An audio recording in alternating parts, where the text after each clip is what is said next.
never guess the places that I've been. You never guess the places that I've been. 'Cause everything is like a dream, yeah, but only in that dream that I live in.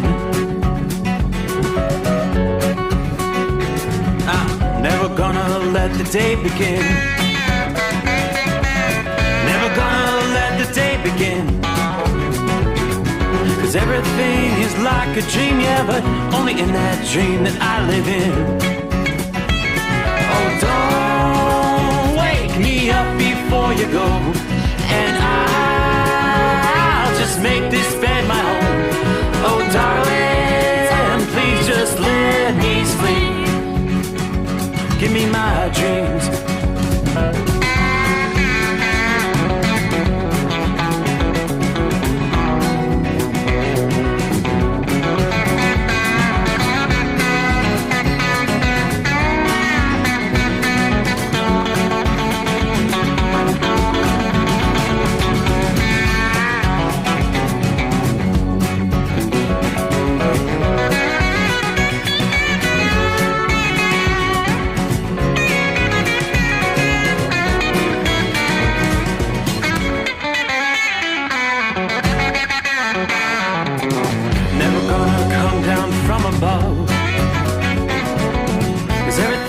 Better from above. Nothing's ever as it seems, yeah, except in that world that I dream of. Never gonna lose the ones I love. Never gonna lose the ones I love. 'Cause everything is like a dream, yeah, but only in that world that I dream of. Oh, don't up before you go, 'cause I can't face this day alone. Oh, darling, please just let me sleep. Give me my dreams. Give me my dreams. Give me my dreams.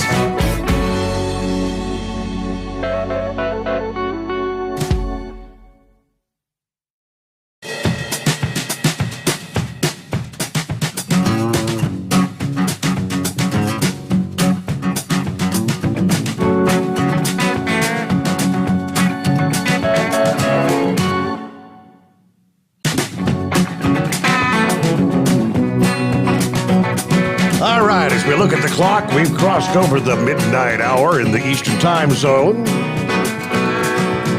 So for you, we can say good morning. A little after 9 o'clock on the West Coast, so good evening as we cross over the timeline. Wednesday rolling into Thursday. Made it through hump day. Now that means it's all downhill as we head toward the weekend. Yeah, what are we looking at today? Oh, it's Earth Day. Guess that means we're all supposed to get out and plant a tree today, right? Earth Day. Maybe go the extra mile. Pick up some extra trash. Keep the planet clean. And, of course, this year, Earth Day coinciding with actually a meteor shower tonight. Not one of the biggest, but... trying to recall, which one is that? The Eta Aquarids or something like that? I think that's the one. Maybe not. It's the Lyrid meteor shower. Takes center stage tonight as we roll into the 22nd day of April. Yeah, the Lyrids. About 15 to 20 per hour. You got to get away from the city lights. And for much of the country, it's actually not a bad night, aside from the fact that it's mighty darn cold out there, especially over the eastern two-thirds of the country. If you're going to stand out there looking for a meteor, you're going to have to bundle up. All right, what we see on the radar scene, a much quieter night as far as precipitation is concerned. It was just a crazy night last night as old man winter made a comeback, and we had... people woke up to a blanket of snow. Some of the snowfall totals were pretty impressive right here in our town, Southwest Ohio, Cincinnati area. It was actually a record-setting snow for the 21st day of April. 2.3 inches had fallen by the end of the midnight hour, Tuesday night into Wednesday morning. Yeah, so we set a daily record. The old record was like 1.5 inches, set 120 years ago. And it was a heavy, wet snow. I was mentioning the power outages in many areas as the snow was sticking to the tree branches and a lot of the foliage had coming out and weighing down the tree branches. And it's all gone now, at least in our area, as we warmed up into the 40s this past day. Apparently, while I was snoozing earlier, we got another little shot of snow that came through, made another blanket of white. But within a few hours, the sun had come back out and it was all gone. So at least in our area, the snow has melted away. But now it's get ready for the cold air. Freeze warnings tonight over a large eastern half of the country, and some of these frost and freeze advisories down into parts of the deep south. There's actually hard freeze warnings for a large portion of Tennessee. Frost advisories extend all the way down into central portions of Alabama, north central and northeastern portions of Mississippi. Freeze warnings right on up the Appalachian chain into the northeast. South central and southeastern Pennsylvania, New York City, freeze warnings tonight. April 20th marked the official 1 month date into 1 month into spring. Mother Nature didn't get the memo, apparently. Hello, Mother Nature. Yeah, this storm set a slew of records for daily snowfall amounts. That system's the culprit behind this much colder air that continues to arrive across the Midwest and makes its way into the Northeast. Hard freeze warnings, along with the winter-like chill, is going to kind of linger right on through the end of the week here, maybe into the month of May for some areas. Well, wait a minute, it's only the 22nd of April. That's a pretty long stretch. Much of the swath that picked up the late-season snow, stretching from the Central Plains to the interior Northeast, accumulating snow the past this late in the season. Very unusual. Snowfall amounts from the storm were rather notable, though. In many cases, we were talking record-breaking snowfall. Snow piled up even during the daylight hours for some, despite strong sunshine that still penetrates through the clouds this time of year. Let me see here. Paducah, Kentucky, 0.6 of an inch of snow. The latest measurable snowfall that they had on record. Old record was 0.5 of an inch. April the 18th of 1983. We saw as much as 7 inches pile up on Ottawa Hills, Ohio. Cincinnati, as I mentioned, picking up a total of 3 inches. Yeah, the snow forecast to continue to fall on portions of the Central Appalachians, the Eastern Great Lakes, northern New England on into Wednesday night. Now, as I look at the current radar scene, most of the snowfall is now on up into northern New England, central and northern portions of Maine, now through parts of New York, and coming off the lakes. I think some of this may be just a little bit of lake effect snow in some areas. You may encounter a snow shower, especially in central and upstate New York there. Looks like most of the snow north of Syracuse, from Syracuse up to Kingston, Ontario. There is one fine line of snow coming off the lake, right through the Cleveland area, all the way over to the Ohio-Pennsylvania line there. So just a few sporadic snow showers in the mix there, but snow by itself not detrimental to the blossoms, flowers, and tender crops this time of year, but it's the prolonged freezing temperatures we're concerned about that's going to cause some damage, especially where it's this penetrating cold due to the wind. The cold paired with the wind is going to be an issue for much of the Midwest and the Northeast, where right now, this time of year, the peach trees are blossoming, the grapevines have budded, they've started to leaf out. We could be talking some damage occurring. even in portions of the central and southern plains, where winds are forecast to remain light or actually drop off overnight tonight. Temperatures are going to dip low enough for a hard freeze to develop. Below freezing temperatures for a number of hours is in the offing here. Freezing temperatures predicted as far in the southeast as northern Georgia and western North Carolina Thursday morning. The risk of frost in portions of northern Mississippi, Alabama, middle Tennessee. Temperatures will be solidly below freezing in the central Appalachians and on up into New England, just inland from the coast Thursday morning. Of course, by this point in the evening, you should have brought in your tender potted plants and covered those cold-sensitive plants and shrubs for the overnight hours here. All right, with the wind factored in, temperatures are going to feel like in the teens and even single digits overnight tonight, and kind of hover at that level into the morning commute here Thursday morning. Overnight lows could even come within a few degrees of records in many areas, they tell us. Now, whether the records are challenged or not, temperatures are going to fall well short of average. Now, your normal low temperatures at the start of the fourth week of April range from about 32 degrees in northern New England in the upper Great Lakes. We should just be in, say, the mid-40s along the Ohio River for overnight lows. Lower 50s in northern Georgia. So you're going to need to get the winter weight jackets out again. For kids heading out to the bus stop or waiting at the train stations, it's going to be cold. You're going to need the gloves and a hat. And the cold air's not going to depart rather quickly either. Portions of the Midwest and the Northeast are going to have to endure yet another night of very low temperatures and the likelihood of a frost or freeze. Areas from the Great Lakes and parts of the Ohio Valley through much of the interior Northeast will be at risk for a freeze Thursday night into Friday morning once again. All right, a big southward dip in the jet stream combined with bubbles of high pressure at the surface can lead to at least a couple more incidents where temperatures dip to or below the freezing mark for portions of the Central Plains, the Midwest, and the Northeast as we head into the first week or two in May, they tell us.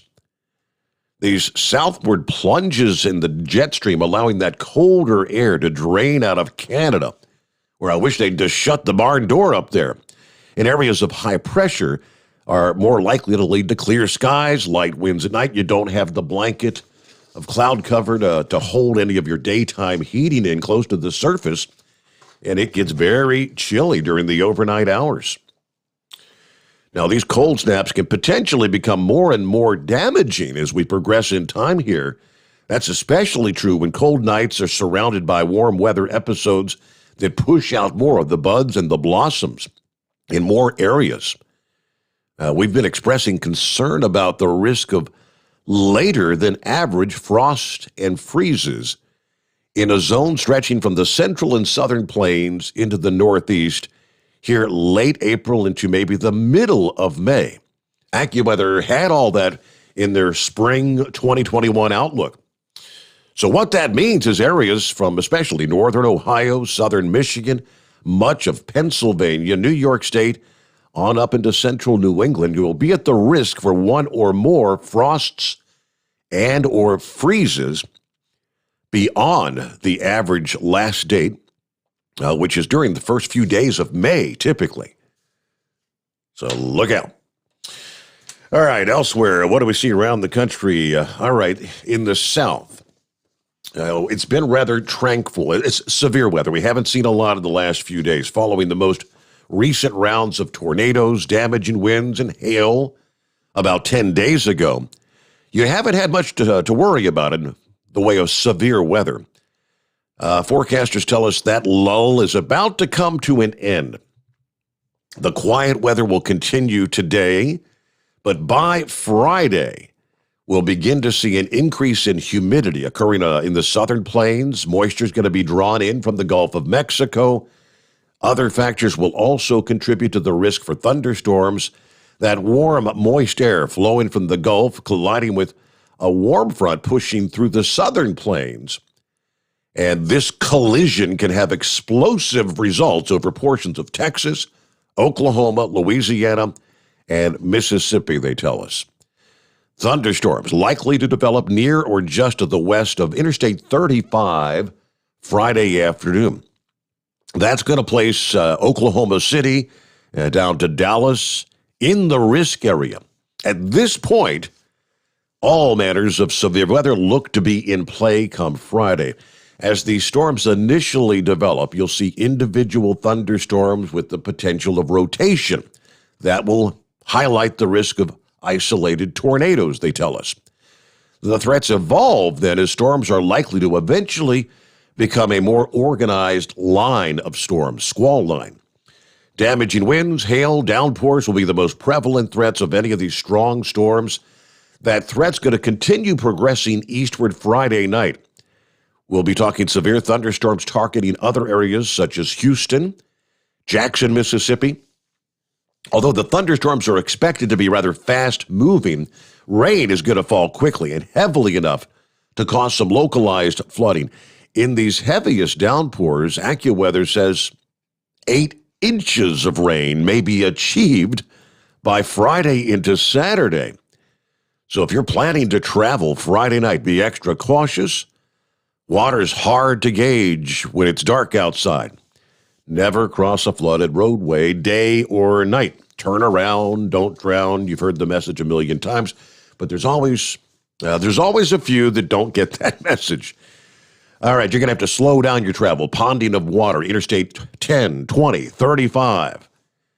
That while flash flooding most often strikes the low-lying and poor drainage areas first, no area is truly exempt from the risk of what could be these torrential downpours. Thunderstorms continue to move eastward then on Saturday.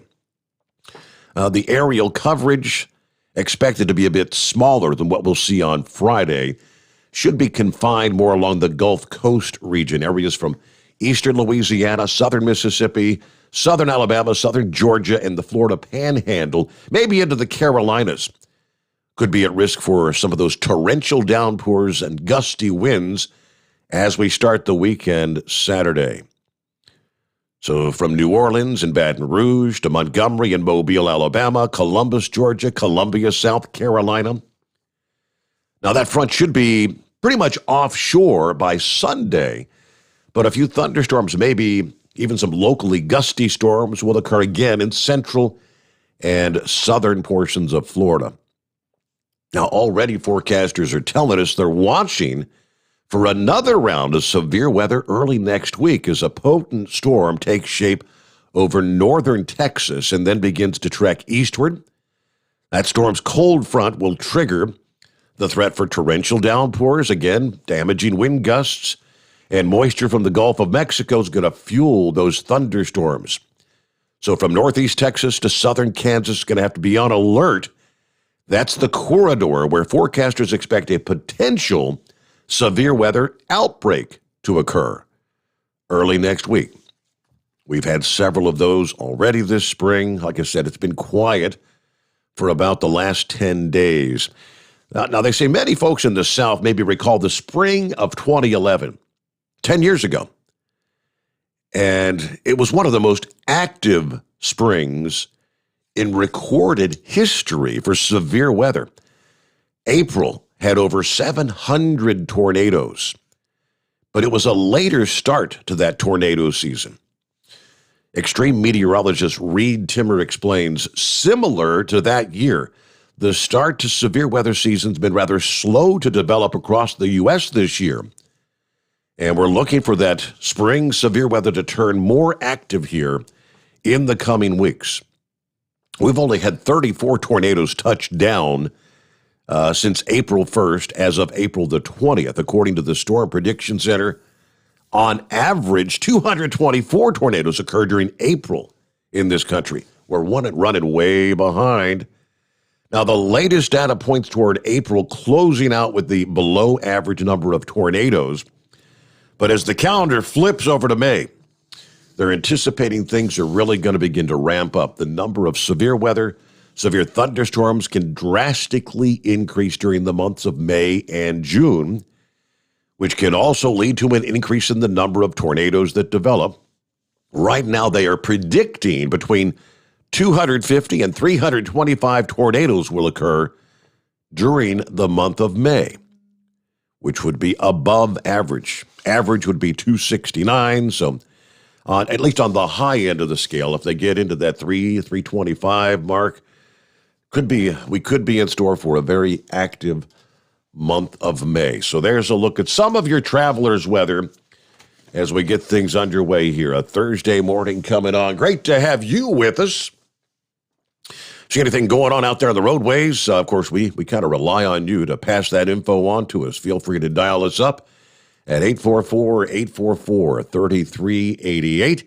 You can always send email to steve@hotshotsecret.com, or you can post if you're listening in or watching via Facebook or YouTube, or you can always send a text message to that toll-free number as well, and we'll pass the information along. All right, it was about a week ago. Remember young Colton, who called the show a couple times when he was out on the road with his dad during the spring break?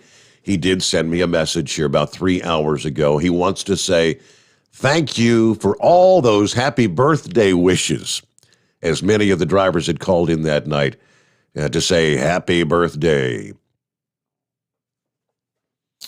All right, who else checking in here on a Thursday morning? Let me jump over. Yeah, what happened to spring? It's 43 degrees in Atlanta, Georgia right now. Yes, sir. Let's see. Steve listening in from Roscoe, Illinois. Sean checking in from Cordell, Georgia, where it's a cool 53 degrees. Morning, Your Honor, from Monty Python. Chevy guys out there, 39 degrees this morning. Brr, yep, I'm telling you. Tank checks in. Happy Thursday. Rolling on I-40, leaving California. Headed back to the home 20 in Tennessee. A nice 65 degrees out there in the desert. Everybody be safe. Have a great day. Hey, Jim, good morning from Springboro, Ohio. Yes, we had some snow earlier. Looper, where it's 26 degrees there in western New York.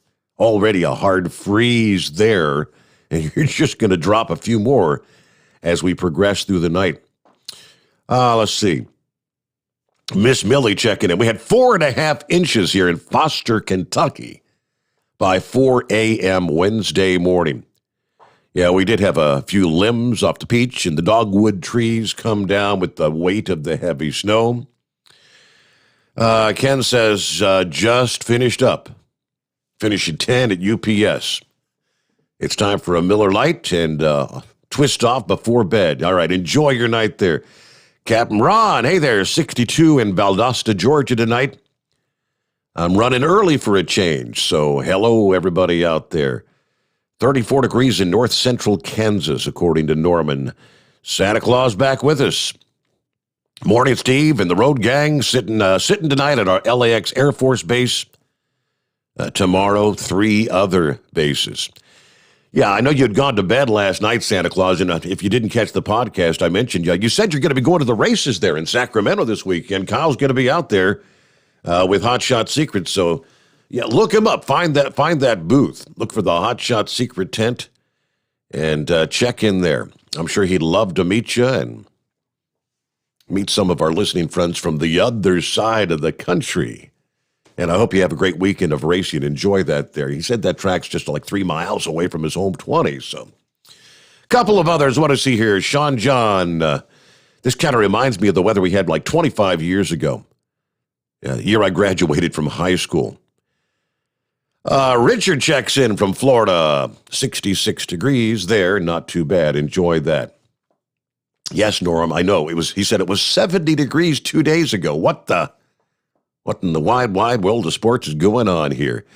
And let's see, Jay listening in on the Amazon Echo tonight. I am not looking forward to the temperature. 42 degrees in Nashville. And lastly, Buckeye Boy checking in from Georgia this morning, where it's 43. Dang it, Steve. Get us some better weather reports. I'll do my best. I'm not in control. I just passed the information along to you, right? Okay, what's on your mind? It's 844-844-3388. Got a couple of things on my mind. All right, we did bring up the shooting in Columbus that occurred like 25 minutes before the Chauvin conviction was passed down. It was discussed at the White House press briefing this past day. Press Secretary Jen Psaki was taking questions. We'll tell you what she had to say coming up here. At the same time, there's a number of folks lashing out instantly. I mean, as soon as the story broke. Here it comes again. White officer shoots black female in this case. They didn't even have any information yet, no details, what had happened. And, it's a racist police officer. That's immediately was the narrative. And, of course, police in Columbus broke protocol within a matter of hours, releasing the body cam video of this incident so people could see what actually transpired. This officer was trying to save the life of another girl.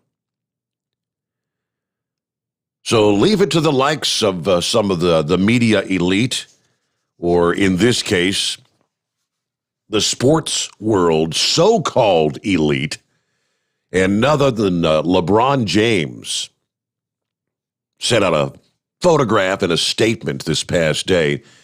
He sends out the photograph of the officer that pulled the trigger, killing the girl that had a knife ready to stab another girl. If you haven't seen the video, that was the case. And that's what police are supposed to do. They're allowed to use deadly force to protect themselves or others. At least that's the way the law is written in the state of Ohio. But with the photograph, he puts the caption, "You're next. Accountability." I'm looking at a statement here from the website or the Facebook, the social media page of Ohio Going Blue, from one in law enforcement. First, he said, "We've been asked by several people to address the tweet from this past day that LeBron James sent out to the public threatening a Columbus officer."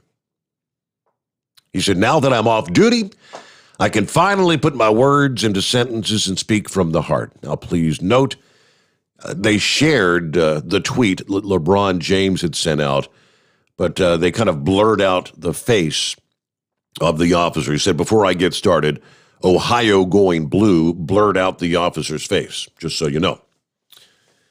But he addresses LeBron James directly. "LeBron James, you are no hero. You are no king.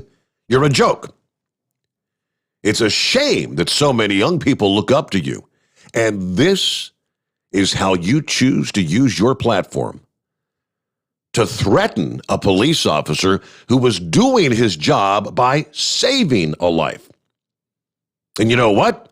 I'm going to say it. Saving another black life. Don't black lives matter? Of course, but you don't get to pick and choose which life matters. If it were one of your daughters being attacked with a knife, wouldn't you want the officer to stop that threat any means necessary? Well, let's say the officer could have tased her. He couldn't have, but let's say he could have. Tasers don't stop everyone. What if she was hyped up, drugged up on something? We've seen it time and time again. The taser wouldn't have done anything, and we would be having a funeral for the girl that she was trying to murder. I know, we police officers are so beneath you, LeBron. So I'm not even going to suggest that you try a ride-along. People with your mindset are so ignorantly set in their ways. Make no mistake, if, God forbid, someone showed up to one of your games trying to harm you or others, we police officers would die trying to save your life. Because that's what it is in the world of law enforcement. I say well said. I don't know the name of the officer that posted that, but again, from Ohio going, I shared that on my Facebook page here just a little bit ago. Thanks to the law enforcement community for what you do. But even the narrative coming from the White House is trying to make this appear as a racial shooting. As I mentioned, Jen Psaki taking questions from reporters about the shooting there in Columbus. And she read out a statement revealing the Biden administration's position on this. The question was asked, has the president been briefed on 16-year-old Ma'Khia Bryant being shot and killed in Columbus yesterday, moments before the Chauvin verdict hit? She says, the killing of 16-year-old Ma'Khia Bryant by the Columbus police was tragic. She was a child.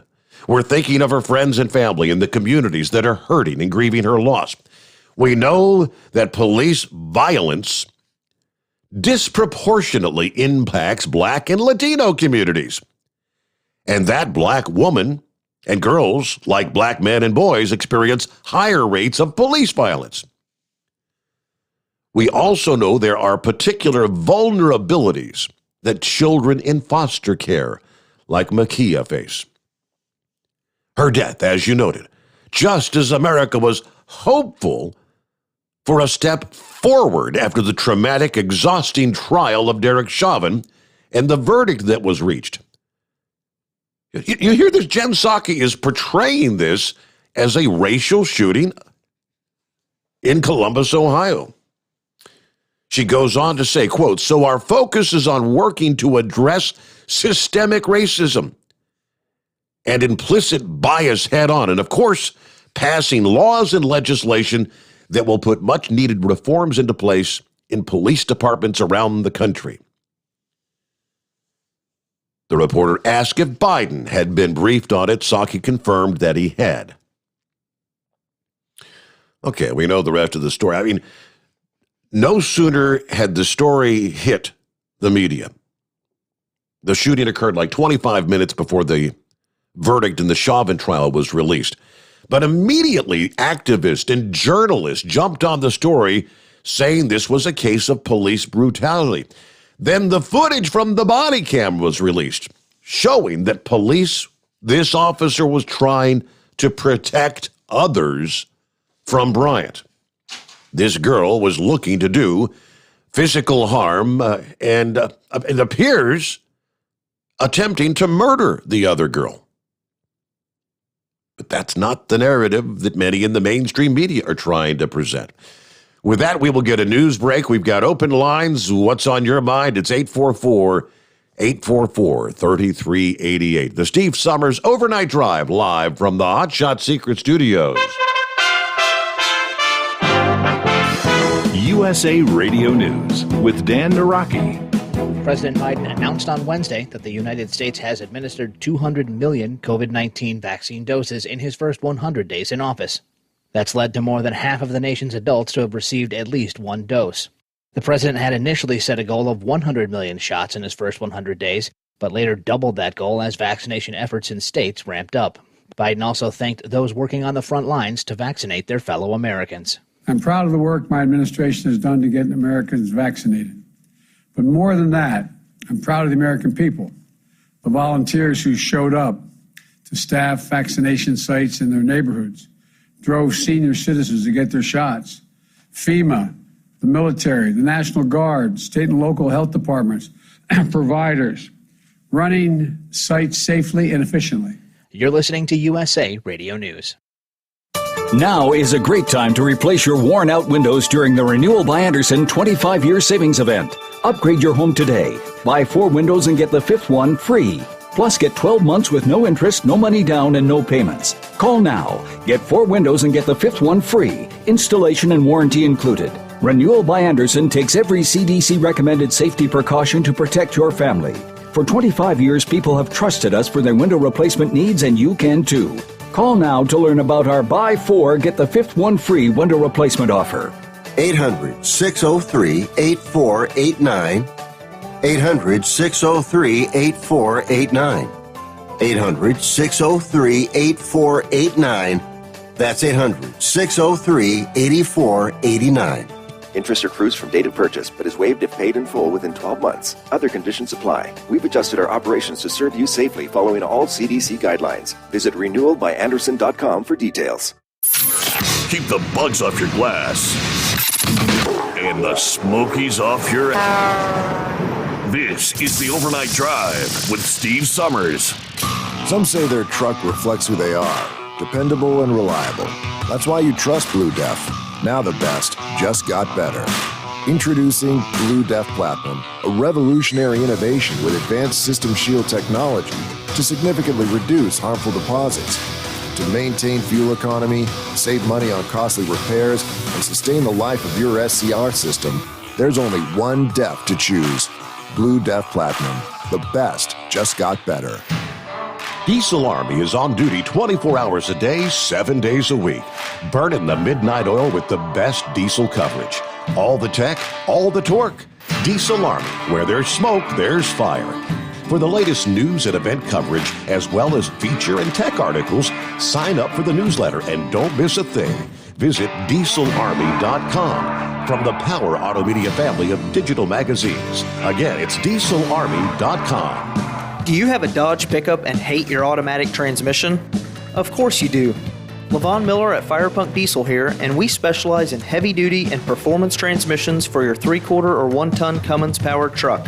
So if you're interested in turning your stock slush box into a towing monster, call us today at 614-733-3744 or visit us online at shop.firepunk.com.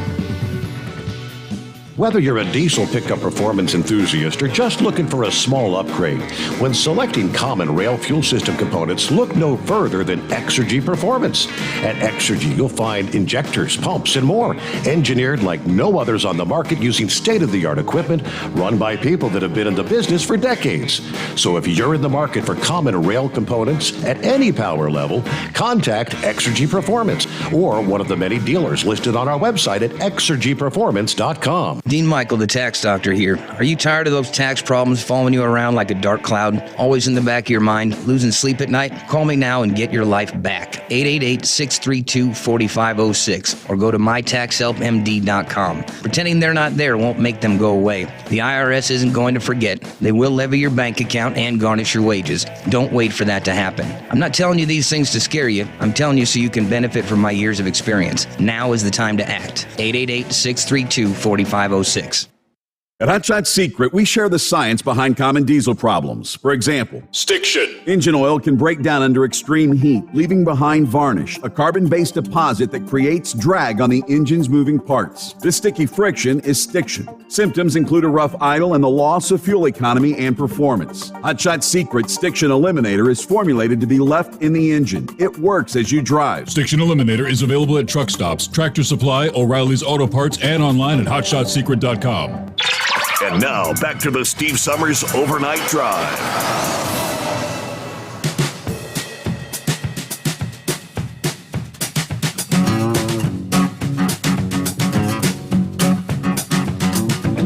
Off and rolling on a Thursday morning. Good to have you with us. What do we see here? Yes, it's 844-844-3388. Up and running, jump on board. All right, John, let me see here. A little show and tell. Well, if you're watching on Facebook or YouTube, you might notice I got my little shipment today. Got a couple of the Steve Sommers Overnight Drive travel mugs. And got them on display right here. One facing each direction. Got the Steve Sommers Overnight Drive logo on one side. Live from the Hot Shot Secret Studios on the other. See, these are big mugs. 30 ounce, I believe they are. Go to overnightdriveradio.com and you can order yours. I got a photo from Pappy. We both got our packages today, Pappy. I got my travel mug, got an additional hat and T-shirt, and Pappy sent me the photograph. He said, "Look what showed up today, even in a snowstorm in April." Yes, indeed. Got the hat, the T-shirt, and the travel mug, and he had to toss in a Miller Lite into the photograph there.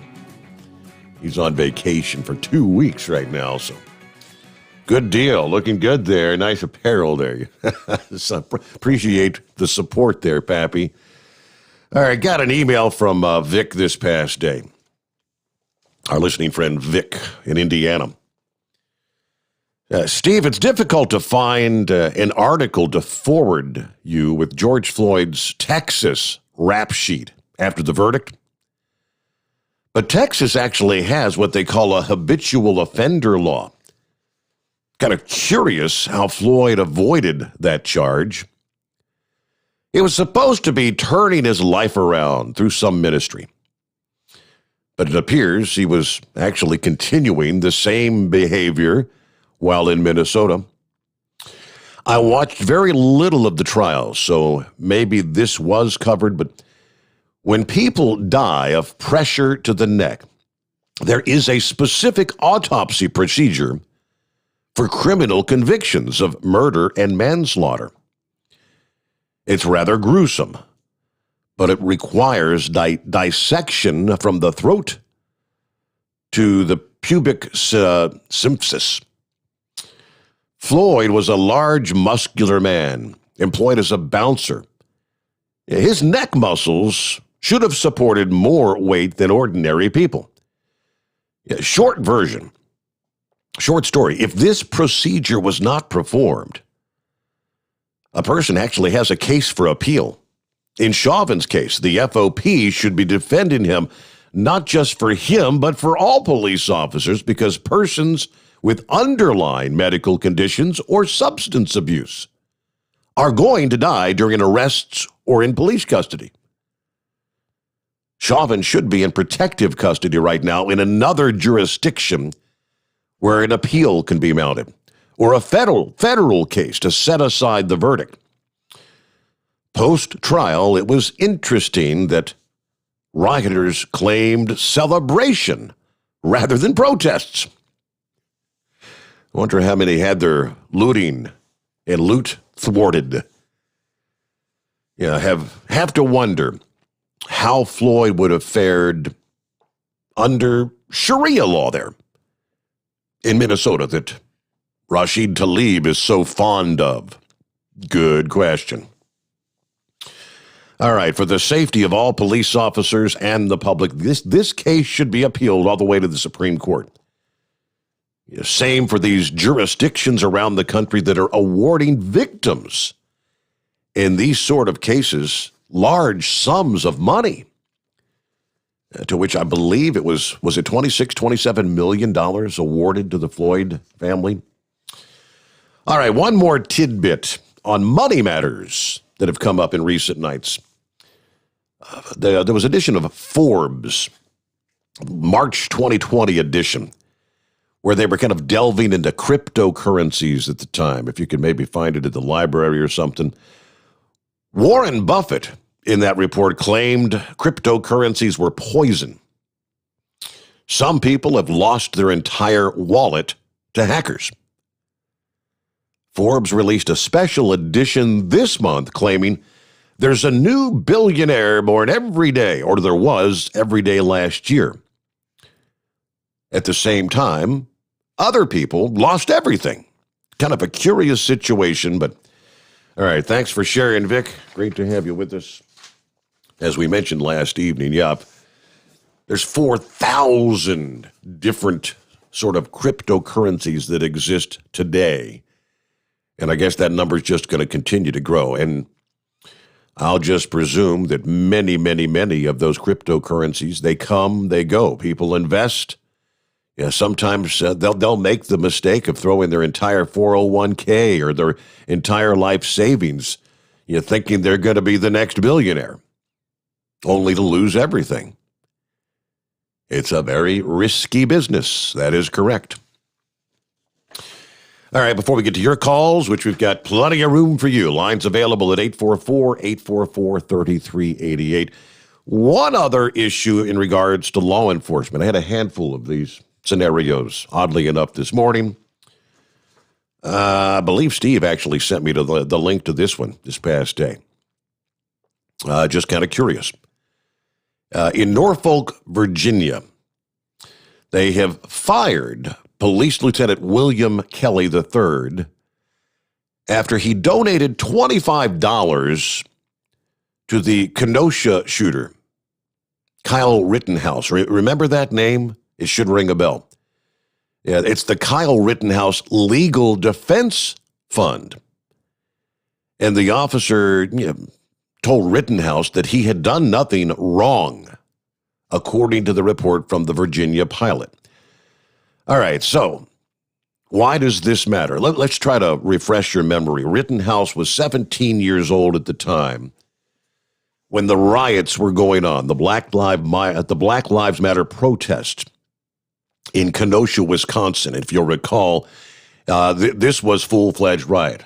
Buildings were burning, cars were burning, places were being looted. If memory serves correct, I believe he had gone to protect, it was either a relative or a friend that owned like an auto dealership there, and he had gone there to try to protect. He was the one that ended up being attacked by the mob and actually killed too. So he now faces multiple criminal charges: reckless homicide, reckless endangerment, and a misdemeanor charge for underage possession of a gun. Now, Officer Kelly told Rittenhouse in a note, apparently, quote, "Every rank and file police officer supports you. Don't be discouraged by actions of the political class of law enforcement leadership." The Norfolk police chief, they say, has launched an administrative investigation into Kelly's conduct. But between the lines, news of Kelly's actions, of course, the same week of the Derek Chauvin verdict, guilty on all charges. So this is what, according to the Norfolk mayor, Kenny Alexander, last week said Kelly's actions are, quote, alarming and by all means not consistent with the values of our city. The city manager on Tuesday said Kelly's actions erode the trust between the Norfolk Police Department and those that they are sworn to serve. So as a law enforcement officer, I don't know, does he have a case here for wrongful dismissal? Or I don't know what the case would be, but he makes a $25 donation to an individual that he believes has been wrongfully charged with crimes. Anything wrong with that? Interesting stories, to say the least. All right, we're looking at Thursday morning. Great to have you with us. Get to your calls at 844-844-3388. Chevy Guy gets to be first out of the box. What's going on, Chevy Guy? You just wanted to make me mad, ain't you? Just wanted to make me mad. Uh-oh. Golly. I mean, hey, that young man, he did not shoot anybody. He did not shoot a single person, and there was a bunch of folks after him. He did not shoot a single person that didn't have a weapon in their hand and pointed at him. Looking to kill him. He took out the bad guy. That's what he did. Exactly. And he was doing the freaking police job because, the police were overwhelmed. And they're basically standing back and letting them do exactly what Black Lives Matter wants them to do. And I think, you know what? Oh, Biden. Oh, my gosh. Sorry, Chevy Guy. I'm sorry. On, please. Come on, give me a break. Good Lord. I don't stutter when I get mad. Well, you know what? LeBron James, you're an ignorant, let me put it, found under carnal knowledge. I'm sorry, buddy. let's do exactly what you guys want us to do. All right, you're going down the road, you're a cop, you flip that blue light on, and they don't stop. I know we're doing 80 miles an hour. They ain't stopping. Well, let's just turn the lights off. It ain't worth it. Pull it on the side. You're standing there on somebody's proper sidewalk, and you see a girl running out with a knife. Now, that's what set me off tonight. Yeah. And you're running out there with a knife, and you don't know. No, I vote we take every firearm away from every cop. We take them all. Name one thing that the Biden administration, that the Democrats are getting their way that's worked out for this country. So let's take every daggum gun away from every single cop. Now, that also means that, no, you don't have to put your life on the line. You have no defense. But what you do is you replace that firearm, you hear me, with a big old chalk. That's it. You can keep your fancy leather belt and everything, but you're going to have chalk in there. And then next time when that girl comes on and stabs, whatever, hey, ma'am, you need to get in the car. She runs off. Nothing you can do. Hey, nothing. Hey, people say, hey, there, she just murdered someone. Hey, nothing we can do about it. We told her to get in the car. She wouldn't do it. Yep. But I do have this piece of chalk so I can draw around the dead bodies. And dadgummit, the reason why the black population is getting thrown in jail more often is plainly stated, and I will use Candace Owens. 15% of the population is doing 50 to 55% of the crime. And a lot of these people are in the cities. So that's why it's working out that way. I'm sorry. And it's all on camera. I mean, it's a shame. It's a crime. George Floyd needed to go home. All right. All these kids, that officer had no idea this was a 13-year boy. Hey, how old are you, son? I'm 13. And he throws a gun away and the officer shoots him. No, it wasn't like that. All he knew is there was a man running and he did not know. 13-year-olds can be pretty big boys. I'm sorry. Let's castrate our law enforcement. But when you do that, you got to protect these guys. I don't know, I guess they just become glorified, nice, uniformed parking meter. Well, then again, if they tear up the ticket, what are you going to do about it? The county says you need to go arrest them or pull them in. All right, I'll go. And you knock on their doors and I ain't paying a ticket. What do? Go back to the car and go home? And right on there, he refuses to pay. And in a way, that's right. Because law enforcement in this country, in our country, it's a government of the people, for the people, by the people, not from the government to the people, but from the people to the government. What that says is our law enforcement, and I had an argument over and over and over again, and I finally cut him off. A fella down here in my company. And I'm telling you, it was back under Obama. And it was all this stuff about black, white, black, white, black, white. I tell you, hey, numbnuts. President Obama is your top cop. And Ferguson was going on. I say, he is your top cop. Don't be talking about your law enforcement. Go on up there. He is your top cop. No, he ain't. I don't know. I felt like taking a baseball bat to his head and try to explain to him he is top cop in the country. No other cop, no other. He sent his legal system down there to investigate Ferguson. And guess what? It come out no problem. They just come up with it. Called him a bunch of racists, but the cop did the right thing. It was just it was almost a complete duplication of the guy up there in Baltimore, the gray guy that was dragged into a paddy wagon. They were writing. They sent them the government official in and was investigated, and it was wasn't a racial thing. It was just trying to, but there was racism in the police department. Well, it's majority black. All right, if they want this in our country, fine. That means when that DOT officer turns that light on, you just keep on going. Well, what can he do? I can't stop a truck with a car. let's actually have a conversation. And this news media. I'm LeBron James. I'm sorry. Next time you see him go down or walking out and walking around, just watch around him at the security that he's got around him, the police officers got around him, and see if they don't have a police or a gun holster full of chalk. So, other than that, I love my fellow Americans. I don't care. You look a black man, you look a yellow or red man in the eye and have a conversation with them. You can't hate nobody when you're looking into their eye. This is a great country. It's a melted together, but I'm going to tell you something. The Bible says that God at the Tower of Babel separated the races. And there's only one thing that's going to be able to bring the races back together, and that's a spiritual, God's going to bring them back.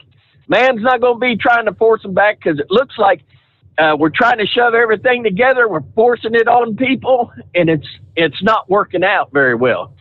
But I'm telling you, I got some brothers down here that they won't say much. They don't get out and say much, and the ones that do speak of the conservative, and I can honestly say they got to be fearful for their own life, and that's the truth. Talk about last night. There was a question: do you know a racist? Brother, I know a racist, and they're all black. So, other than that, I just pray for our country. I pray for our police officers. What we got going on. And Pappy's the one that asked that question. Yes, and there are racists. No two ways about it in this country, and they come in all colors: red, yellow, black, white, you name it. I've got a message for LeBron James, though. Since he was so anxious to jump on the bandwagon, accusing the Columbus officer of being racist for shooting the 16-year-old black girl who was attempting to kill another black girl. I don't know that they've even identified the person she was trying to stab. The night before that occurred, we're going back to Tuesday of this week.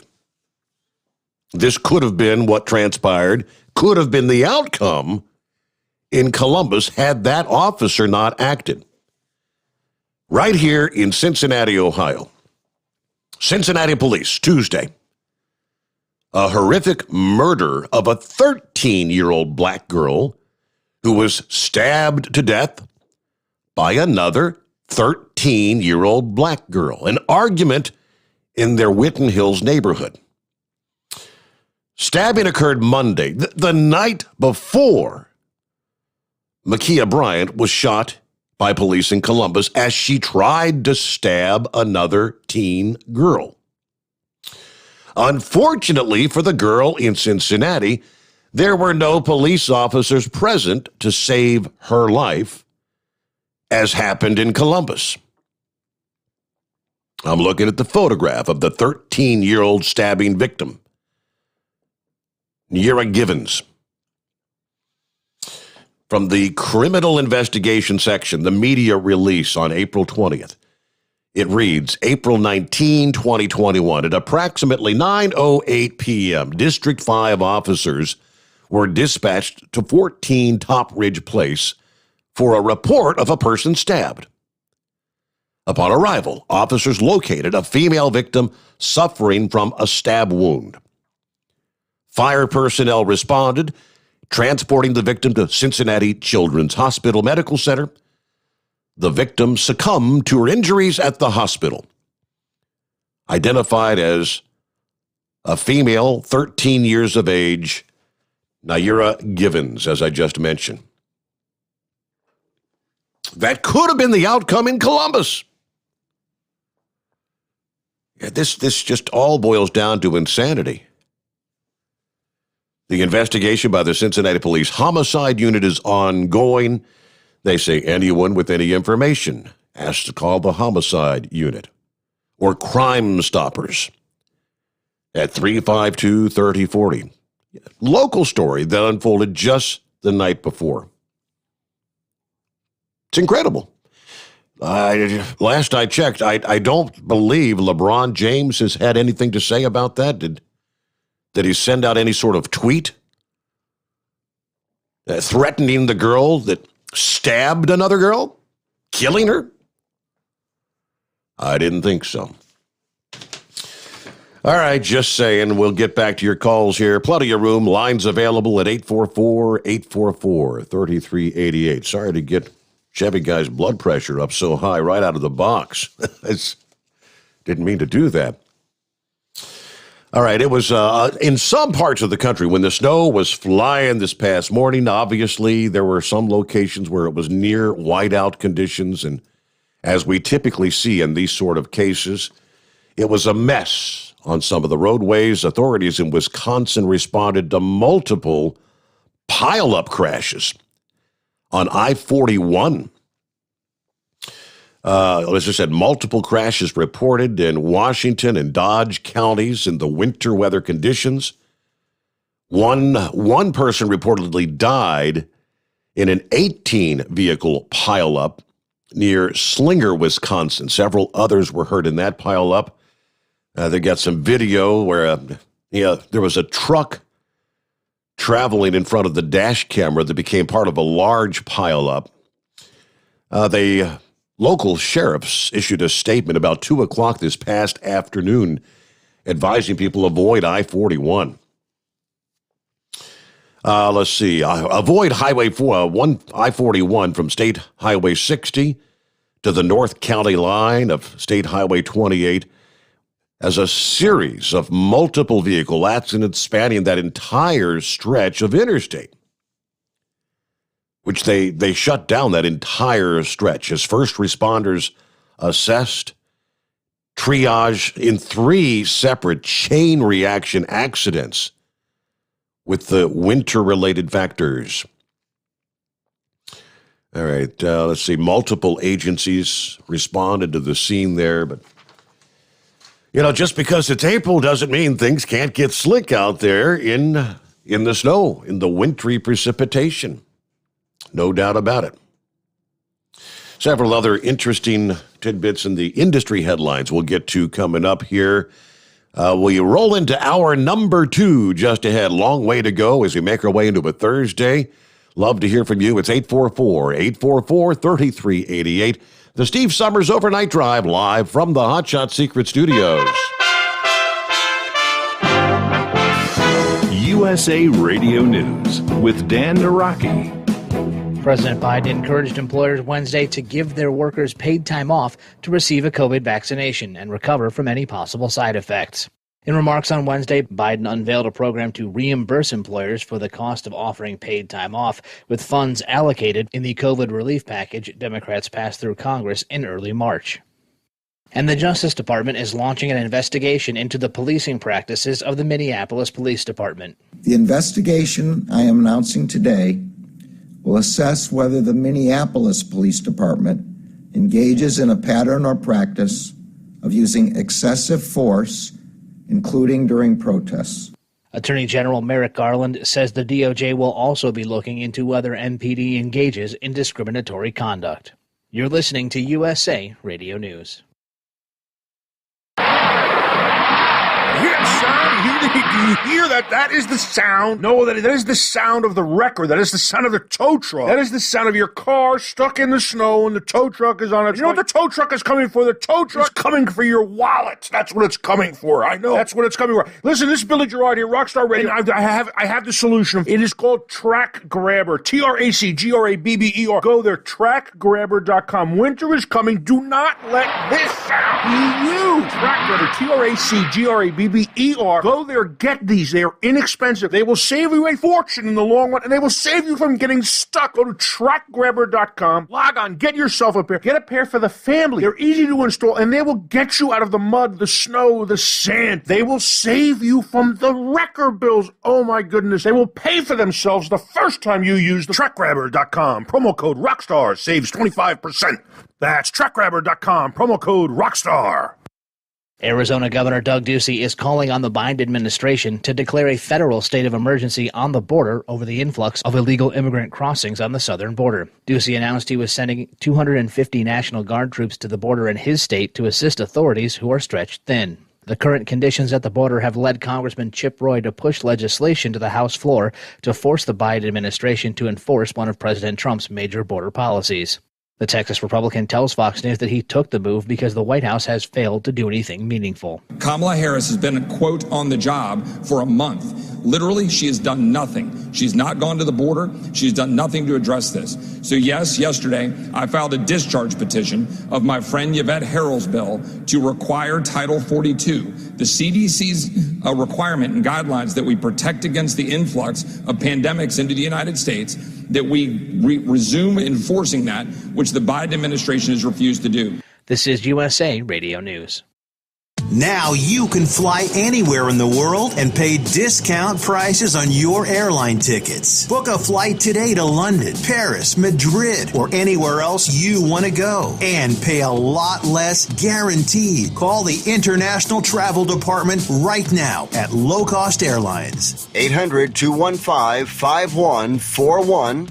800-215-5141. That's 800-215-5141. Republicans on Capitol Hill are working on an infrastructure plan. Republicans may soon have a counter-proposal to President Biden's infrastructure plan. West Virginia Senator Shelley Moore Caputo said Tuesday that she hopes their plan will be ready by the end of the week. The announcement coming a day after a group of bipartisan lawmakers met with the president at the White House to discuss the bill.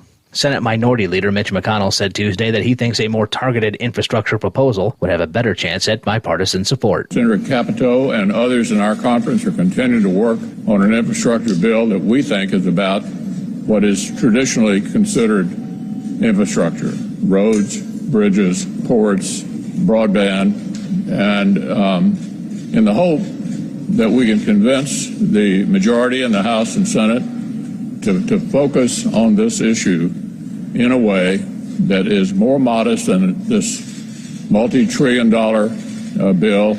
From the USA Radio News Ohio Bureau, I'm Dan Naraki. Arizona Republican Governor Doug Ducey vetoed a bill Tuesday that would have forbidden teachers to discuss sex with school children without parents' forehand knowledge and consent. Along with the veto of the bill, Ducey issued a much narrower executive order requiring schools to post sexual education materials online. The pro-family More News can be found online at usaradio.com or check us out on Facebook at USA Radio. For USA Radio News, I'm Tim Berg. At Hot Shot Secret, we share the science behind common diesel problems and their solutions. For example, ultra-low sulfur fuels.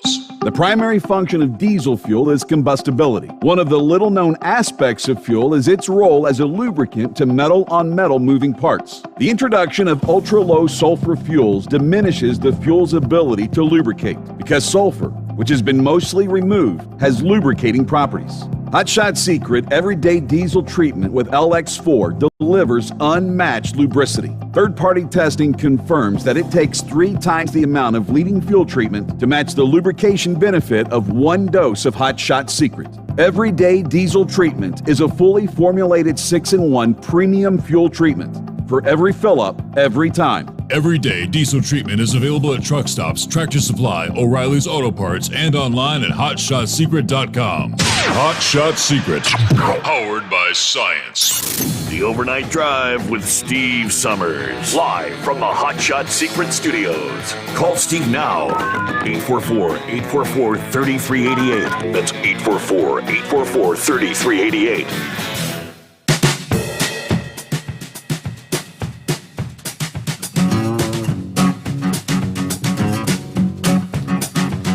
I think it's another scenario that's happened all too much during this COVID pandemic. This father is trying to get the word out. Some of these mayors and governors and those that are continuing to want to expand or go back to more lockdowns, homeschool, remote learning, as they call it, due to the pandemic. If you haven't noticed in the headlines, you're talking about, the surge. Another surge is here. Yeah, Michigan is almost at the point where they were at the peak of the pandemic last year. Oh no, we got to shut her all down again, right? This out of Northbrook, Illinois. Dylan Buckner's bedroom looks like a typical teenager's room. Filled with sports trophies, plastered with posters of sports stars and whatnot. His father points to photos and toys. Cheetahs in particular. Dylan liked the animals because they were fast. He points to a large model of a fish, a life-size replica of the one he caught with Dylan. Almost everything's been left untouched since Dylan took his own life 3 months ago. January the 7th, took his own life due to depression, exacerbated by the pandemic lockdown. Entered a hotel not far from his home and jumped to his death. His dad says there's no doubt in my mind the school closures, the state's extended stay-at-home orders aggravated and worsened Dylan's mental health to the point of no return. And that's a message that's been presented by a number in the medical community that there are young people taking their own lives with these extended lockdowns, no opportunity to go to school and meet and relate and have relationships with their friends and things of that nature. The unintended consequences of these extended lockdowns. All right, we'll get back to your calls here. Plenty of room for you. It's 844-844-3388. Who else checking in this morning? Scott says, good morning, y'all, from Nashville, headed to Detroit tonight. Be safe out there, Scott. Ray checks in where it's 43 degrees in Delaware this morning. Bruce listening in from Richland Center, Wisconsin. Brr. Good morning, drivers. Mike says, morning, Steve. Listening in at Brinkley, Arkansas, headed to Southwest and Southeast Texas for Friday deliveries. Hopefully, I'll be far enough south to miss those severe storms. Have a great night. Keep up the great shows. Morning, Steve. It's the Buzzard here, just east of New Haven, Indiana. Headed off to Defiance, Ohio this fine morning. There's Plowboy. Yeah, morning from Plowboy. Where the hell have you been, Plowboy? If you're out there, why haven't you dialed that number? You haven't checked in since we started the show here. It's 844-844-3388. Hope you've been doing all right. You got to bring us all up to speed. What's been going on? Let's see, Steve. You shared. I love that post on Facebook regarding LeBron James. Of course, I forwarded. Yeah, what a jackwagon. LeBron James. Yeah, all right. Bob, you are correct. And thank you for listening in. Let's see. We'll get to some of the others coming up here. First, let me get up to the heat wave, which, according to the call screener here, you're headed back to the hacienda for a few days. Is that right?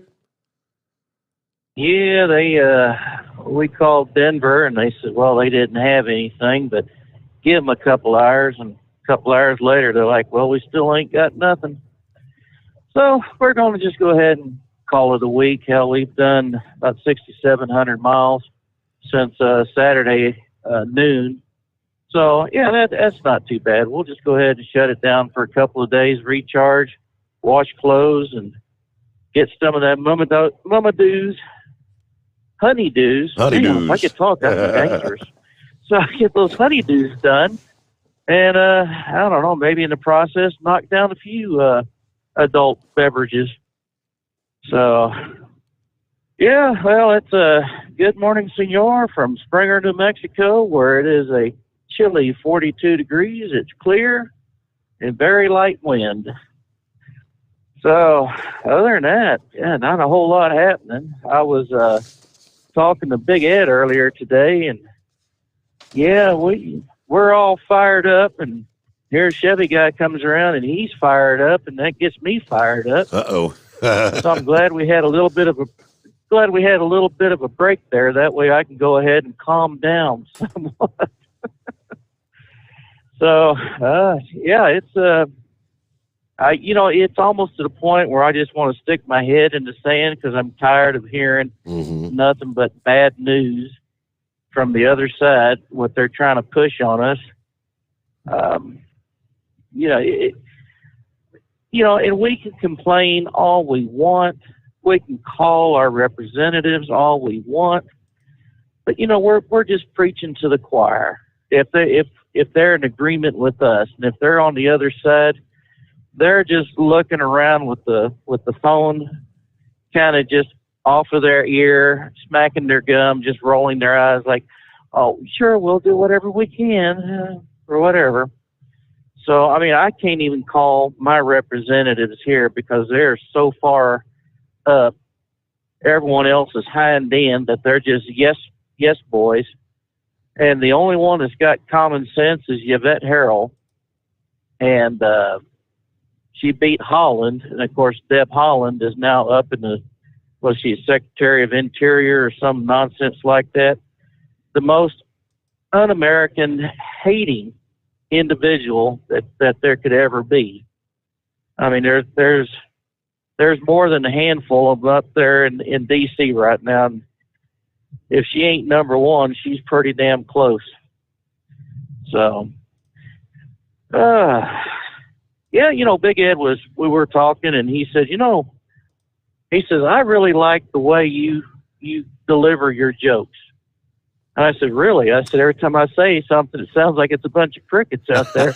He laughed, and he says, well, I got a couple of them. If you could remember them when you call in. I says, well, we'll go ahead and we'll try one, see how it goes with Steve and the rest of the country out there. And so I'm going to credit this one to Big Ed. He gave me his blessing to go ahead and use it. Now, you remember George Washington, way back when, he and a group of men went across the Delaware River going into New Jersey. You remember? Everybody remembers that sure, that picture right. of him standing that proud. famous photo, boat, yes, right? Historical, yes. Okay, yes.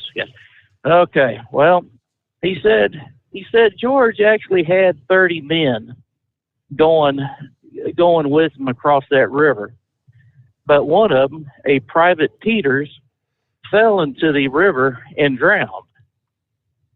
And we all know that when they did that, it was cold. They had ice all over the damn place. It was the middle of winter time. He said, so they get to the New Jersey shore, and they're marching along, and they come across this house of ill repute.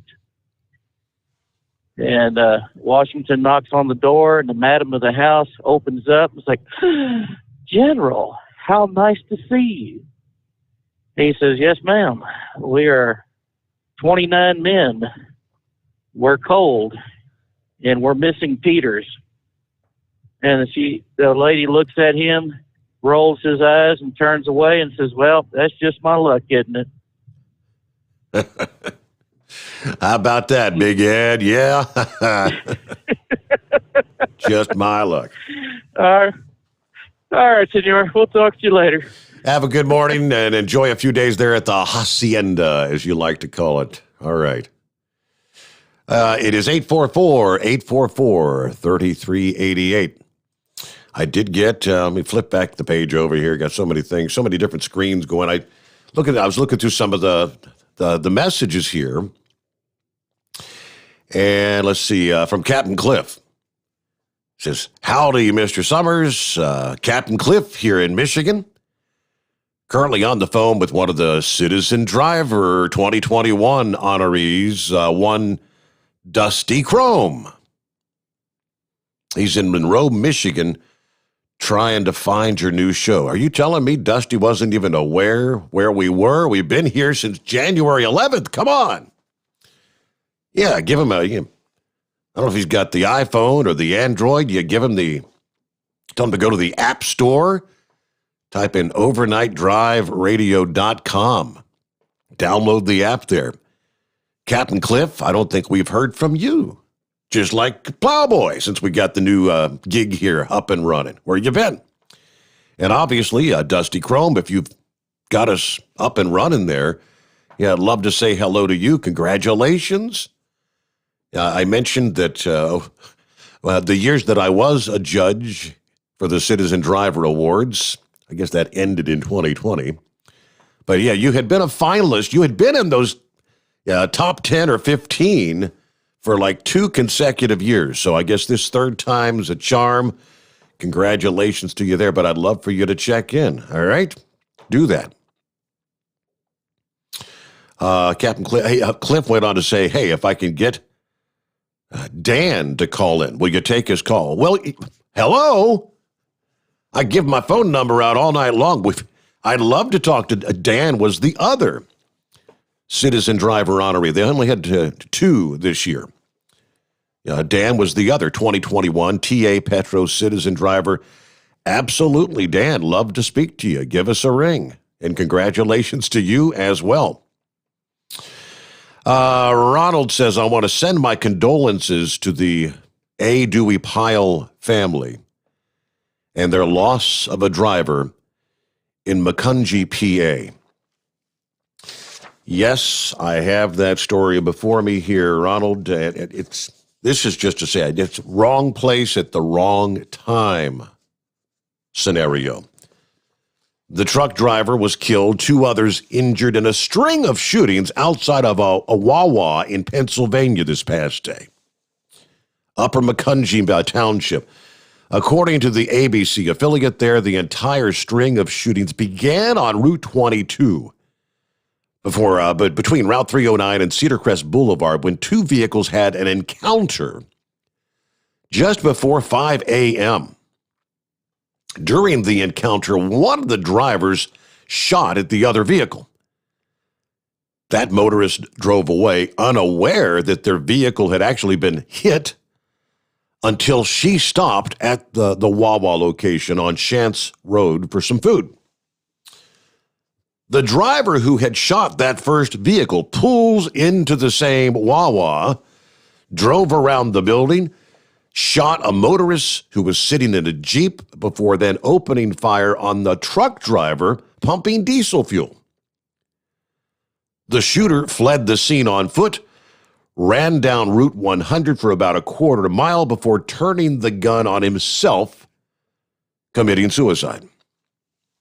The driver of the Jeep was taken to a nearby hospital, is expected to recover. The truck driver, again, wrong place, wrong, just pumping fuel, was pronounced dead at the scene. A state trooper was also hurt in the incident. He was assisting with traffic control when he was struck by a vehicle. His injury's not serious. He's already been released from the hospital. At this point in the investigation, though, they tell us police believe the string of shootings were just all unrelated. It appears the 3 shootings were just indiscriminate.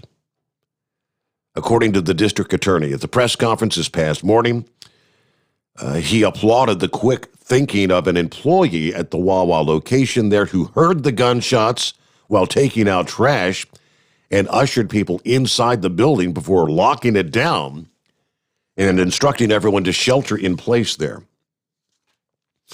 Now, the follow-up to that story was from the company, A. Dewey Powell. The killing of a indiscriminate, unrelated shootings outside the gas station. Now his trucking company has promised to support his family and care for the mental health of his coworkers. They identified that driver as 31-year-old Ramon Ramirez. He's been driving for A. Dewey Powell since 2019 when he was hired to work out of the Hoover Avenue terminal. Ramirez was well-liked. He did good work, according to Lehigh Valley Live. Pete Daniker, the company's vice president of risk and integrated resources, says it's a tragic loss of a working dad. After notifying Ramirez next of kin and releasing his identity to the public, Daniker and A. Dewey Pyle have promised to support Ramirez's wife and 3 children, and we will be providing mental health resources for his co-workers. Family means a lot to us. Yeah, Hey Dewey Powell's a family-owned trucking business. It's just a senseless tragedy. There's no solving it. We want to help people cope with it, though. But I doubt very much we'll ever have any real answers. To which he's probably correct. So just incredible. You never know. He goes off to work, driving his truck like any other day. There's always the concern, the risk of being involved in an accident out on the road, but you just never know what your day holds. So prayers for that family, right? Well, good morning, Pappy. How the heck are you? Morning, Steve. Man, just when we always say you think things can't get worse. For the media, right? Yep. To turn this net around on this Columbus police officer that saved a life. Americans know this is insane. These buffoons, it's all done on purpose, Steve. They are trying to destroy this country. Can I bring up the 13-year-old in Chicago? I was going to, that's one, and then I was going to ask you about, the irony of right here in Cincinnati. I guess you've been off a few nights, so you weren't on duty when that call had gone out about a 13-year-old stabbed by another 13-year-old, and she's dead. Now, LeBron James has nothing to say about that. Doesn't fit the narrative, Steve. Yeah. You made the excellent point. Why is it national news, right? Mm-hmm. Because they don't care, Steve. They don't care. Listen to this. Dan Bongino's show, I don't know if it was Monday or Tuesday. The 13-year-old that in Chicago that was shot after the cops responded for gunfire and got in a foot chase with this 13-year-old boy while he's running down the alley with a gun. Listen to this. Dan Bongino showed the body cam video from the officer from the moment the sound picked up until after he was shot. Okay? Unedited, uncut. And as you could imagine, things happen real quick. And so when he showed the video, again, uncut, he didn't stop it. All right. When he put the weight on the kid was turned a little bit, but you could see the gun in his hand side. But he was a face, his body was turned. Okay. So when the kid raised his hand, started to turn and raised his hand, is when the officer pretty much had to make a decision at that point whether it's a shoot or don't shoot situation. It takes your mind, I don't want to say seconds, but milliseconds to react, to decide what you're going to do, So when he probably turned and started to raise that gun, the officer probably felt he was going to shoot at him.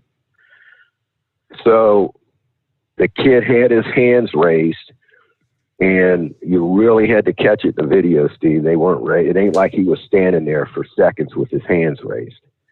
His hands did raise right at the time he got shot. And you really had to look at it in the video. You really had to watch it. Now check this out. CBS News showed the body-worn camera video also. And Bongino showed them side by side. You know what CBS News did, Steve? I bet there's a little bit of an edit in there. No, there's no edit. Well, they cropped the video. Oh. And what I mean by that was, so when it got to the point where that 13-year-old stopped, right, they cropped it to the point to where you couldn't hardly see that gun. You follow me? Gotcha. So it made it look like the officer couldn't really see the gun. And then at the moment the boy's hands were raised, and it was only for a split second, that's when they stopped the video. So it gave the appearance, you know, that the boy's standing there with his hands up when he got shot. That's not exactly how it went down. It's a purpose.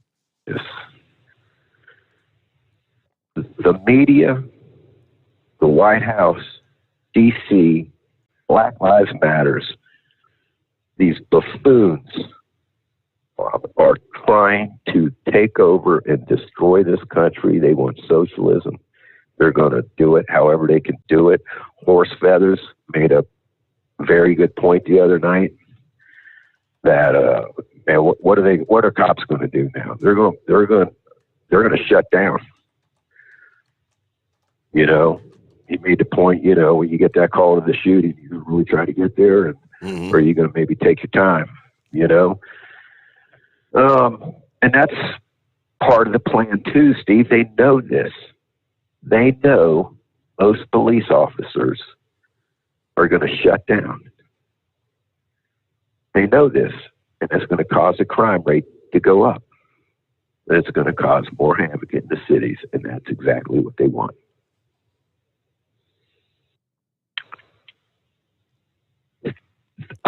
Steve, I believe that with the bottom of my heart, man. I don't understand what having, you know, there's plenty of violence. You talked last evening how the numbers are going up, the homicide numbers in cities around the country. What does it benefit them to have all this chaos and pandemonium in the streets? The old conquer and divide, Steve. Saul Alinsky's one of his main points, you know. Conquer, divide, and conquer. When you got a country that's divided and in chaos, it's easier to take it over.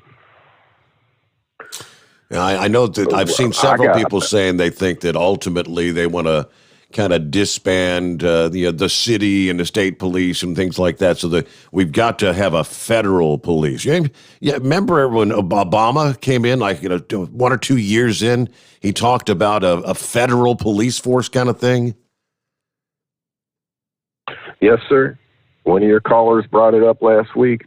He got the big cookie for that night. They know these local,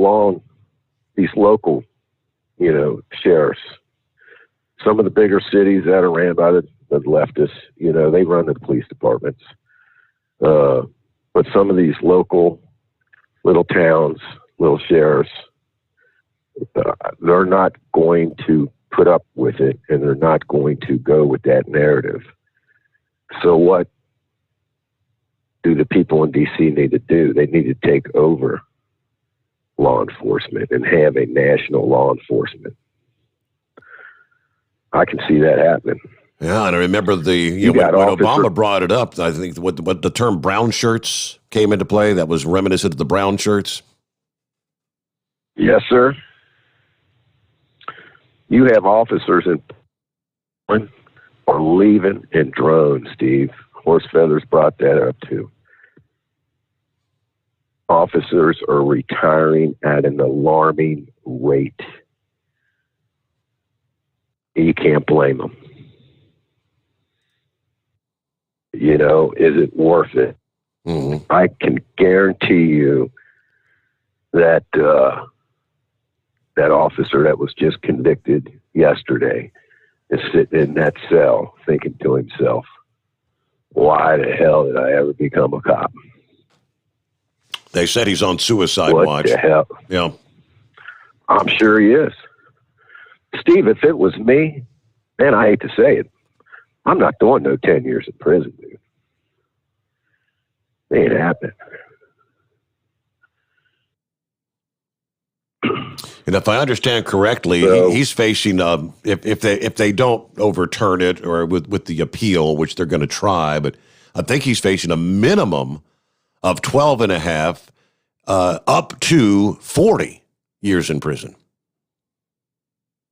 Yeah, you mentioned it the other night, whether they serve them 3 guilty verdicts in consecutive terms or not.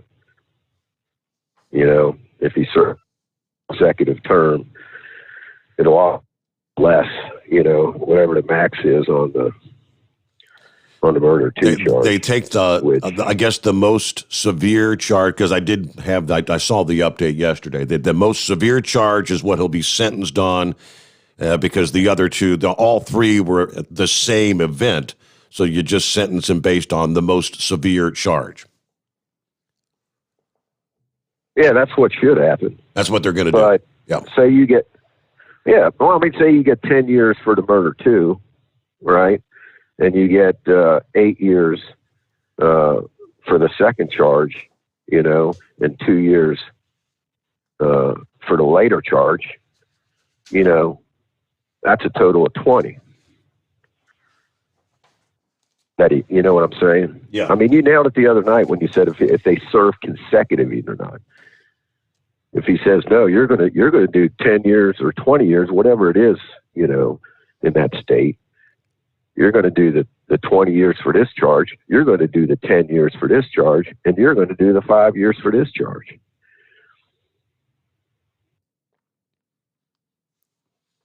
Let me see. I'm looking at the breakdown here from, it says Chauvin faces, as I said, a minimum sentence, 12 and a half years, maximum 40 years for second-degree murder. He will only be sentenced on that charge because all 3 stemmed from the same crime. So I guess that's the one that carries minimum 12 and a half, maximum 40. Yeah, I don't know what the others would carry, but he just gets sentenced based on that. Yeah, that very well could be if that's the way that's reading. That's the way it's wrote up here. Yep. Yep. So, but I mean, look, what did you just say? What did you say? Between 12 and 40? Minimum 12 and a half, maximum 40. That's second degree murder.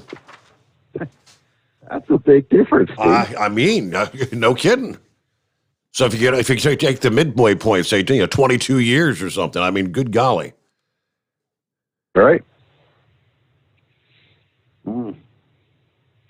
I don't know what's going to happen, Steve. I mean, you see what you see what they're doing, man. It don't matter the situation. Here, I can't believe you got an officer that literally saved another teenager's life. And they're condoning the action. That's just, this world is upside down. This country is upside down, man. Well, I guarantee you, if you go to that 13-year-old girl that was stabbed the other night here in Cincinnati, and go to her mother and her family, they would probably say they wish there was an officer there that could have killed the other girl that killed their daughter. Absolutely, and I guarantee you the news media won't be interviewing the other girl's life that was saved up in Columbus. They won't interview them, that parents.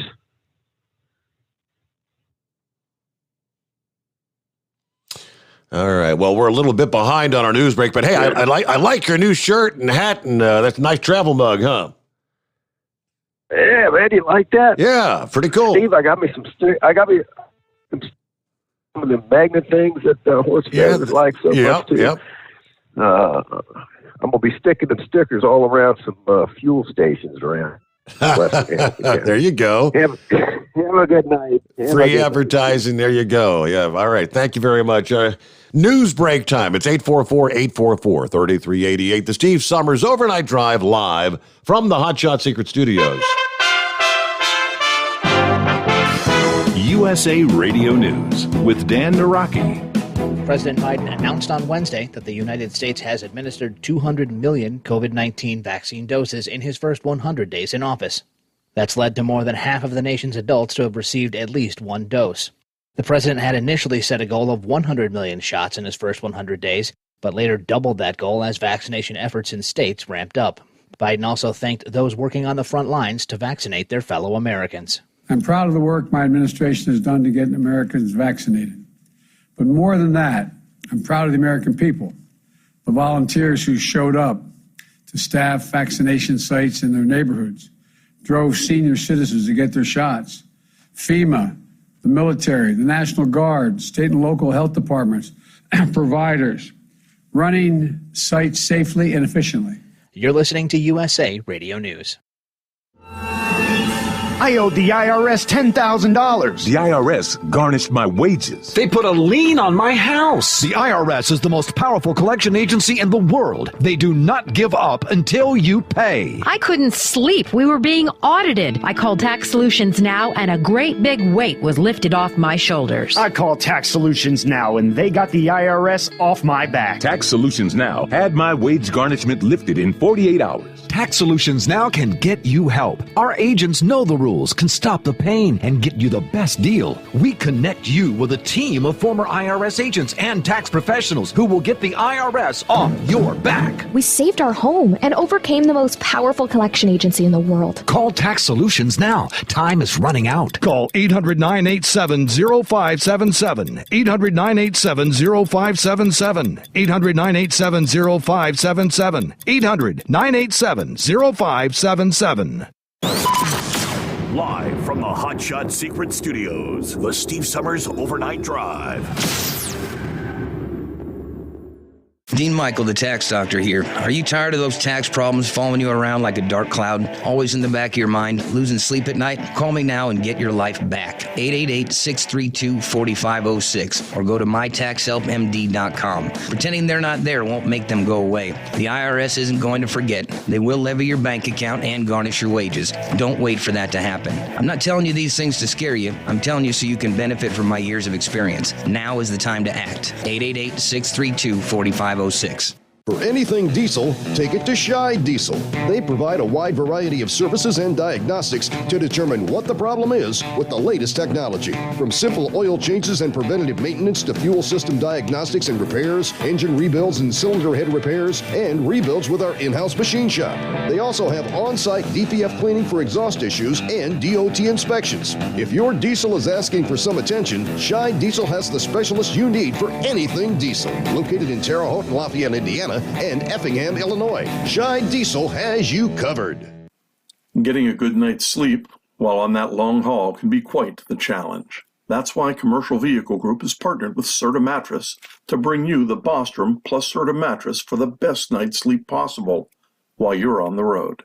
The Bostrom plus Serta Mattress, manufactured with Serta's patented Cool Gel Memory Foam, acts to dissipate body heat and eliminate pressure points, which reduces the tossing and turning that can be so disruptive to your sleep.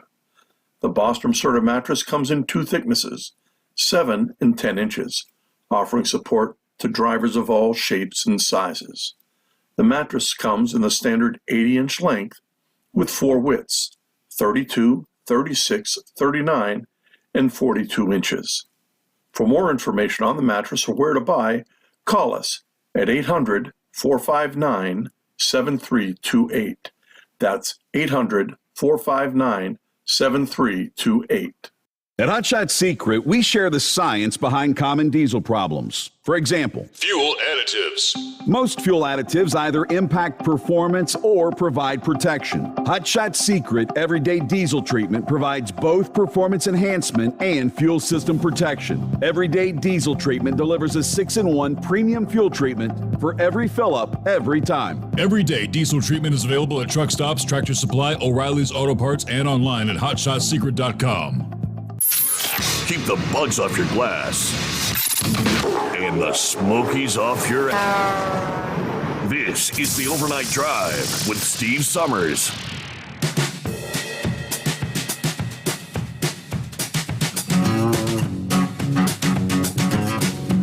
All righty, back at it here. It's 844-844-3388. While I had him on the line, I pulled up my email there, and Deranger sent me a email saying, Pappy, have him explain why a person with a knife can be more dangerous than a gun and why you have to keep a distance between a person with a knife. I think I've seen in the law enforcement training, that is definitely one of the keys. They show how, from 10 feet away, someone who surges at you can get to you before you can even pull your weapon. Someone with a knife.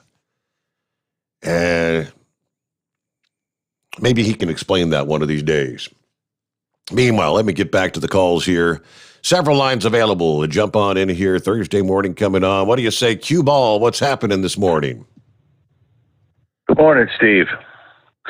I'm starting to think that this is a bit of deja vu. I know this is 2021, but you would think that this was 2020 all over again, minus the crazy lockdowns in every place that we deal with. Yeah. Now it's only some places. I got a lot to say. I don't really, I know a lot of the listeners are fairly new, but you and I have gone over and over for years about what I consider lack of police accountability. The reason why I consider this like the renewal of last year, so to speak, is I don't think there's too many people going to argue that Derek Chauvin killed George Floyd. And not long after that, we had here in Wisconsin, Kenosha, Jacob Blake. And I don't think anybody's going to argue the George Floyd thing. But when the Kenosha deal happened with Jacob Blake, that was a clean shoot. But nobody wanted to say it at first. Kenosha burned until Rittenhouse took care of business. Mm-hmm. So you see the problem. Now here we are again. Derek Chauvin again. He's found guilty. And even there, if I may digress into that little conversation real quick, when you actually get accountability for a road cop doing things he should not be doing, you need to win righteously. When you got congresswomen up there trying to incite a riot or intimidate a jury, that's not a righteous victory, is it? That jury was scared. They knew BLM would show up at their doorstep. So they would find this guy guilty of murder 1, murder 2, guilty of beating, clubbing baby seals, whatever it took to get BLM to not come to their house. That's not a righteous victory. Yep. But they wanted to do it as insurance to make sure that this cop was found guilty. As far as I'm concerned, he's guilty as sin. So I get it, but the same way, that's not the way the system's supposed to work. It's supposed to be anybody is due their due process. I hate to say it, he didn't get it. That's not right. It needs to be a righteous victory. It needs to be a righteous conviction. It doesn't matter whether it's a little goofy little speeding ticket, pissing on the sidewalk, or first-degree murder, or in his case, second-degree murder. It needs to be righteous, or it doesn't need to be. So now you've got the conviction, and then I guess the same day or within days, which is kind of funny how, anybody notice that when the police screw up, they don't release the body cam, they hold on to that real tight. But Columbus PD, they cuff that body cam up real quick. And as far as I'm concerned, that cop don't have a big enough chest to pin the medals on. Let's take that real quick. He gets out of the car. He doesn't even know fully what's going on yet. Yep. Next thing you notice, these two girls are pushing each other. One hits the floor. He draws his weapon because he sees it's an active fight. Within seconds. Hell, I don't think he had a full second. If you watch the video in full speed, I don't think he had a full second to figure out what was going on. Out comes the blade. She's ready to hit the other girl in the pink with that blade, and boom, he lands a handful of shots, all of which hit the target. None hit a bystander, by the way. Sounds like that guy was well trained. Sounds like that guy figured out what was what real quick with no time to really think about it. Just as soon as Steve, from the time he got out the car till the teenager went at the other girl with a knife. What are we talking? A second and a half, 2? I don't even think it was 2.5 seconds tops. Time it out is not much time. He did the right thing. Absolute 100% clean shoot. And we're going to make a big stink about this? This is not what you do. And LeBron James wants to make it sound like he's the next Derek Chauvin. You're next. Accountability. Who cares what that blowhard has to say? Big deal. He's paid by the CCP. He'll speak whatever, LeBron James. I'll be honest with you, okay? He does what he's told. He says what he's told. The CCP tells him to say it. He says it. That's it. It's real simple. Who cares what he has to say? But that's part of the problem, Steve. We have, and that comes from a weird thing. Me, coming from where I come from with the situations that I've been in my life, and you being who you are, and who particularly who your son is. We've kind of, I shouldn't say bashed our heads together, but we've certainly come to our disagreements about certain things when it comes to police. But one thing I've always said was, what needed to happen was accountability. When a cop screws up, he needs to be dealt with. End of story. That thin blue line crap don't fly with me. There's no reason why if a cop screws up that the whole department defends a crooked cop. Or I remember the case of that wrong way driver was a cop drunk as a skunk crashes a car into a semi-truck. Remember Pedro Abad Jr.? Yeah, and the fact they kept him employed by the police department long enough to get him out of the hospital. I'm sorry, they didn't charge him until after he got out of the hospital, because if they charged him, they would have to fire him and he would lose his health insurance. That's the kind of crap that they pull, where the average guy would be charged immediately, but because he had a badge, he went a year before getting charged. I remember we followed that one on the show years ago. That's the kind of crap that has to stop. You see, when you got cops like the ones that were harassing an Army lieutenant down there in Virginia, that crap's got to stop. That lieutenant knew if he reached for that seatbelt to grab it, reach for the seatbelt to unclip it like he was told to do, he'd have been shot. He didn't want to take that gamble. So he stood there with his hands out the door, and they sprayed him for it with the pepper spray. Ultimately, they were threatening to arrest him, and they didn't arrest him. Told him to keep it quiet. Well, body cam shows otherwise. So does his phone.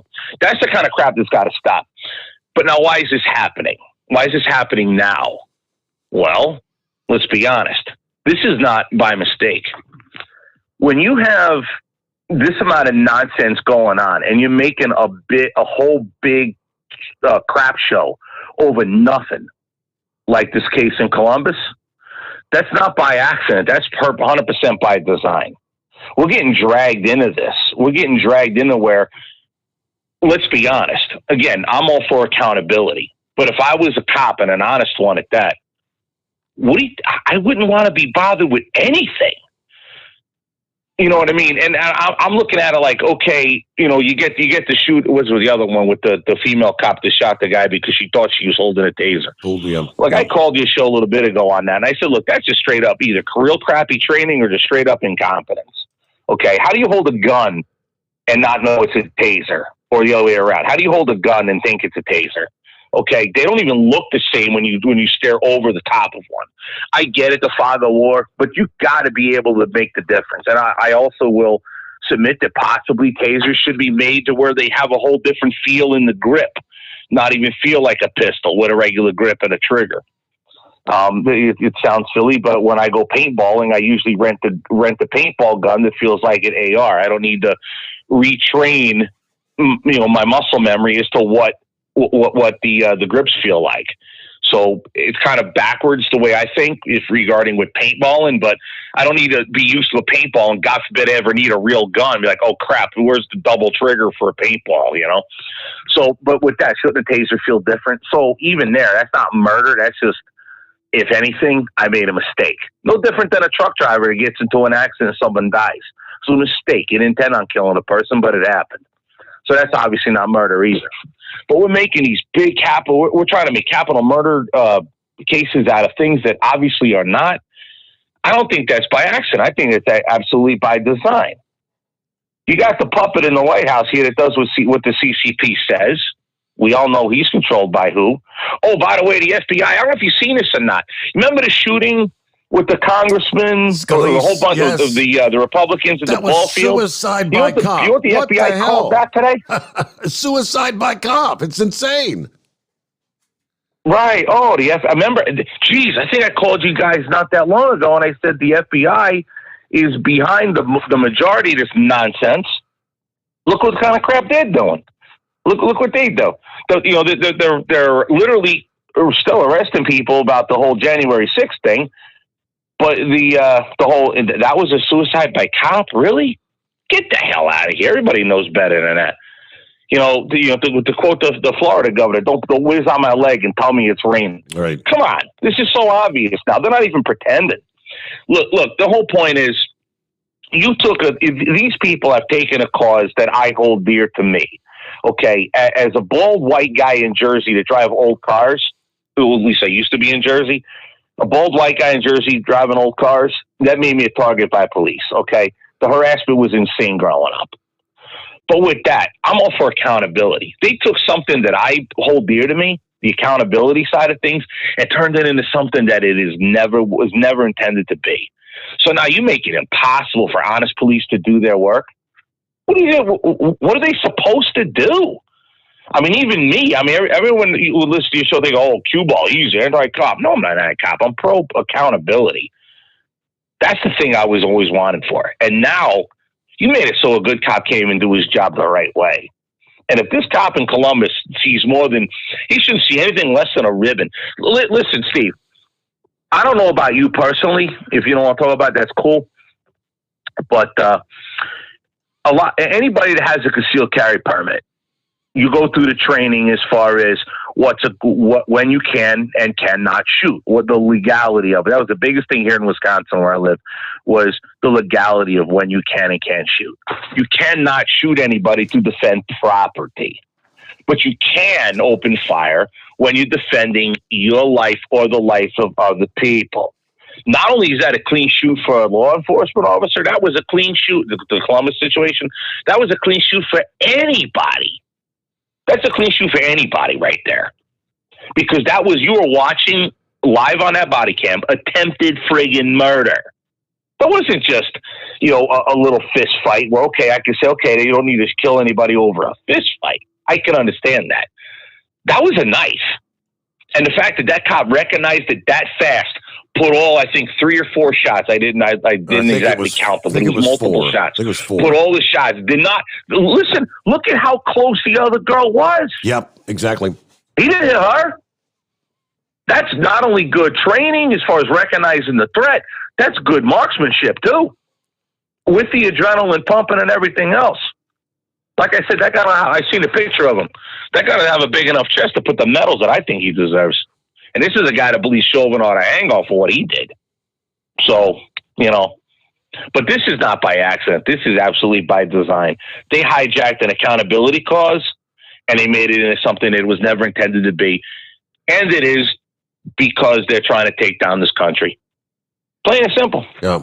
Well, they continue to use the narrative is law enforcement systemic racism. Yeah, okay. I'm a bald white guy, remember that? How much harass? See, that's the thing they like to play too. I'm a bald white guy. They always talk about, it was 18 or some unarmed African Americans killed by police. Nobody keeps track of how many cops harass the hell out of people and nothing comes of it. Nobody keeps track of that. I lost track of how many times it's happened to me growing up. Okay. Now I legitimately was, way back in the day, got my driver's license. We're talking about 17. This is when it started for me. Got my driver's license at 17, lost my license promptly for too many speeding tickets. And I'm still getting followed by the cops that busted my ass for speeding. Okay, you got me for speeding. I'm walking to the Monroe Deli. I'm walking back from the Monroe Deli. That's where I grew up, Monroe Township, New Jersey. I'm walking back, and Officer Jimenez, has to bust my chops. Walking? That kind of nonsense goes completely unreported. But that's where it started. These kind of things just happen, and nobody wants to do anything about it. Okay. So my whole point is this: nobody keeps track of that kind of nonsense. So I understand where the narrative becomes where people feel like they're being targeted. Well, the other thing is, let's be frank, politicians use the cops for what? Okay. Somebody brought this up on Fox News. Who is it hurting when they stopped the guy, or the female officer stopped the guy in Minnesota? Who's it hurting? His tag was expired. Listen, Steve, I've been guilty of running expired tags. You know why? You can't get them renewed, or you buy a vehicle, you can't get the damn thing plated and insured because of COVID. Meanwhile, I can show up for work, but DMV don't show up to friggin' work. How the hell am I supposed to get this car that's legally purchased? How am I supposed to get it a license plate? You got to send an email to the state and wait 3, 4, 5 days to when they decide, we'll respond to the email and send you a temp tag to stick in the back of the back glass of the vehicle you just purchased 6 days ago. By the way, that's why they stopped that Army lieutenant, was for not having a license plate. Turned out a temp tag was in plain view in the back glass, by the way. Right? So these things happen. Okay, but why is we are over criminalizing everything? We're stopping everybody for anything. I can't remember the guy's name. The guy that was shot down there in Cincinnati. It was years ago. The campus cop off campus. You remember that one? Yeah, What the hell was a campus cop patrolling off campus for? To make money. That's the obvious answer. I think that was Officer. But that's the kind of stuff that's got to. Tenzin, I believe, was his name. Oh, I can't. There's so many I can't remember. Yeah. But the point is, when you got a campus cop from a college patrolling off campus, that's obvious. That's revenue generation. We're using these police for the wrong thing.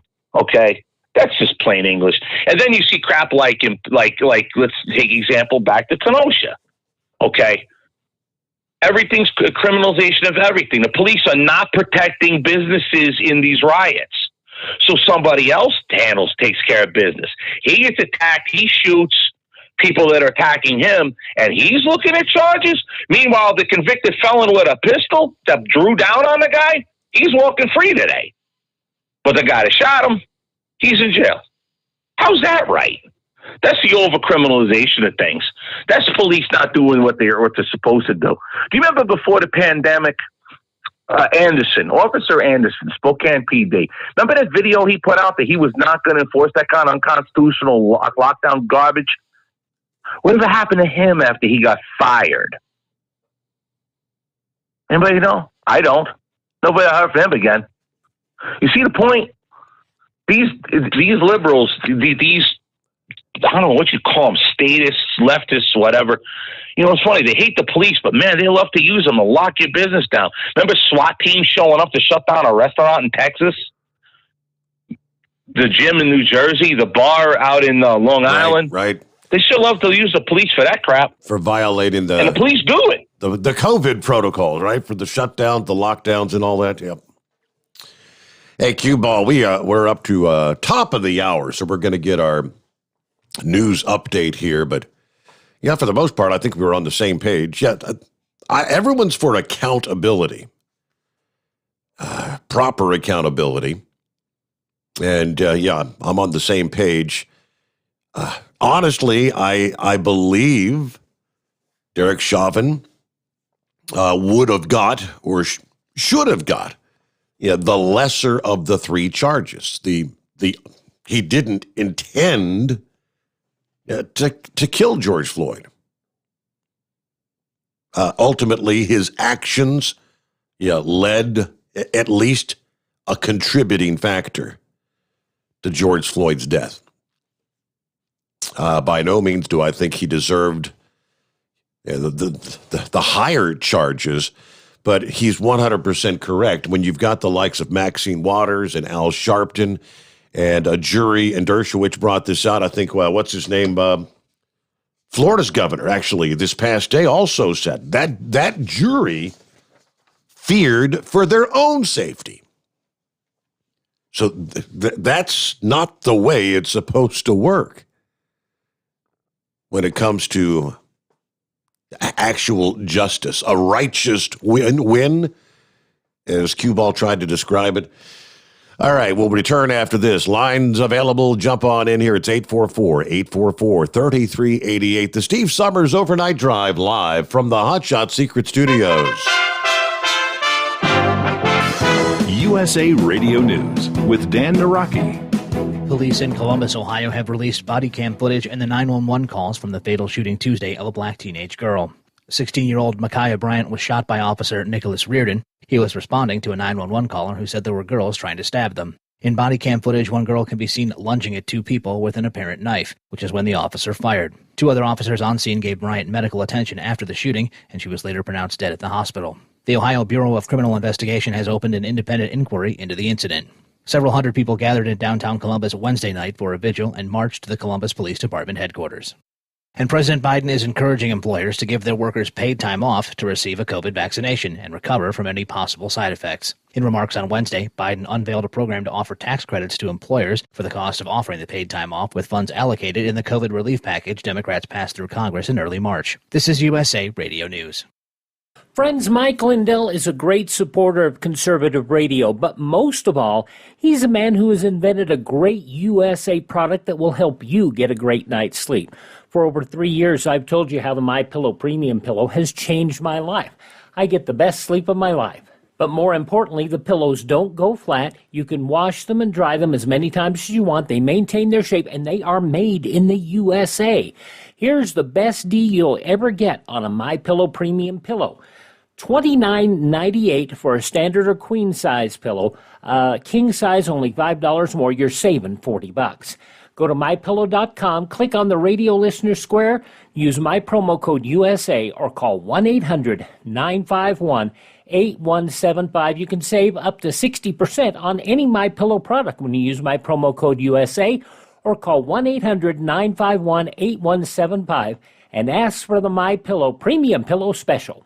A new survey shows that Americans aren't in agreement with efforts to expand the Supreme Court. Tim Berg reports. A Morning Consult political survey taken this month nearly mirrors one it took in the fall. It found 45% of Americans want to leave the High Court at 9 justices, and only 26% support expanding it. Republicans overwhelmingly reject expanding the court by 69 to 11%. However, Democrats do favor increasing the number by a 43 to 25% margin, and 47% of independents think they should only have 9 justices compared to 17%. From the USA Radio News Phoenix Bureau, I'm Tim Berg. And the House will vote Thursday on a bill to give statehood to the District of Columbia. The measure would give the district a voting representative in the House and 2 senators, while keeping areas of the district like the White House, U.S. Capitol, and the National Mall under federal control. Should it pass the House, the bill is expected to face stiff resistance in the Senate. You're listening to USA Radio News. Hi, this is Wyatt Cox. Each and every day, the USA Radio Network produces 3 hours of the greatest radio programs of all time. Comedies, drama, suspense, it's all there. Classic radio theater. Now, if your radio station doesn't carry the program, you can find them anywhere podcasts are served, including iHeartRadio, Spotify, Spreaker. Just search for USA Classic Radio Theater. Find it. USA Classic Radio Theater. You'll love it. A vote to censure California Congresswoman Maxine Waters for comments she made to protesters in Brooklyn Center, Minnesota last weekend failed on Wednesday. Waters spoke to crowds last Saturday, telling them to get more confrontational if former Minneapolis police officer Derek Chauvin was not convicted of murder. The measure was tabled by a party line vote of 216 to 210. Georgia Congressman Jody Hice believes Waters still needs to be held accountable for her rhetoric. The Georgia Republican tells Newsmax TV that her comments were as incendiary as anything she has accused the other side of saying regarding the riots at the U.S. Capitol. This is the same type of thing that she's been accusing us for, just simply standing for free and fair elections on January 6th. And, of course, we all know the mob that took place in breaking into the Capitol, which is totally wrong. We've spoken out against that. Everyone has. But now we have absolute. I mean, look, she's talking to a bunch of rioters, people who are already in process of rioting, and she calls on them to be more confrontational. I mean, we already have burning of buildings and assaults taking place and all sorts of looting and all sorts of riotous behavior, and she calls for more confrontation than that. What does she want? Yeah, she needs to be accountable. And the producers of the game show Jeopardy have released the final list of guest hosts for the show's 37th season. Good Morning America anchors George Stephanopoulos and Robin Roberts, CNBC host David Faber, Fox sportscaster Joe Buck, and actor LeVar Burton will each take a turn at the podium through this summer. For USA Radio News, I'm Dan Naraki. At Hot Shot Secret, we share the science behind common diesel problems and their solutions. For example, ultra-low sulfur fuels. The primary function of diesel fuel is combustibility. One of the little-known aspects of fuel is its role as a lubricant to metal-on-metal moving parts. The introduction of ultra-low sulfur fuels diminishes the fuel's ability to lubricate because sulfur, which has been mostly removed, has lubricating properties. Hot Shot Secret Everyday Diesel Treatment with LX4 delivers unmatched lubricity. Third-party testing confirms that it takes 3 times the amount of leading fuel treatment to match the lubrication benefit of 1 dose of Hot Shot Secret. Everyday Diesel Treatment is a fully formulated 6-in-1 premium fuel treatment for every fill-up, every time. Everyday Diesel Treatment is available at truck stops, Tractor Supply, O'Reilly's Auto Parts, and online at HotShotSecret.com. Hot Shot Secret, powered by science. You're listening to the Overnight Drive with Steve Summers.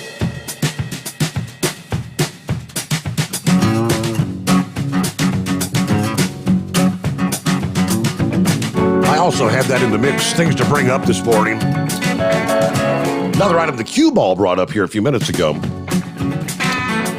In reference to the FBI. What the hell's going on with the FBI? Y'all remember the shooting? When the Republicans all got together for a baseball, it was a congressional baseball practice. That mass shooting that nearly killed Republican Whip Steve Scalise. Apparently, the FBI determined that is suicide by cop. Yeah, what the hell are they talking about? They're downplaying the political motivations of the gunman there. This guy was a Trump hater. He was out to kill as many Republicans as he could. I mean, domestic terrorism is what that would have to have been described. Brad Wenstrup, the Republican representative from Ohio, said during a House Intelligence Committee meeting with the FBI Director, Christopher Wray, last Thursday, months after the shooting, the FBI privately briefed the members of the baseball team that were present that day and said the shooter was looking to commit suicide by cop. Much to our shock that day, the FBI concluded this was a case of suicide by cop. Director Wray, you want suicide by cop? If you want that, you pull a gun on a cop. It doesn't take 136 rounds, it takes 1 bullet. Both the Department of Homeland Security and the Office of Director of National Intelligence published products labeling this attack as a domestic violence extremist event, specifically targeting Republican members of Congress. Yeah, how could the FBI not label it that? He went on to say he contacted the agency a few days later to express his disgust with the Bureau's conclusion. Although the agents were not a part of the investigation, they did not agree that this was suicide by cop, and it's my first-hand opinion, this was an attempt at assassination of Republican members of Congress. Yeah, now, Wray was not yet in charge of the FBI at the time of the investigation. It was actually headed by then acting director Andrew McCabe between May and August of 2017. Yeah, McCabe and former President Trump were quite often, frequently at odds with one another. Of course, Scalise was critically injured in the attack. A Capitol Police officer, congressional aide, and lobbyist were also hurt. Shooter was killed after a lengthy gunfight with Scalise's security detail. Actually, some of Wenstrup's Democrat colleagues on the House Intelligence Committee, in a rare, almost non-existent bit of bipartisanship, actually issued statements supporting his questioning. Jackie Speer, the Democrat of California, says, I actually would like to associate your comments with my interest in wanting to pursue that as well, Dr. Wenstrup. I'd like to second Dr. Wenstrup's questions on the near massacre of our colleagues in 2017. Jim Cooper, the Democrat from Tennessee, says, so I, like my colleague, have a particular interest in that. the agency has never publicly revealed their conclusions about the gunman's motivations. Back in June of 2017, but a week after the ordeal, investigators revealed the shooter's social media history included posts advocating far left-leaning causes, listed candidates and slamming Republicans, particularly Donald Trump. Prosecutors at the time said this was an act of terrorism. Again, so, yeah, how does the FBI come off?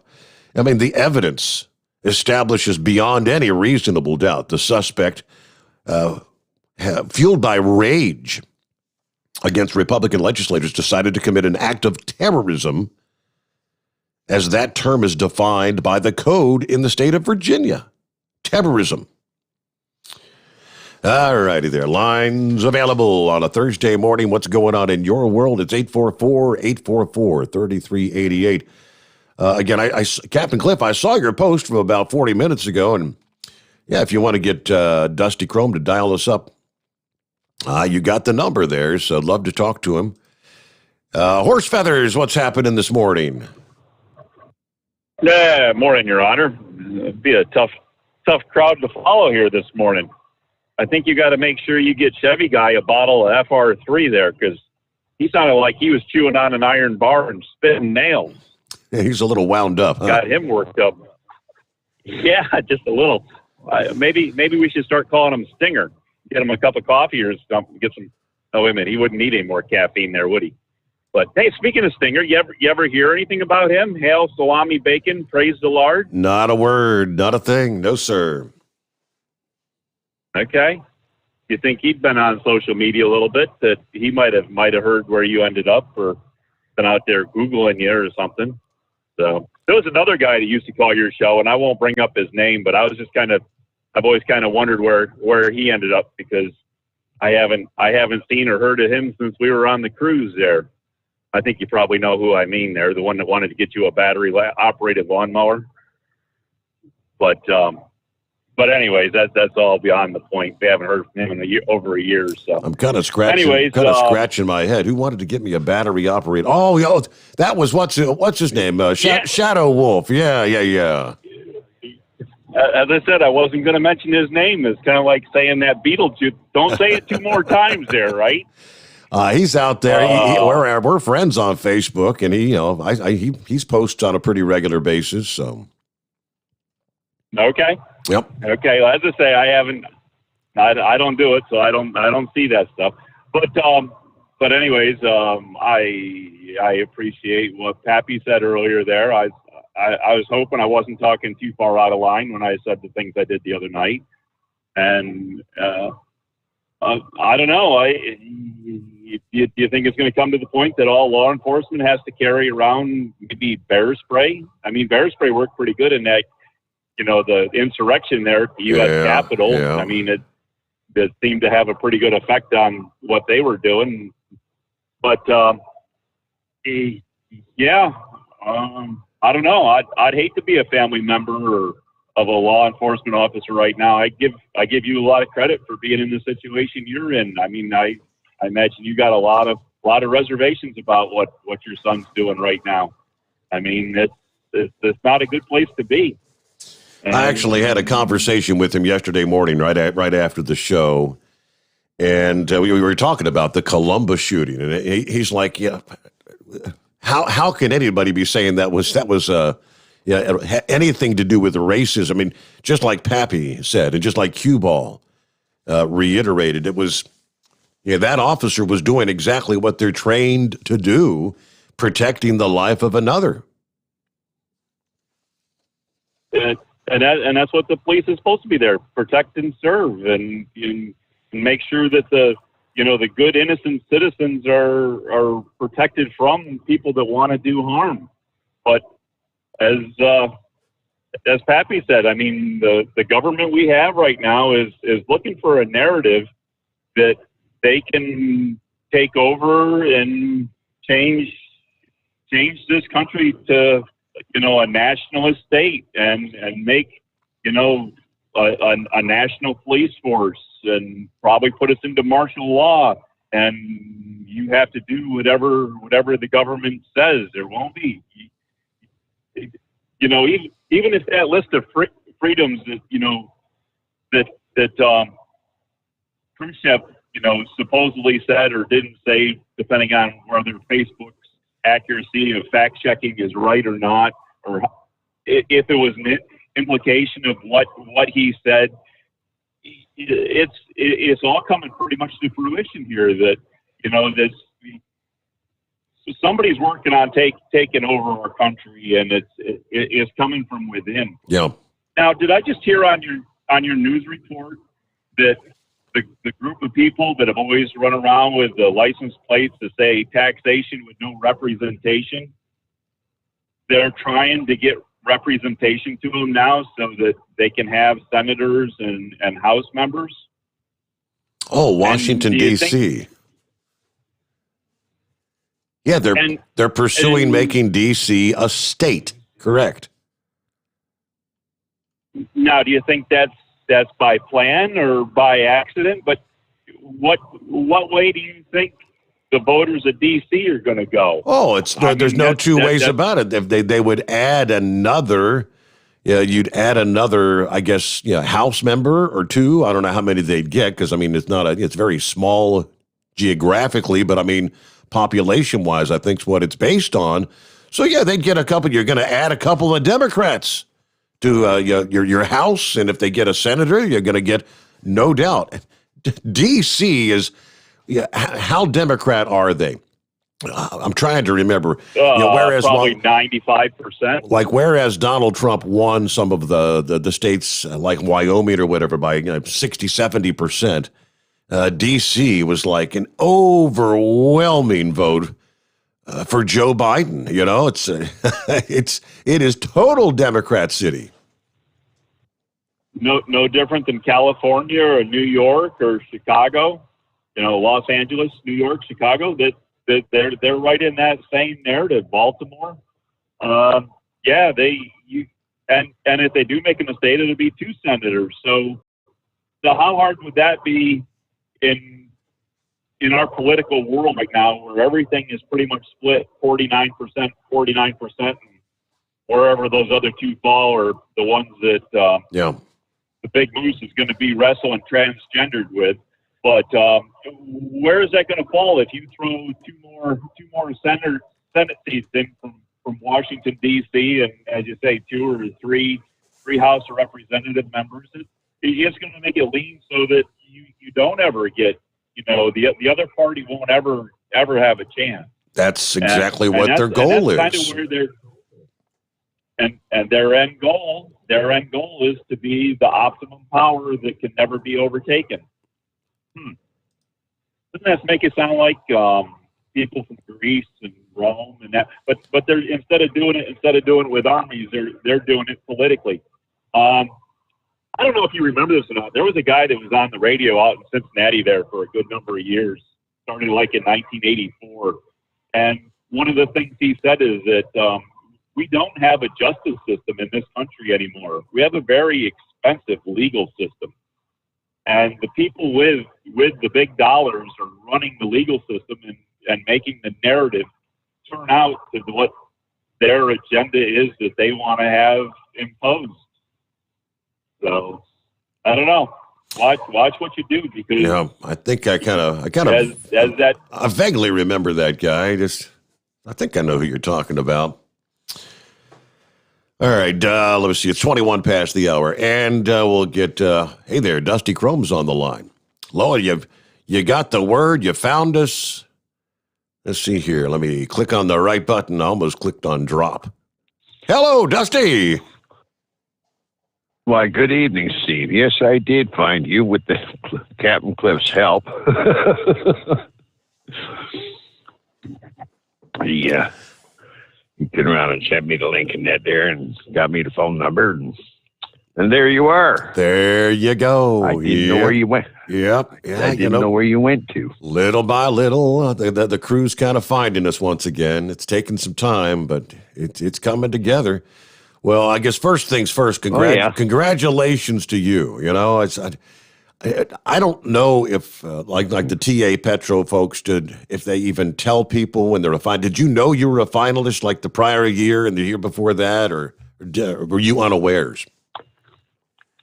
No, they'll let you know when you become a finalist. Okay. And, they usually have like 10 finalists normally. Yep. And then once you know that then they do up the dossiers and send it out to the judges. And, the judges get to look at it, like over Christmas and all of their stuff or whatever. And they'll make their votes. And then sometime in January or, close to the end of January, right? That's when you find out whether you made it or you didn't. Okay. I made it on my fifth try. That was your fifth? Really? Okay. I didn't realize that. Oh, yeah. Well, for the 2020 citizen driver, right? They're looking at my employment thing, right? For 2019, right? And when Snowdon went bankrupt on December the 9th, that just kind of took me out of the running. But for 5 years, right, I was in the top 10 every time. So I was got to say something. It's like being nominated for an Academy Award or something like that. You're part of that group. That if you had 100 and however many nominees just to make the top 10. Yeah. And with the caliber of drivers out there now that they're getting into the top 10, the caliber, your kids keep going, higher and higher each time. So I felt quite proud just to be in the top 10. But I finally made it. So you selected which TA Petro they're going to be like changing the name on for you? The one at Glendale, Kentucky. That's right, Glendale, Kentucky. Yep. That's I-65, exit 86, just south of Elizabethtown. Okay. Yeah. So if you're not doing nothing on July 24th, all right, which happens to be a Saturday, I have to send you the invite. Where you going to be? Oh, that's the date you're going to be. They're going to do the unveiling thing. Okay. I got you. Yes, sir. Okay. So they'll cut the blue ribbon and have some cake and a little celebration kind of thing. Yeah. Yeah, it's had to check with some people, right? What weekends, in June and July, right, that they had available, because I definitely wanted them to be there. And that was the weekend we come up with. The only sad part is I'm hoping the board will be open by then so that my brothers can join me. Exactly. Yeah. But it's a long time coming, but it's still well worth it. It's just, I don't know, to me, it's just, it took a while for it to sink in. I had a chat with Dave Nemo there Monday morning on the air. And then yesterday afternoon, they recorded Landline Now. Scott Thompson there from Landline Now turned around and did an interview. Okay. And played that back tonight. Well, Wednesday night at 7 p.m. They played that back. Kept me busy talking to different, all kinds of people and screening all kinds of phone calls. You finally made it, huh? Yeah. So when are we ever going to get together and you bring your camera and get some photos at a truck show, for crying out loud? Yeah, really. Well, unfortunately, there's no truck shows this year. Nope. So far. Yep. But I figure with I'm not discounting the possibilities for Walcott or in July or Joplin, Missouri in September, like with a lot of people getting their vaccinations and whatnot. Restrictions are slowly being lifted. So there is potential if the timing is just right. Okay.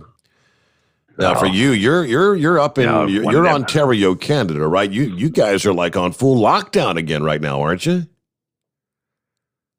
Well, I'm talking to my brother there tonight. He said that, and I read on the weekend there that they went from like last week they were 2 weeks into a stay at, I guess, well they call it a lockdown. It was more of a stay at home order because I drove through Toronto a couple of times there, right, and there's a whole lot of cars out there, and there are too many of them to be all essential workers.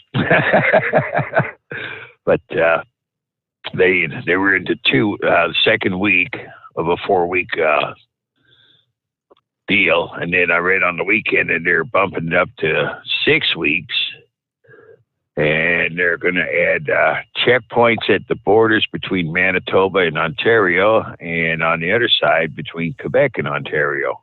Screening, like they checking people when they're coming into the province. So, but like I say, with everybody getting their vaccines or vaccinations and that there, right? They are slowly lifting some of the, are going a little lighter on some of the restrictions and that. So I'm not turning around and said that. I'm hopeful that either Walcott or Joplin can turn around and actually come to life this year. We'll see what happens. Be better than something better than nothing. The biggies though, Louisville and Dallas off till next year again. So Dallas is done. It's finished. No more. Oh, really? Like permanent? Yeah. Yep, that's what I hear. I had not heard that. I didn't realize. Yeah, that's what I heard. I figured something was going to happen after the time we had. I forget which hurricane it was, right? But we were always like in the south end of the entire convention center, and that one year they had a bunch of hurricane refugees. They were busing up, and they were going to supposedly house them in the south end, the south wing. And what they did was they moved the entire truck show across the street to the north end of the complex, and on the second floor. And we had that 2 years in a row or 3 years in a row, and then of course I think by staying there, not going back to the south wing like they had before, I think that they're kind of had something to do with them going the way that they have. Because like it was a smaller room. You could tell that they've lost some vendors and stuff like that. And a couple of years before they moved us up, I noticed that at the one show there, right, every door where they had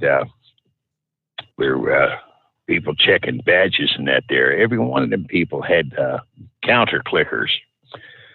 And I asked the girl, what's the story on that? And she turned around and said, well, they're looking, trying to find out which stores had the most volume of traffic. Yeah. And of course, when you do that there, right, like all the booths and that, in the higher volume doors, all those booths are going to, become a higher value item. So who knows why, but all I know is that I heard it's done. So don't know and talked to a few people about it, and like they come up with the same answer. But Louisville has actually got a date for 2022. 22, yeah. And that's their 50th anniversary or something like that. So we'll see if that happens. Hopefully, Well, by that point in happen, time, it should be the granddaddy of them all. And everybody get back together once again. I mean, you'd have all the OEMs and everybody there, because in recent years they had gone to the staggered every other year kind of thing. Well, hell, it will have been 3 years since there's been a Mid-America. Well, no, they had one in 2019.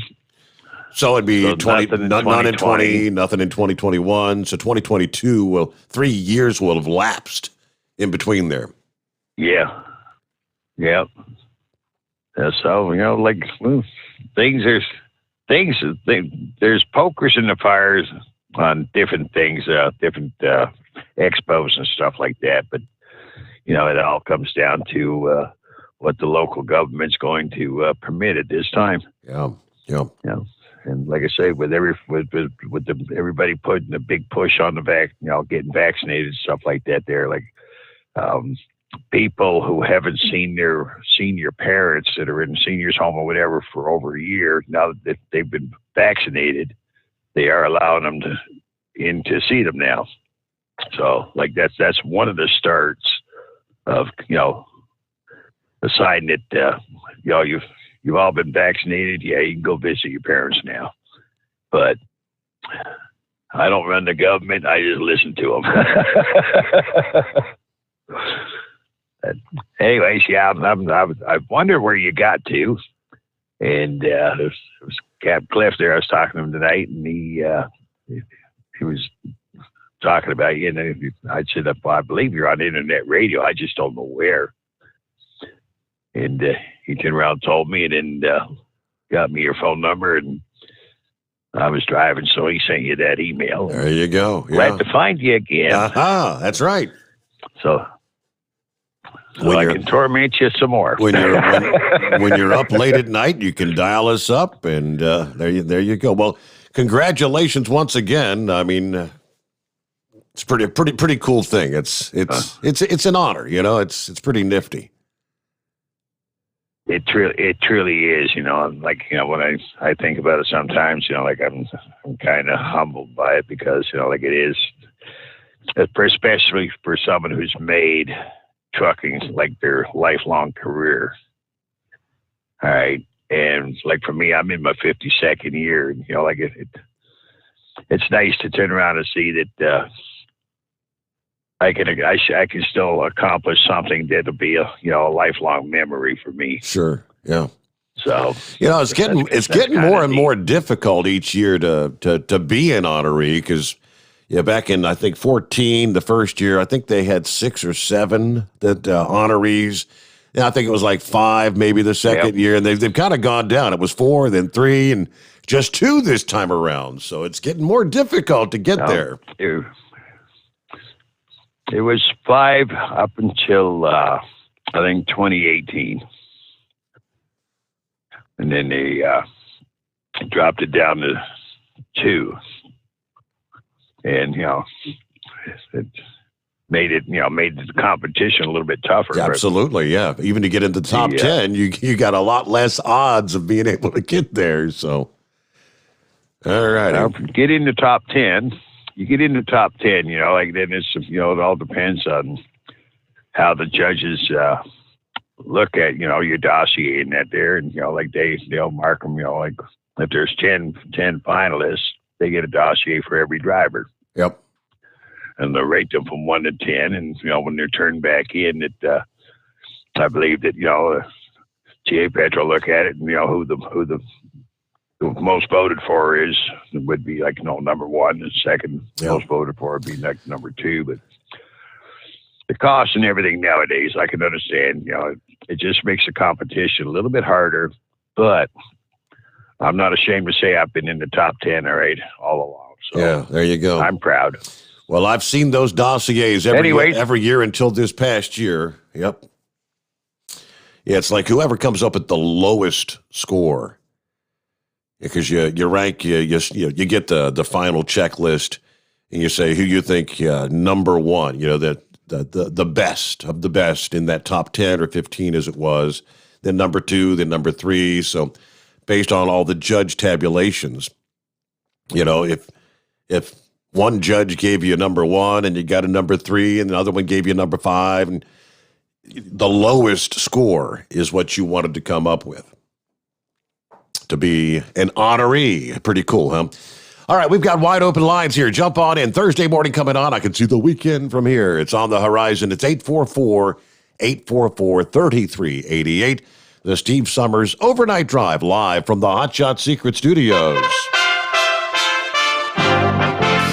USA Radio News with Dan Naraki. President Biden announced on Wednesday that the United States has administered 200 million COVID-19 vaccine doses in his first 100 days in office. That's led to more than half of the nation's adults to have received at least one dose. The president had initially set a goal of 100 million shots in his first 100 days, but later doubled that goal as vaccination efforts in states ramped up. Biden also thanked those working on the front lines to vaccinate their fellow Americans. I'm proud of the work my administration has done to get Americans vaccinated.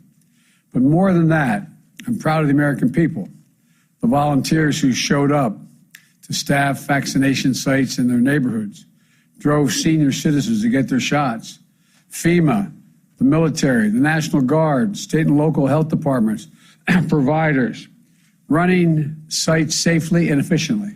You're listening to USA Radio News.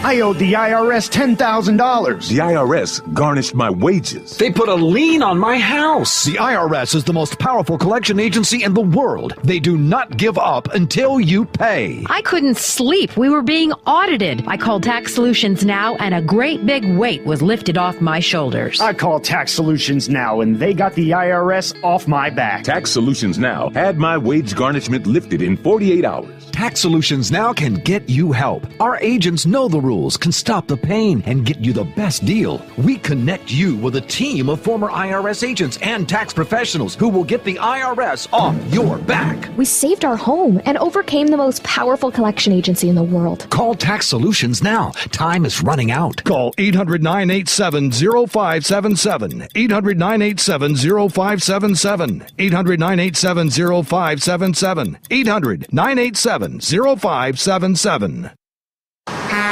You're listening to the Overnight Drive with Steve Sommers. At Hotshot Secret, we share the science behind common diesel problems and their solutions. For example, Hotshot Secret Diesel Extreme. Today's ultra-low sulfur fuels leave injector deposits causing frequent DPF regens and low throttle response. Diesel Extreme is a once every 6-month treatment that will clean your entire fuel system, including the tank, lines, pump, and the injectors. Hotshot Secret Diesel Extreme is available nationwide at truck stops, fine farm and auto stores, and online at hotshotsecret.com. Some say their truck reflects who they are, dependable and reliable. That's why you trust Blue Def. Now the best just got better. Introducing Blue Def Platinum, a revolutionary innovation with advanced system shield technology to significantly reduce harmful deposits, to maintain fuel economy, save money on costly repairs, and sustain the life of your SCR system. There's only one DEF to choose. Blue Def Platinum. The best just got better. PureFlow Air Dog, your leader in fuel air separation system technology. Our systems filter out water, particulates down to 2 micron, and remove all of the air out of your diesel fuel. This allows for nothing but pure, clean diesel fuel to reach the expensive injection system equipped in your vehicle. Not only do our fuel systems protect, they also come in a variety of flow rates to meet your performance needs. Our systems are compact and use OEM-style fittings for easy installation.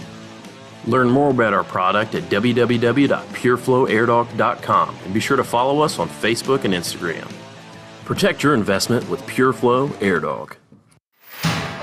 Diesel Army is on duty 24 hours a day, 7 days a week. Burning the midnight oil with the best diesel coverage. All the tech, all the torque.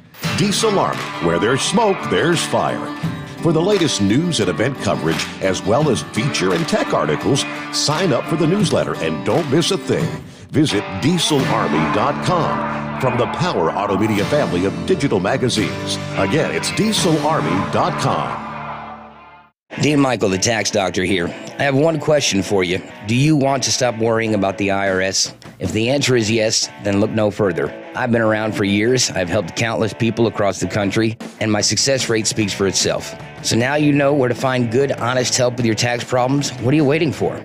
If you owe more than $10,000 to the IRS or haven't filed in years, call me now at 888-557-4020 or go to mytaxhelpmd.com for a free consultation and get your life back. For anything diesel, take it to Scheid Diesel. They provide a wide variety of services and diagnostics to determine what the problem is with the latest technology. From simple oil changes and preventative maintenance to fuel system diagnostics and repairs, engine rebuilds and cylinder head repairs, and rebuilds with our in-house machine shop. They also have on-site DPF cleaning for exhaust issues and DOT inspections. If your diesel is asking for some attention, Scheid Diesel has the specialist you need for anything diesel. Located in Terre Haute and Lafayette, Indiana, and Effingham, Illinois, Scheid Diesel has you covered. Drivers, you demand that your equipment's reliable and dependable, and that also applies to your headset for communication. Well, our friends at Stellar Electronic have you covered. The Pluto Duo headset bundle is the best communication headset you can find in the industry. No matter the challenging environment you're driving in, the Pluto headset will make you sound crystal clear all the time thanks to their 99% noise cancellation. And the Duo's not only a stereo converter for the headset, but also a power bank so you can charge as you go. Learn more at StellarElectronic.com or visit them on Facebook. At Hot Shot Secret, we share the science behind common diesel problems and their solutions. For example, Diesel particulate filter regeneration. the DPF catches particulates left over from combustion. The DPF regeneration cycle cleans the filter with temperatures exceeding 1,000 degrees Fahrenheit. A computer sensor triggers the DPF regen, which is often accompanied by a loss of power and fuel economy. The frequency of DPF regens are in correlation to the cleanliness of the fuel burn. Under heavy operation with the dirty burn, DPF regens can occur multiple times per day. Hot Shot Secret Diesel Extreme Fuel Additive promotes a more complete combustion, creating fewer emissions and therefore fewer DPF regens. Vehicles using Diesel Extreme experience 83% less DPF regens. Hot Shot Secret Diesel Extreme is available nationwide at truck stops, fine farm and auto stores, and online at hotshotsecret.com. Hot Shot Secret, powered by science. Because Channel 19's a little congested. Call Steve now at 844-844-3388. The Overnight Drive.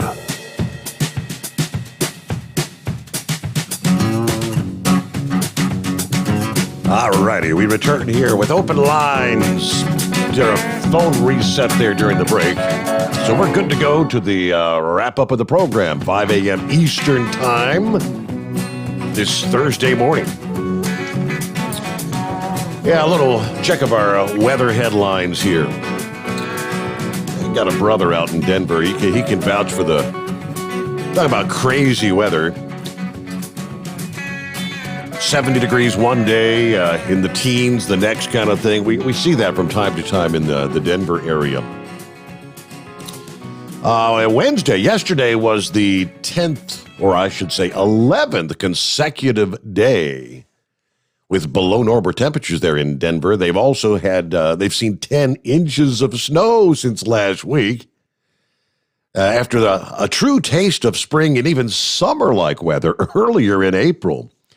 Many folks along the Front Range are eager for the warmer weather to return, and it will, just in time for the weekend, apparently. Although it can be jarring to experience such enormous weather changes, it's not uncommon in Colorado this time of year.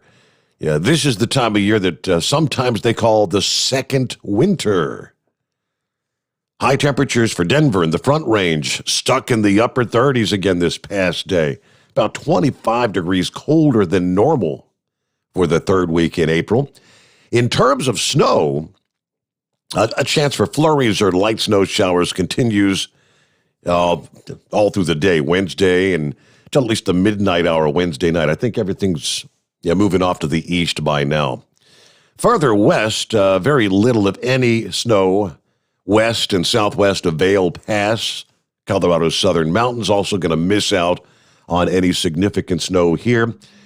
Speaking of southern Colorado, there is another red flag warning for the Four Corners region. Fire danger remains high in that part of the state as it continues to be much warmer and much drier there.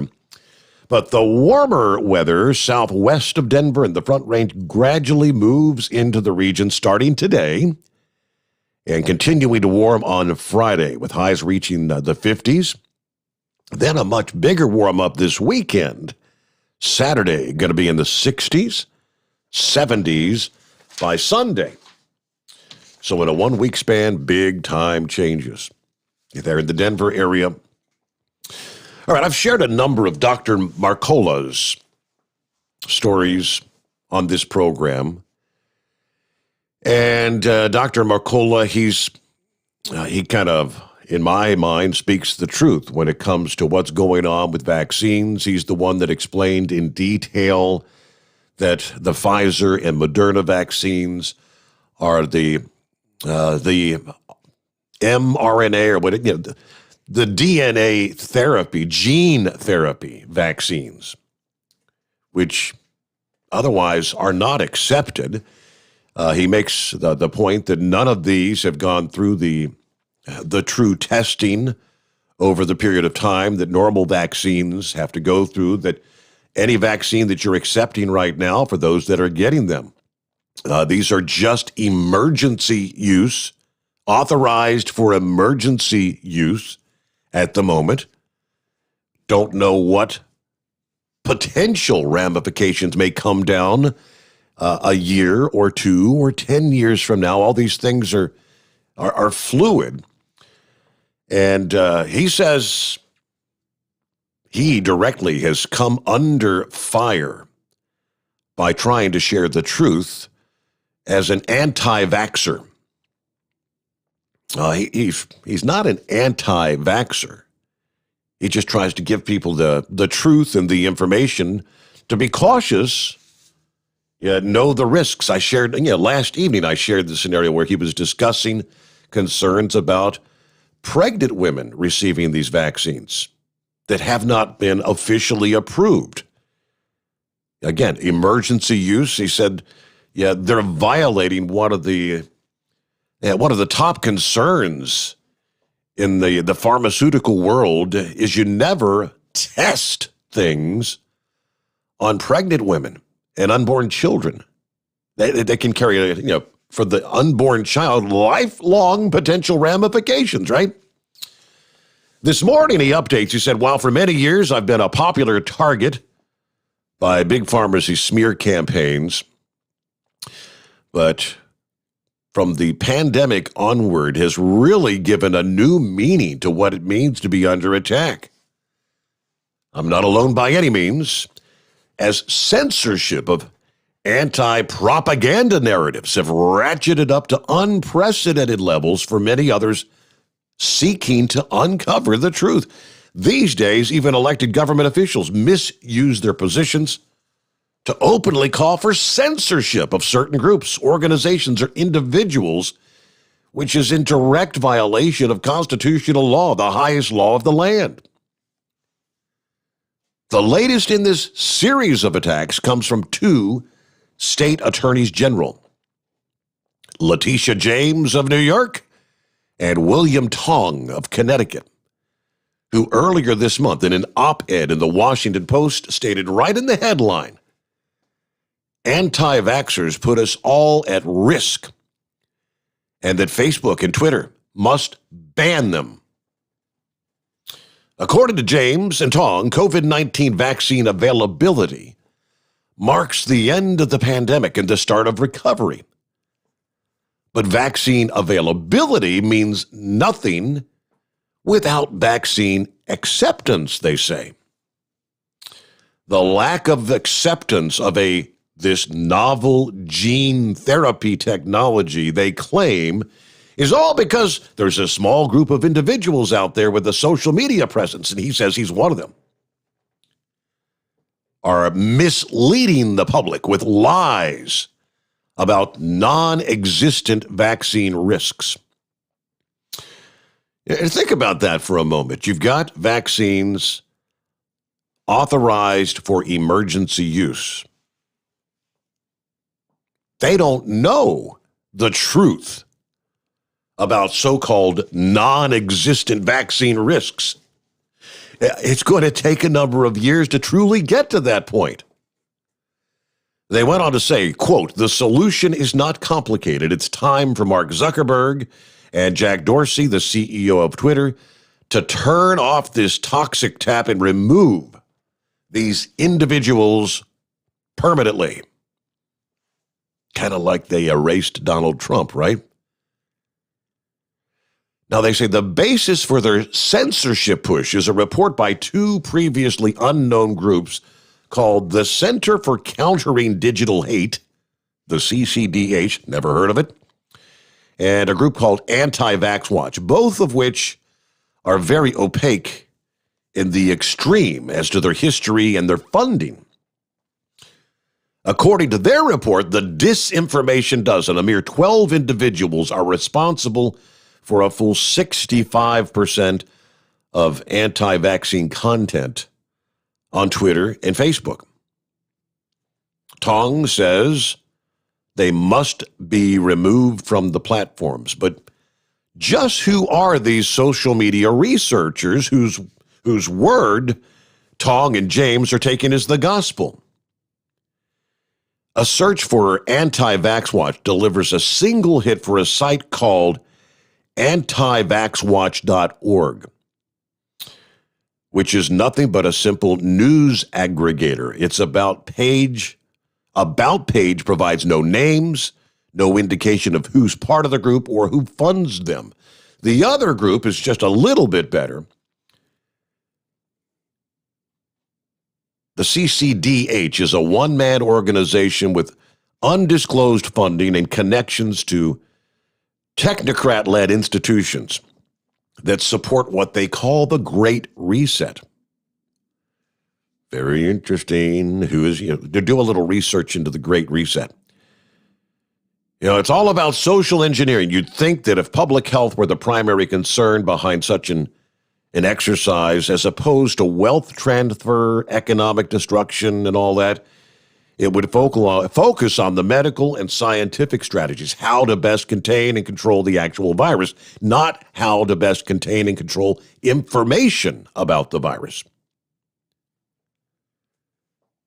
Let me be clear.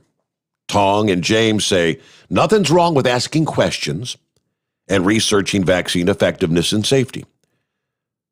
We're not looking to limit the ability of individuals to ask important questions, but the small handful of people we're talking about, in their minds, are promoting dangerous lies. Now, I don't know that those handful of, if you want to call them disinformation people on social media, there is disinformation available on any topic. You pick your poison. Are we now going to begin picking and choosing who gets to say what? That's really where it's come to, the whole woke society. Now let me take you to Mission, Kansas. I guess there's an awful lot of people that must be buying the disinformation campaign, or are they? Is it just everyday commonsensical people who have questions, like many who listen to this program? Concerns about potential impacts down the line for a gene editing therapy, changing their DNA, possibly permanently? About 3/4 of Kansas counties, they tell us, have turned down new shipments of the COVID vaccine at least once over the past month, and several counties for 4 consecutive weeks, according to the data. Some people just don't want it. It's kind of stalling, according to a nurse with the health department in northwestern Kansas, Decatur County there, where only about 29% of that county's 2,900 residents have received at least one dose of vaccine. Her county is among 6 that have rejected allocations for all 4 weeks. Nobody's making appointments. 33 other counties have paused shipments from the state for at least 1 week, 26 for 2 weeks, 16 counties for 3 weeks. There's only 24 counties, mostly the bigger counties, like Shawnee, Johnson, Sedgwick, that have not turned down any shipments. Now, in rural south central Kansas, Barber County, which has turned down vaccine doses from the state for 2 of the past 4 weeks. Daniel Farr said she has no plans on being vaccinated. The 32-year-old said, hey, I had COVID last year, along with my 5-year-old and 12-year-old and my husband, who is a sheriff's deputy. They were never tested for active infection when they were sick, but blood tests afterwards detected the antibodies for the virus in all 4 of them. She says, I believe in vaccines that have eradicated terrible disease for the past 60, 70 years. I totally, fully believe in them. Now, for a vaccine that was rushed in 6, 7 months, I'm just going to be a little more cautious about that. And I have a right to be cautious about what I choose to put in my body, she said. You know, there's maybe the medical community and the pharmaceutical giants or Joe Biden or don't want to believe that there are millions of Americans that are in that same category. I know many of them myself. I know actually a pharmacist who says she knows enough about what's going on in this. She's been educated in the medical field, and at this point in time, she has no plans on taking the vaccine. It's a choice we all get to make, right? The story out of Kansas goes on, though, to say we're going to have to find, some of these medical community and people in the scientific community saying, we're going to have to find additional ways to, quote, twist people's arms. We've got to convince them to get these vaccines. Again, what do you mean by, how are you going to twist their arm? Is it going to be the vaccine passports? Those are the things they're looking at. It's going to be things you cannot do in your life that you want to do. If you don't get the vaccine, you're not going to get to do them. That's going to give you that incentive. All right, we'll see where that goes, but I just thought I'd share that with you. Again, Dr. Mercola, he's had a lot of very, very interesting research and explaining exactly how these current availability of vaccines work. Just trying to share the truth with people. I don't think I've ever seen him say, do not get the vaccine. No, no, no.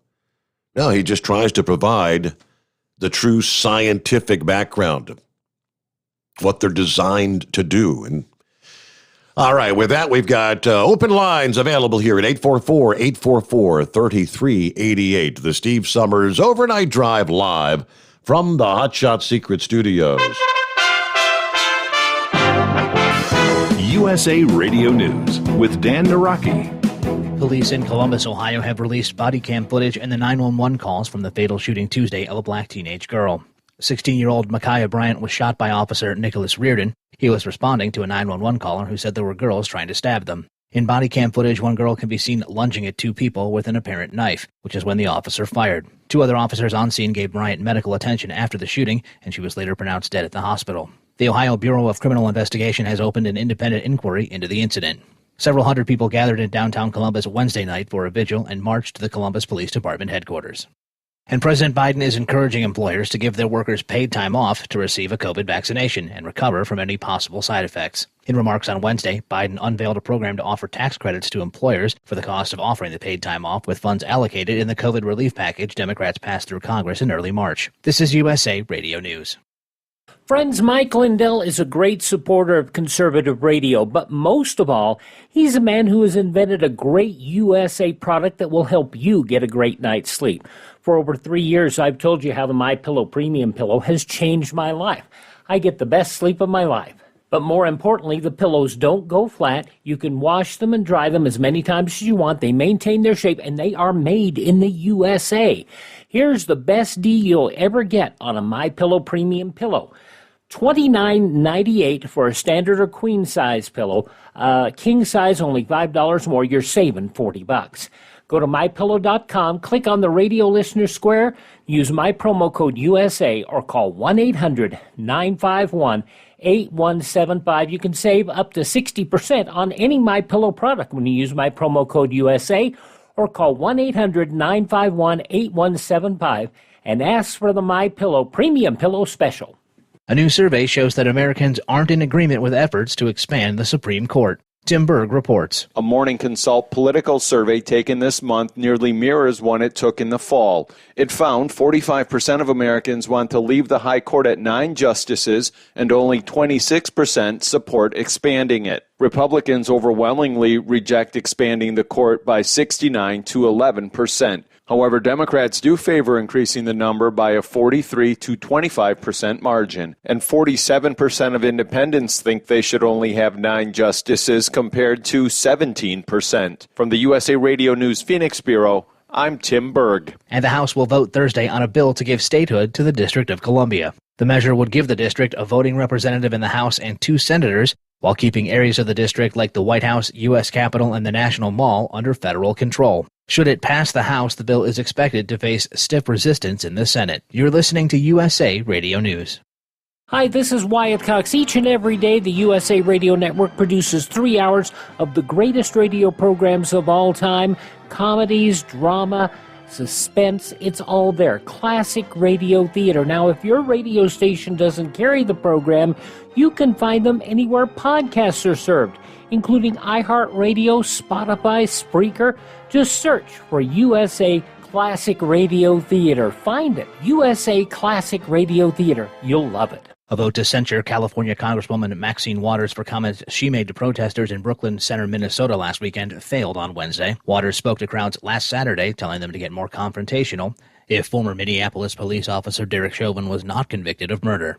The measure was tabled by a party-line vote of 216 to 210. Georgia Congressman Jody Heiss believes Waters still needs to be held accountable for her rhetoric. The Georgia Republican tells Newsmax TV that her comments were as incendiary as anything she has accused the other side of saying regarding the riots at the U.S. Capitol. This is the same type of thing that she's been accusing us for, just simply standing for free and fair elections on January 6th. And, of course, we all know the mob that took place in breaking into the Capitol, which is totally wrong. We've spoken out against that. Everyone has. But now we have absolute. I mean, look, she's talking to a bunch of rioters, people who are already in process of rioting, and she calls on them to be more confrontational. I mean, we already have burning of buildings and assaults taking place and all sorts of looting and all sorts of riotous behavior, and she calls for more confrontation than that.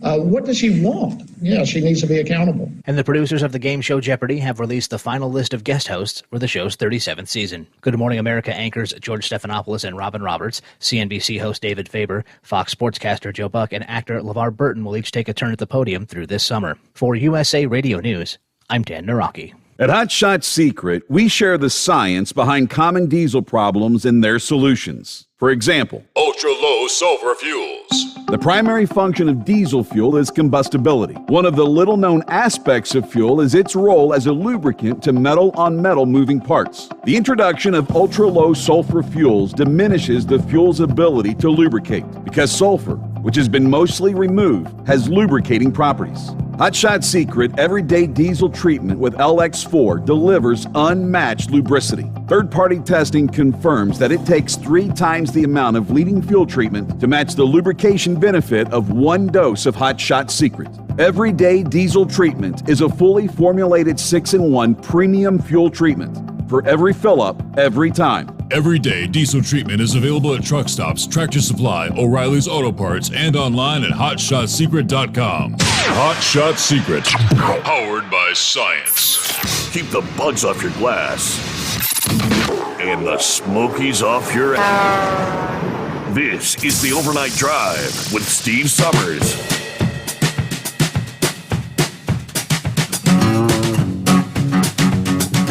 All right, thank you very much. As we cross over the midnight hour of the Eastern time zone, I'm sorry, though out west it's 3:07 Eastern time.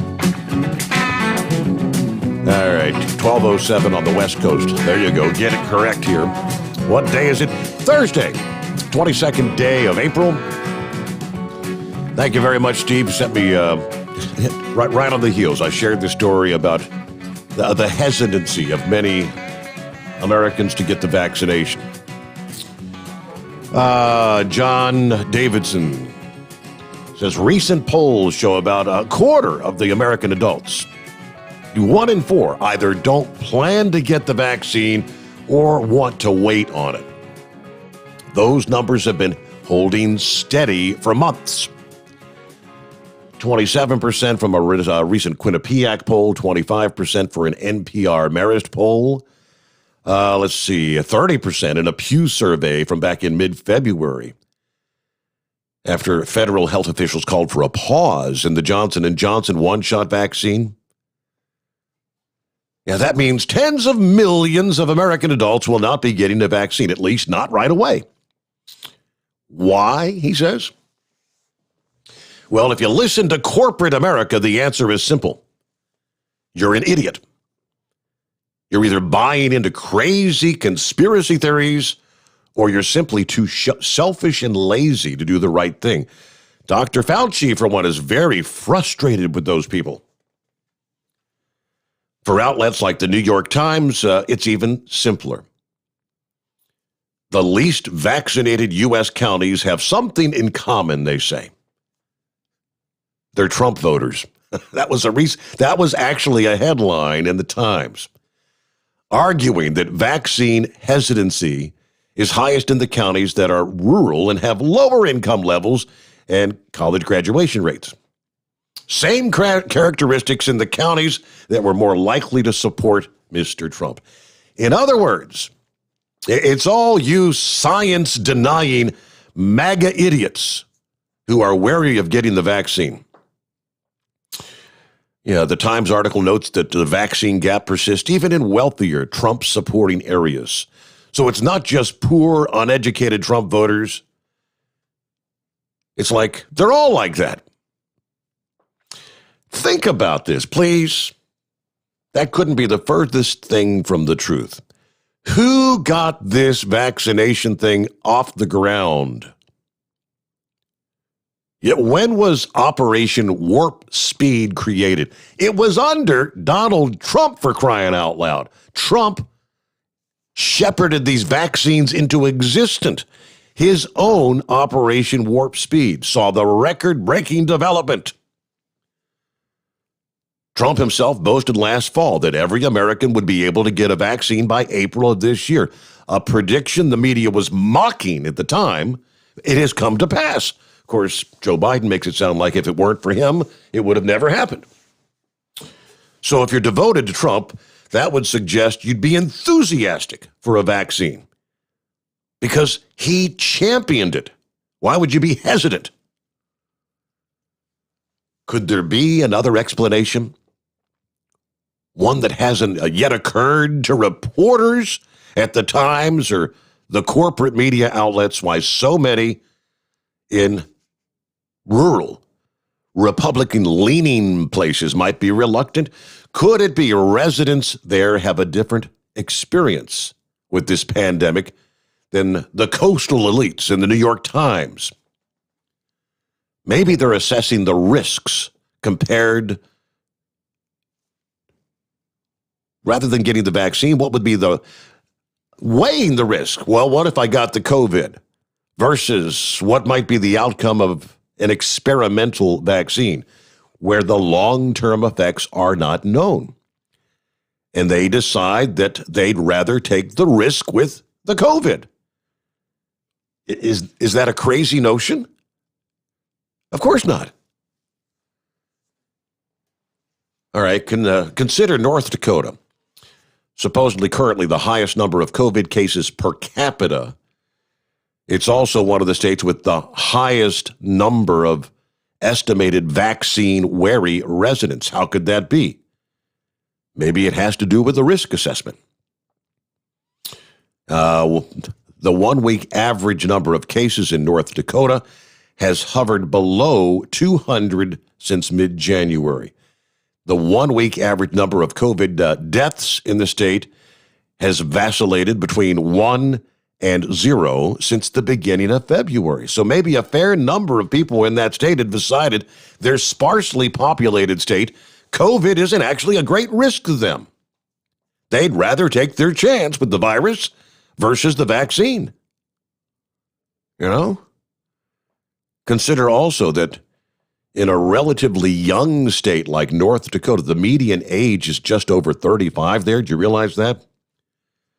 Vaccine hesitancy might be especially prevalent among young couples hoping to have children or women who may be pregnant, because there's almost no data on the safety of the vaccine in pregnant women, according to the Centers for Disease Control. That's what Dr. Mercola in the story I shared last evening was trying to say. It's coming from the CDC. But if you listen to corporate media, you'll hear just the opposite. Oh, there's no risk to pregnant women or children in utero. And there's no risk of infertility with the vaccine. But those assertions are not based on science or data because the data isn't yet there. Pfizer and Moderna did not include any pregnant women in their clinical trials. Pfizer just launched a large-scale trial of pregnant women in late February, after it had already been approved for general use around the world. Now, pay attention here. Pfizer estimates the trial will not conclude until January of 2023. Hello? It might be years before they have the scientific data showing what, if any, effects it may have on pregnant women and their unborn child. Why wouldn't young people be hesitant? People just don't want to look at the facts, but yeah, you're a horrible person. You're a Trump supporter. You're an idiot. All right, take it for what it's worth. Let me get back to the calls here. Steve, good morning. Thanks for sharing that story.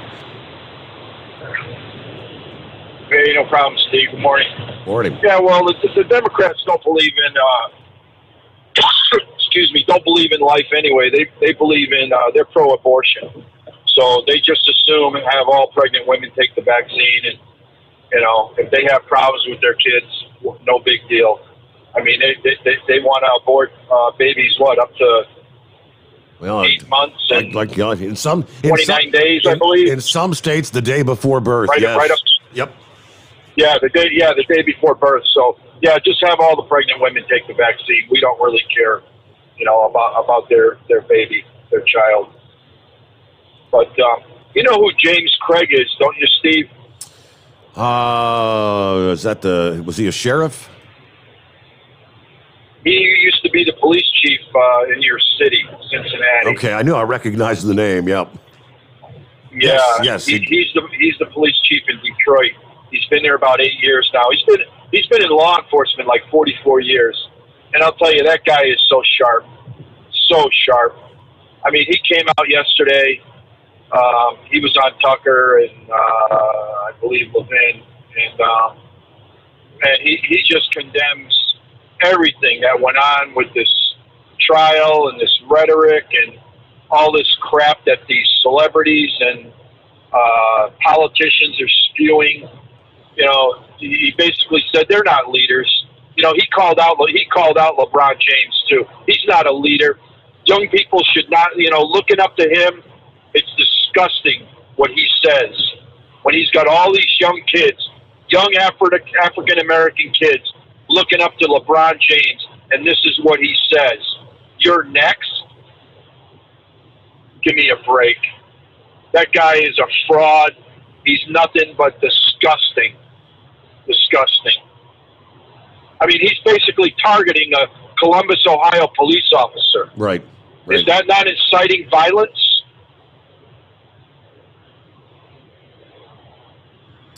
Well, he tried to come back this past. He's deleted the tweet apparently late this past evening. And what you say? He's trying to explain that he took it down because it was being used to create more hate. Well, what else was it made to create? Well, that's what. Yeah, it's no different than what. No different than what everybody else is saying. And did you listen to those asinine comments that Pelosi made? I don't know if it was yesterday morning or afternoon. How she said George Floyd sacrificed his life for justice. Did you hear that? Yes. How insane is that? Steve, George Floyd did not sacrifice his life. George Floyd's life was taken from him by a police officer that went above the extreme of what should have been done. He didn't sacrifice anything. No. But this is what these people are pushing. It's just crazy. It really is crazy. And this is why this country is in the shape it is, and what's going to happen down the road. And I'll tell you, Steve, I blame social media for all of it because everything is so instantaneous. We talked about this before. If you wanted to write something to, in a newspaper, you had to put it in the mail. You had to write it on a piece of paper. You had to think about what you're writing. These people like Madonna and these Hollywood reprobates, spitting out their hatred. Madonna put out some kind of hateful, nasty tweet, about white cops and this and that. Steve, I didn't really watch much of that trial, probably about 5 minutes, to be honest with you. But everybody that I listened to, from what they're saying, there wasn't one word of racism spewed in that trial. Not one. Mm-hmm. The word racism never came up. I don't know if you've heard that or not. Can't say that I have. I had not heard that. Exactly. So if the prosecutor who's white and the judge who's white and the jury, there were 6 white people, why wouldn't they, if this was some kind of racist incident where this guy was targeting, a black man, why wasn't it mentioned in the trial? We look at the O.J. Simpson trial back 30 years ago. This guy wasn't Mark Furman, okay? He was a police officer that went above and beyond what he was supposed to be doing, to the extreme where he killed a man. But I don't think he woke up, Steve, thinking that he was going to go out and kill a black person that day. Correct. So for these people to keep pushing this racism crap, it's just, I've talked to some of the black people I work with, black drivers, and they're appalled by this crap. This Detroit officer or a police chief was talking yesterday. He's already had 5 different incidents where his officers are being targeted in Detroit with high-powered rifles. There was this one incident where they were investigating a crime scene, and this African-American kid drove into the crime scene with his car. He got out of the car. He started shooting at the officers. They ended up in a chase. The kid got, damaged his car, got out of the car, shot at him again, and the police ended up killing the kid. So who's at fault here? Yeah, right. I mean, your son's an officer. These officers aren't going out targeting black African American men or women to hurt them or kill them. I think you talked about that poll the other night. How in these African American communities and Latino communities, they want more police, not less. I mean, somebody brought that up the other night. We ought to just give all the minorities in these crime-ridden communities, we ought to just give them a bunch of handguns and let them take care of business themselves. No, but I didn't hear LeBron James or any of these other crackpots tweet about that 7-year-old girl that was killed in Chicago. Not one word about it. Didn't hear Black Lives Matter talk about it. Correct. It's just, I don't know. It's got to fit the narrative, Steve. Really if it does, like I said, I'm not hearing anything about the 13-year-old here in Cincinnati that stabbed another 13-year-old, and they were both black, and the one that got stabbed died. Yeah. It's because, Steve, even the President of the United States, that imbecile, I shouldn't even call him the President of the United States. I still believe Donald Trump is, but that's my crazy thinking. But anyway, what he said yesterday, when the jury was sequestered. The jury might have been sequestered where they didn't hear, but BLM heard him, Antifa heard him, Black America heard him, what he said. I just wish these politicians would shut the hell up. I really do. And even the corporations, they're all out tweeting, and it's just sickening. And technically, really the jury was not sequestered yet when Maxine Waters made her statements. They didn't close that closing arguments for like Monday. She made those statements over the weekend. The jury was still out there, and you damn well know they were aware of what she said. Steve, the jury was probably in their hotel room watching the news. That was a big mistake by that judge.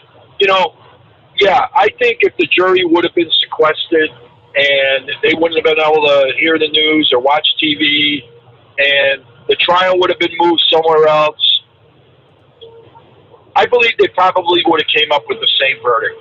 I don't think it would have changed their mind. But what the judge did not help the justice system, because now it's basically mob justice.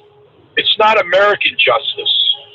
So whenever there's a high-profile case, whether it be George Floyd or O.J. Simpson or whatever, case you want to think about in the future that's similar to that, it's going to be the mob, and Black Lives Matter is going to threaten and attack and put pig's head on your lawn, and basically put you in fear that if you make, don't look at the evidence and don't look at the facts, that you're going to be targeted. And we weren't in that jury room. They came out pretty quick. Within an hour and a half, 2 hours? No, I think it was 10 hours. 10 hours. It was, but short time. Short period of time. We don't know if they really looked at the facts or looked at the all the evidence and everything that they heard. We don't know. For all we know, they may went in there and said, you know what, we just all better do this and get this over with before we don't want our city burning down. This is what people are thinking today. Yep. There's a lot of people out there thinking that. Like I said, I don't think it would have changed the verdict, but the judge did the wrong thing. He should have put that jury and sequestered them and kept them away from the rhetoric and the hate and the racist narrative, because it wasn't racist at all. Even this shooting in Columbus, that wasn't racist. No. That was an officer saving another girl's life. If he wouldn't have did what he did, that girl probably would have been dead. I think you read a letter earlier from someone about, if that was LeBron James's daughter, would you have wanted the police to take that girl down so your daughter wouldn't be killed? I guarantee he would, but he won't say that. They should ask him that question, though. Yep.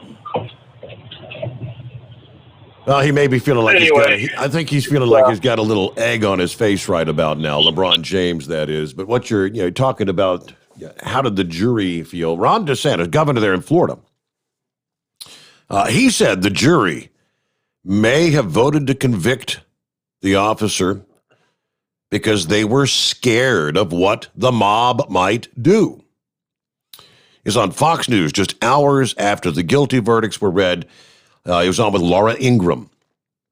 Ingraham played a clip of an unnamed person in New York saying, "If you continue to allow us to be murdered in the streets without justice, we will raise hell in America."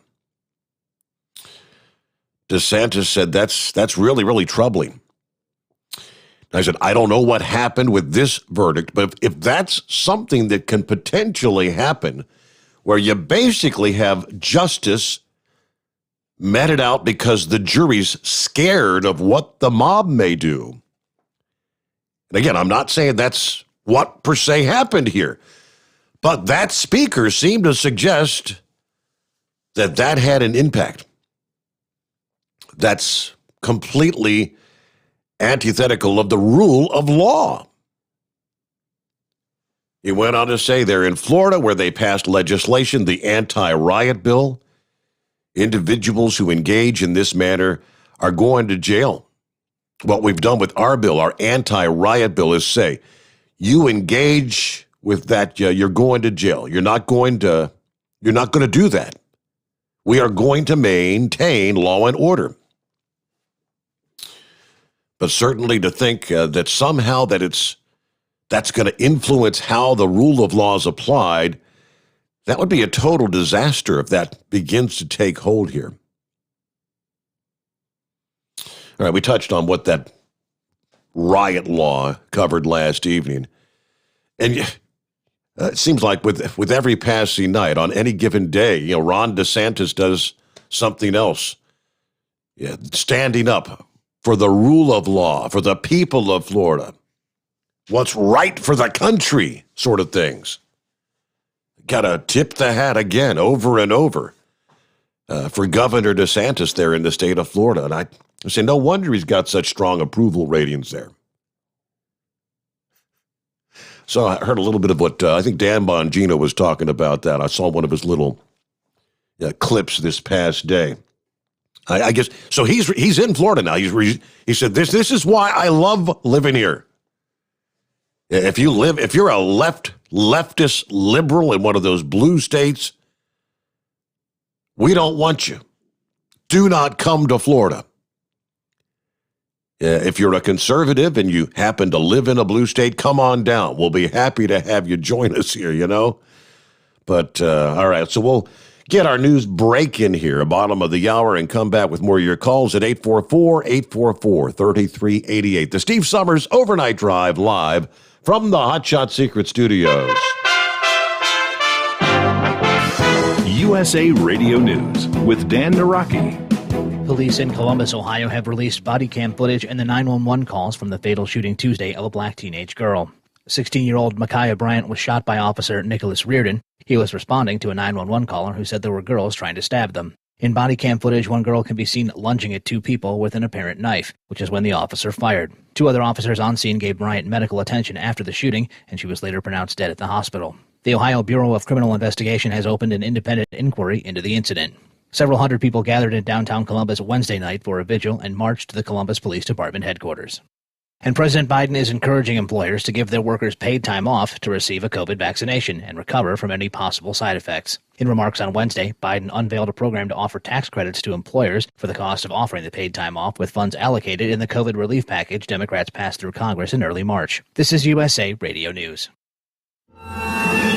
I owed the IRS $10,000. The IRS garnished my wages. They put a lien on my house. The IRS is the most powerful collection agency in the world. They do not give up until you pay. I couldn't sleep. We were being audited. I called Tax Solutions Now, and a great big weight was lifted off my shoulders. I called Tax Solutions Now, and they got the IRS off my back. Tax Solutions Now had my wage garnishment lifted in 48 hours. Tax Solutions Now can get you help. Our agents know the rules, can stop the pain, and get you the best deal. We connect you with a team of former IRS agents and tax professionals who will get the IRS off your back. We saved our home and overcame the most powerful collection agency in the world. Call Tax Solutions now. Time is running out. Call 800-987-0577. 800-987-0577. 800-987-0577. 800-987-0577. The Overnight Drive with Steve Summers. Live from the Hot Shot Secret Studios. Call Steve now. 844-844-3388. That's 844-844-3388. At Hot Shot Secret, we share the science behind common diesel problems and their solutions. For example, ultra-low sulfur fuels. The primary function of diesel fuel is combustibility. One of the little-known aspects of fuel is its role as a lubricant to metal-on-metal moving parts. The introduction of ultra-low sulfur fuels diminishes the fuel's ability to lubricate because sulfur, which has been mostly removed, has lubricating properties. Hot Shot Secret Everyday Diesel Treatment with LX4 delivers unmatched lubricity. Third-party testing confirms that it takes 3 times the amount of leading fuel treatment to match the lubrication benefit of 1 dose of Hot Shot Secret. Everyday Diesel Treatment is a fully formulated 6-in-1 premium fuel treatment for every fill-up, every time. Everyday Diesel Treatment is available at truck stops, Tractor Supply, O'Reilly's Auto Parts, and online at HotShotSecret.com. Hot Shot Secret, powered by science. Dean Michael, the tax doctor here. Are you one of those truck drivers that came home after a long haul and found the only thing waiting for you was a stack of IRS letters? Your significant other was gone, but your newfound IRS problem is still there. I've heard this story many times over the years. While I can't help you with your broken heart, I can fix your tax problems. If you owe more than $10,000 to the IRS or haven't filed for many years, call me for a free consultation at 888-557-4020 or go to mytaxhelpmd.com. Like I always say, you keep your eyes on the road, I'll keep mine on the IRS. Whether you're a diesel pickup performance enthusiast or just looking for a small upgrade, when selecting common rail fuel system components, look no further than Exergy Performance. At Exergy, you'll find injectors, pumps, and more, engineered like no others on the market using state-of-the-art equipment run by people that have been in the business for decades. So if you're in the market for common rail components at any power level, contact Exergy Performance or one of the many dealers listed on our website at exergyperformance.com. Do you have a Dodge pickup and hate your automatic transmission? Of course you do. LaVon Miller at Firepunk Diesel here, and we specialize in heavy-duty and performance transmissions for your 3/4 or 1-ton Cummins-powered truck. So if you're interested in turning your stock slush box into a towing monster, call us today at 614-733-3744 or visit us online at shop.firepunk.com. Getting a good night's sleep while on that long haul can be quite the challenge. That's why Commercial Vehicle Group has partnered with Serta Mattress to bring you the Bostrom plus Serta mattress for the best night's sleep possible while you're on the road. The Bostrom plus Serta mattress, manufactured with Serta's patented cool gel memory foam, acts to dissipate body heat and eliminate pressure points, which reduces the tossing and turning that can be so disruptive to your sleep. The Bostrom Serta mattress comes in 2 thicknesses, 7 and 10 inches, offering support to drivers of all shapes and sizes. The mattress comes in the standard 80-inch length with 4 widths, 32, 36, 39, and 42 inches. For more information on the mattress or where to buy, call us at 800-459-7328. That's 800-459-7328. At Hot Shot Secret, we share the science behind common diesel problems and their solutions. For example, Hot Shot Secret Stiction Eliminator. Stiction, that sticky friction, undermines the performance of diesel engines and is difficult to remove from the oil system. Hot Shot Secret Stiction Eliminator is a powerful synthetic cleaner that targets stiction, contains no harmful solvents, and is formulated to be left in the engine to safely dissolve stiction for thousands of miles. It works as you drive. Our proprietary carbon nano lubricant is blended with Stiction Eliminator, filling in microscopic irregularities inside your engine, providing a smoother surface for enhanced lubricity, reducing friction and wear. Third-party ASTM testing verifies that Stiction Eliminator removes 2 times as much stiction than any alternative on the retail shelf. Use Stiction Eliminator to solve an existing problem or as a preventative maintenance. Hot Shot Secret Stiction Eliminator, available at truck stops, Tractor Supply, O'Reilly's Auto Parts, and online at hotshotsecret.com. Hot Shot Secret, powered by science. And now, back to the Steve Summers Overnight Drive. Yes, indeed. You're right back at it here. What do we see? Thursday morning coming on. Good to have you with us. Lines available at 844-3388. It's that simple. All right, Kentucky Ken, hang in there. Got you coming up right after we get to Philip here. Morning, Philip. Morning, bud. How you doing? Doing well. Wow, weekend's on the horizon here already. Yeah, it's been a long week with all this legal stuff going on between Minnesota and... Have you heard about the cases that are happening down here in Florida? No, I mean, locally it's been, I guess, a lot of the discussion's been the whole Columbus, Ohio thing here. What do you got in Florida? Okay, well, yesterday they had the verdict for the Nicole Monteiro trial. It was a mother got killed by her husband and his father, and then they hit her body, tried to, and they got all them on trial. And yesterday the father and the son were sentenced to, they murdered. They haven't sentenced them yet, but they were found guilty yesterday. Another trial another thing that's coming up in Florida. And Steve, if you can, I sent you this article. If you could read it or look at it, it's very interesting. Down here in Brevard County, Florida, we got a cop that shot 2 black teens, and the state's attorney said yesterday down here they're not going to charge him like they did up in Minnesota with that gentleman. So if you sent you that article, it's Brevard County is what it's under in the messaging part of it. It's just been a long week with all this legal stuff down here, and you are right about DeSantis. He ain't gonna take no crap off nobody about nothing when it comes to that rioting stuff. Have you ever heard of the Florida Department of Law Enforcement, Steve? Can't say I'm familiar. Okay, the Florida Department of Law Enforcement down here is the investigation body of the state that when a case is submitted, I don't care if it's big or small, they go in and investigate it. So when it's a high profile case, they put a lot of time into it, the state of Florida as well as whatever it's coming out of. So back in the day, you used to heard the term internal affairs. Okay. Well, the state down here on the state level has an internal affairs division. It's called the Florida Department of Law Enforcement. So anytime there is any kind of case that's brought out in the state of Florida, especially when it comes down to murder or homicide or any of that, they go in and they investigate it. So the state has input on it, and that way it doesn't turn into something like it did in Minnesota. I think the state of Minnesota, they dropped the ball on that deal. They should have been in there way before the federal government is now involved with it. So there needs to be some department set up in a lot of these states, like the Florida Department of Law Enforcement, that they investigate every crime. Everything that's investigated is Florida. I don't care what you do in Florida, it's investigated by those folks. If they don't want no crap about it. It goes through them before it's done.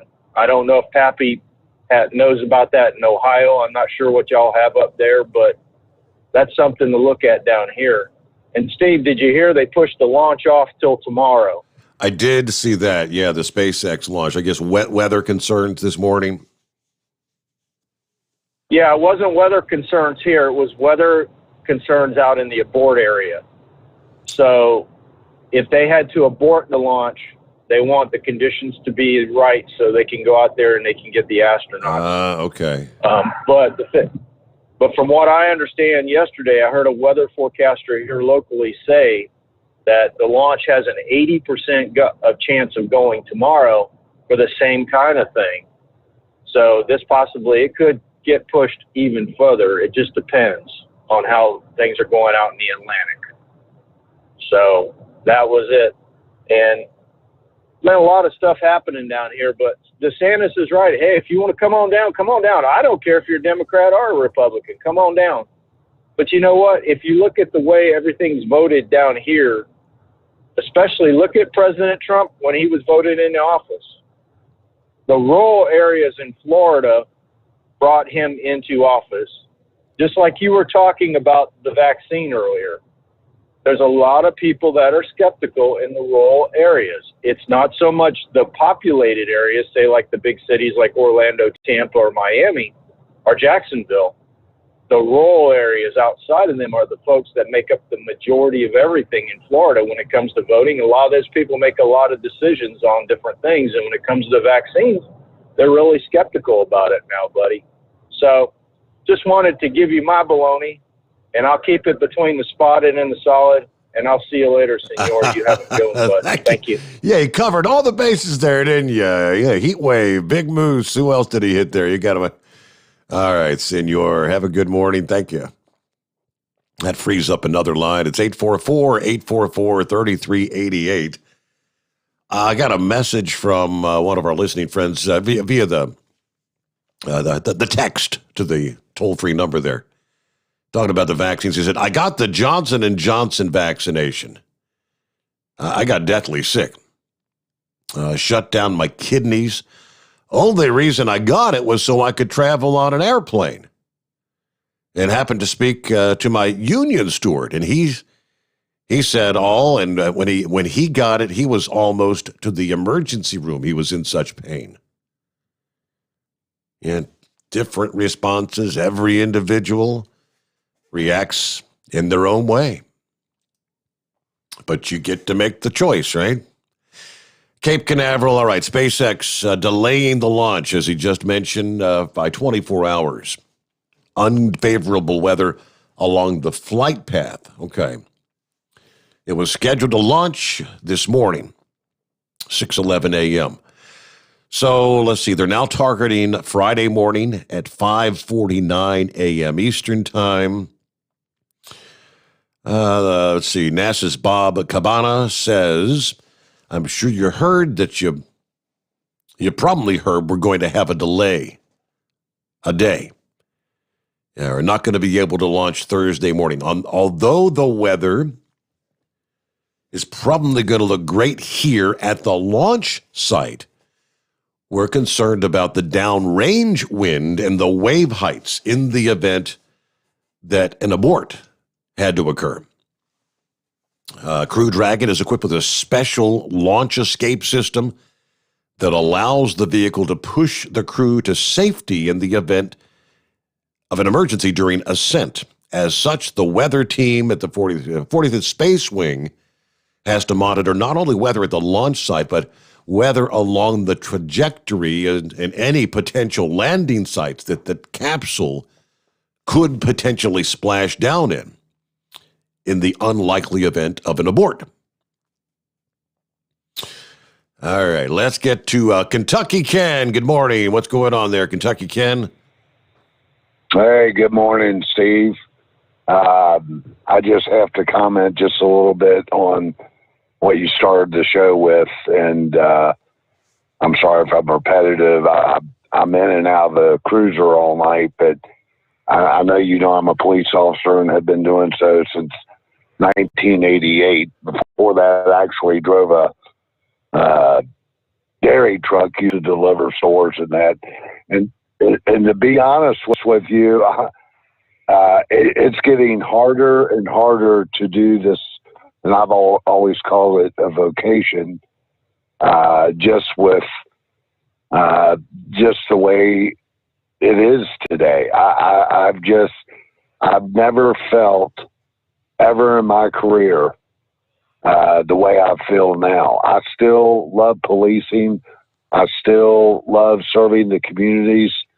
But it's very difficult because, you know, these officers, it doesn't matter if it's Columbus or wherever, that man reacted. He went to a 911 call, and I know you played that out,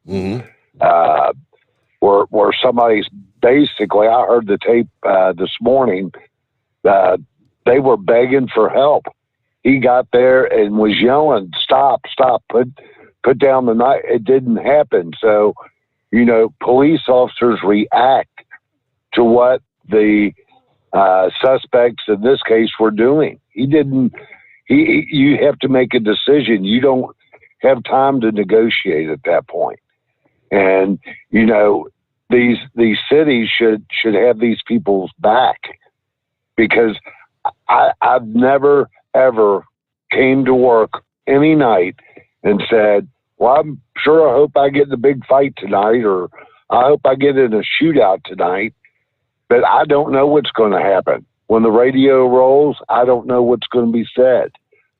And it's just, you know, to hear what that athlete put out, and I shared that post, by the way, and I've already had quite a few comments on it. It just makes me sick. Yeah. It truly just makes me sick, Steve. Well, like I said, I had a number of responses to that as well. I'm not sure. Ohio going blue. I'm guessing that's, I don't know if that's an individual, or is that a group or something you're familiar with? I am not familiar with Ohio going blue. I know they have that. I'm in Kentucky, of course, but okay. And to answer the one question to what Philip was saying about Florida having their investigative unit, Ohio does also. It's called, I believe it's BCI. The Bureau. It's out of Ohio, because I did some stuff with the feds early in my career where I was on a drug task force. So I was in both Ohio, Kentucky, and Indiana. But they do have an investigative body that does do evidentiary stuff and high profile cases and that. But I just don't know what the answer is. I really don't, because I guess my main point is, I still feel like whether it's a disabled motorist, a traffic accident, I'm there to serve the people who are paying my salary. And most people, even when things are bad, if they have a warrant or they're driving on a suspended or something very minor, Steve, I guarantee you 90 to 95% of the people comply. But it's the ones who either attempt to escape arrest or who try to assault you to get away. That's where all the problems start. Sure. We don't come out here trying to pick fights with any race, any specific male, female. It doesn't matter. I mean, we serve all the public, not just blacks, not just Hispanic, not just whites. And this world is just changing more and more every day. Maybe I should go back to driving a truck. Yeah, well, it's got to be. Are you getting close to retirement? Pappy said earlier that so many that are getting close to retirement, or maybe even opting for the early retirement for fear of what's unfolding. And I see here, apparently, I guess the Democrats are looking to capitalize on this whole thing with all the attention with police shootings.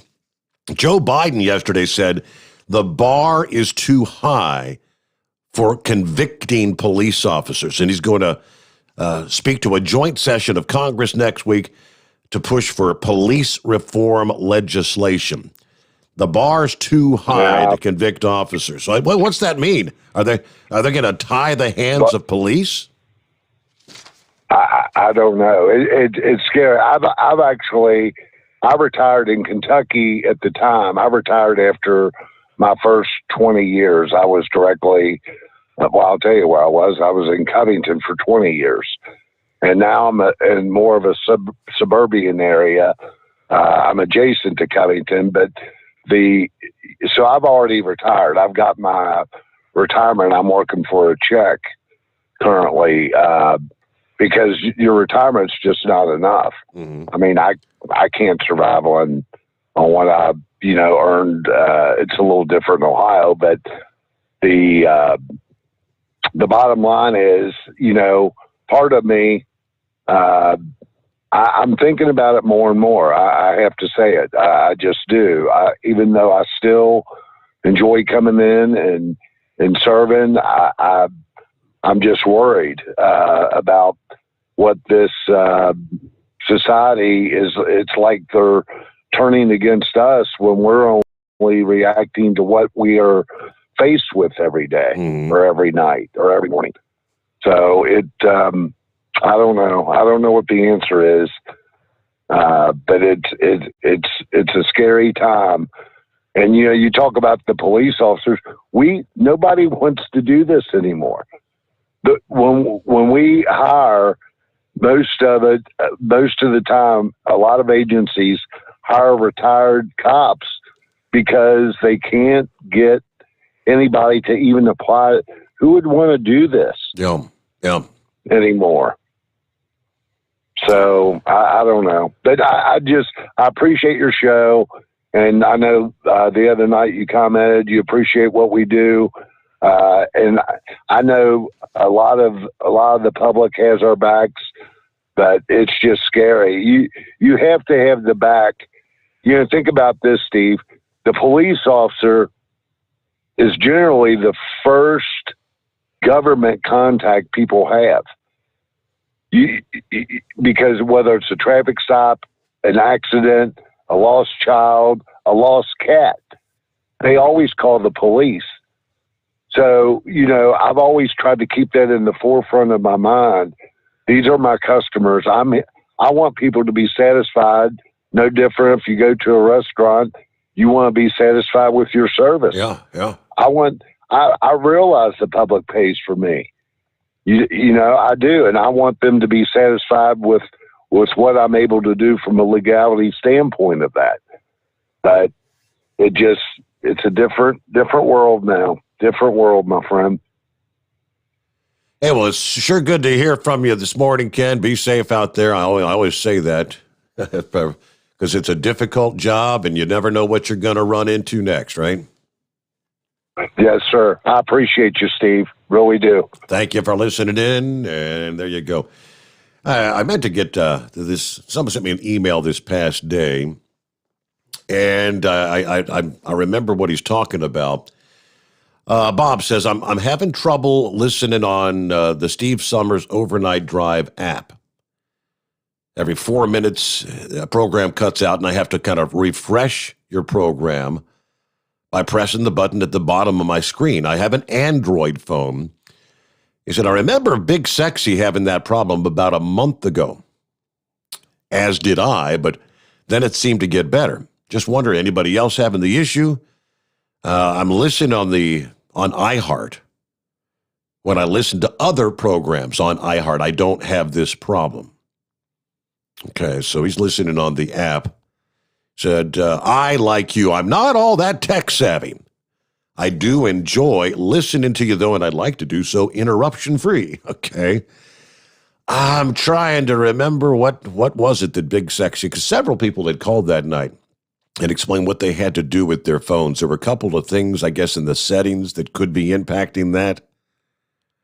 And, yeah, maybe one of them can dial us up, and because I haven't heard from others, Bob, having those sort of issues. All that seemed to be pretty much rectified, aside from the occasional glitch. Things like when you're if you're in a zone where the cell coverage sucks, you're going to be losing the program and whatnot. But all right, I got a few minutes before we hit top of the hour news update. And I believe first we got Chris on the line. Hello, Chris. Hi, Steve. Yeah, I was going to throw in a lot of things. Did you hear Dershowitz say that that second-degree murder charge wouldn't stand up in any other state? He thought that was the best appeal. He said they're using the crime that killed the man as the secondary crime. He said it doesn't even make any sense. You know, second-degree murder is when you kill somebody almost by accident while you're committing a crime. And they said the assault, they say the assault is what killed him, but they're charging the assault as the incidental crime to the murder. It doesn't even make any sense, he said. So he thought it was going to be overturned on that. But I'll tell you, the bad news for that guy is that they're going to charge him, I think, with the feds want to charge him for civil rights violation, which, you know, that's what they did to the Rodney King cops. You kind of see it in that case, but, you know, to me, it's double jeopardy. You know, you're getting convicted of the same crime twice. Mm-hmm. But, yeah, it's just mob rules when it's getting to be, Steve. When you got people, they're not satisfied that justice isn't justice. They want vengeance. And it's basically, you know, they don't care about, that's what it is with all these things. I don't know. He might be guilty of, I don't know what he was doing there, but I'll tell you what, I thought his medical expert just destroyed the prosecution. That little Tobin guy, everybody thought he was such a genius, but nothing he said was even, half of it wasn't even valid. Yeah. When they asked Floyd's, Chauvin's medical guy, they said he was from South Africa and he was the only guy they could get to testify. But he made this, Tobin made all this deal about his oxygen reserve being depleted. And the guy from South Africa says, you don't have any oxygen reserve in your lungs, it's in your blood. It was just nonsense. I thought. But, well, I don't know. You know, I don't know what he was doing. There was a lot of things. It seemed like his lawyer just couldn't finish.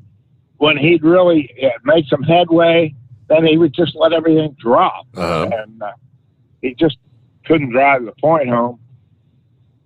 But, you know, on these vaccines and the media, actually, you were talking about the media, you know, you can't say anything. What it comes down to is you can't say anything negative. I'll tell you, I have a sister that did pretty well as a reporter, and she ended up in London for about 10 years as a reporter. And you talk about somebody that won't let you say a word. I mean, they got libel suits over there. I mean, libel laws. The press can get sued. And she's after me to take this vaccine. She thinks Fauci's the greatest guy in the world. And I was waiting for the Johnson & Johnson. And told her that. And then when it came out, I found out that's a live virus vaccine. And it's a completely new technology, which might tell you why some of these people are getting sick. They try to pick a virus that nobody has any immunity to, and they change the freaking DNA in the virus. And you end up with the same thing. Your body grows the spike proteins and stuff. I don't think it's really gene therapy. It's basically the Pfizer is like getting infected. But I told her, well, I'm not taking it now because I found out it's a live virus vaccine, and that's what AstraZeneca is too. And I started citing articles to her and sending her links, and it's all wacky conspiracy theories. I said, this is a Wall Street Journal and the New York Times the New York Times, if you don't believe them, they're about as liberal as you can get. And no. Finally, she read the article and said, well, yeah, but it's not going to hurt you. Yeah, okay. But that's talk about covering the bases there. I guess I went around the world with that one. I don't know. Trying to sort it all out and get the truth, it becomes kind of difficult, doesn't it? It's insulting to think that, like this guy, his guy's opinion is gene therapy. Well, it's not, because gene therapy permanently changes you. And, people can make up their own damn minds, but they won't let you do that anymore. You're not allowed to hear any disinformation whatsoever. That's what bothers me about it. It's just insulting. And they want to tell everybody, control everybody's lives, it seems like, the information they get. And, the Democrats, they don't understand how our government works, and they don't like it. What they do understand about it, they just don't like it. It's not majority rule. The State Department used to say democracy is mob rule, and that's what it is. You can't just change the law, all the laws overnight because a new faction gets in. That's how Germany got to be what they were. You realize that? Right. Yeah. Well, Chris, thank you so much for checking in. I shared it several weeks ago, and I'll share it again. When it comes to the mRNA-based vaccines, which they try to explain, they're designed to not irreversibly alter the DNA. Break it down. It's a form of gene therapy, but it doesn't supposedly enter and permanently alter your actual DNA. That's the way it's broken down. But first, we get a news update here, and we'll come back with more of your calls. Final hour just ahead. Room for you at 844-844-3388. The Steve Sommers Overnight Drive live from the Hot Shot Secret Studios. USA Radio News with Dan Naraki. Police in Columbus, Ohio have released body cam footage and the 911 calls from the fatal shooting Tuesday of a black teenage girl. 16-year-old Micaiah Bryant was shot by Officer Nicholas Reardon. He was responding to a 911 caller who said there were girls trying to stab them. In body cam footage, one girl can be seen lunging at two people with an apparent knife, which is when the officer fired. Two other officers on scene gave Bryant medical attention after the shooting, and she was later pronounced dead at the hospital. The Ohio Bureau of Criminal Investigation has opened an independent inquiry into the incident. Several hundred people gathered in downtown Columbus Wednesday night for a vigil and marched to the Columbus Police Department headquarters. And President Biden is encouraging employers to give their workers paid time off to receive a COVID vaccination and recover from any possible side effects. In remarks on Wednesday, Biden unveiled a program to offer tax credits to employers for the cost of offering the paid time off, with funds allocated in the COVID relief package Democrats passed through Congress in early March. This is USA Radio News.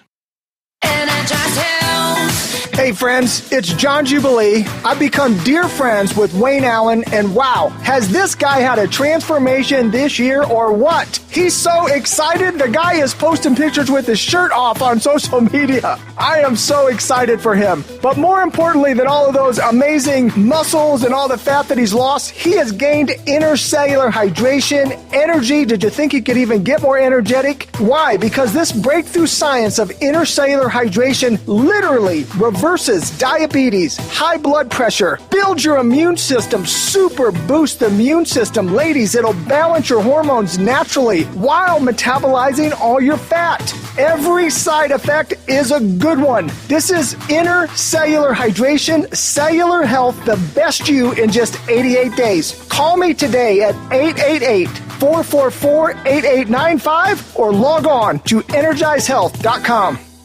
Arizona Governor Doug Ducey is calling on the Biden administration to declare a federal state of emergency on the border over the influx of illegal immigrant crossings on the southern border.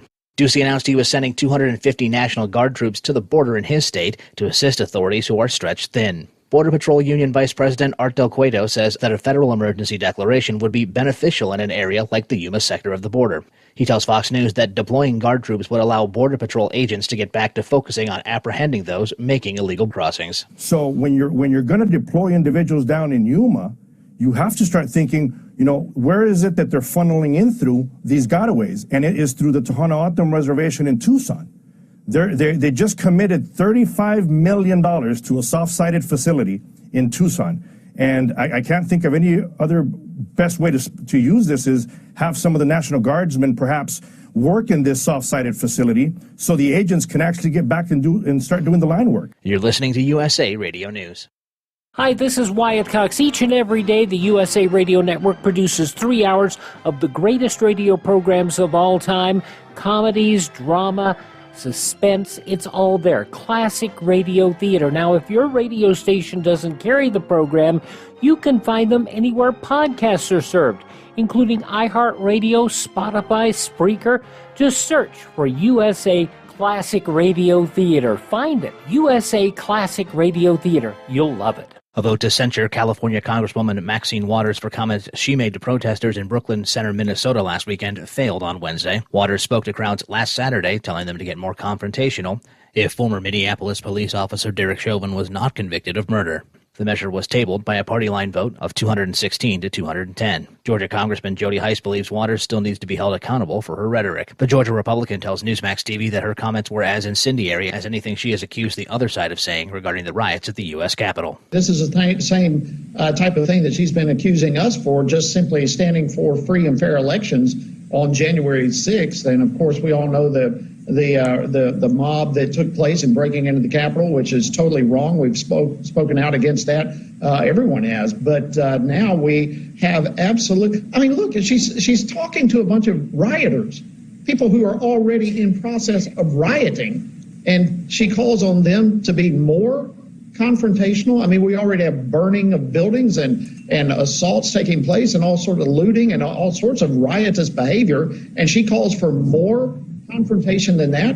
What does she want? Yeah, she needs to be accountable. And the producers of the game show Jeopardy have released the final list of guest hosts for the show's 37th season. Good Morning America anchors George Stephanopoulos and Robin Roberts, CNBC host David Faber, Fox sportscaster Joe Buck, and actor LeVar Burton will each take a turn at the podium through this summer. For USA Radio News, I'm Dan Naraki. At Hot Shot Secret, we share the science behind common diesel problems and their solutions. For example, ultra-low sulfur fuels. The primary function of diesel fuel is combustibility. One of the little-known aspects of fuel is its role as a lubricant to metal-on-metal moving parts. The introduction of ultra-low sulfur fuels diminishes the fuel's ability to lubricate because sulfur, which has been mostly removed, has lubricating properties. Hot Shot Secret Everyday Diesel Treatment with LX4 delivers unmatched lubricity. Third-party testing confirms that it takes 3 times the amount of leading fuel treatment to match the lubrication benefit of 1 dose of Hot Shot Secret. Everyday Diesel Treatment is a fully formulated 6-in-1 premium fuel treatment for every fill-up, every time. Everyday Diesel Treatment is available at truck stops, Tractor Supply, O'Reilly's Auto Parts, and online at HotShotSecret.com. Hot Shot Secret, powered by science. The Overnight Drive with Steve Summers. Live from the Hot Shot Secret Studios. Call Steve now. 844-844-3388. That's 844-844-3388.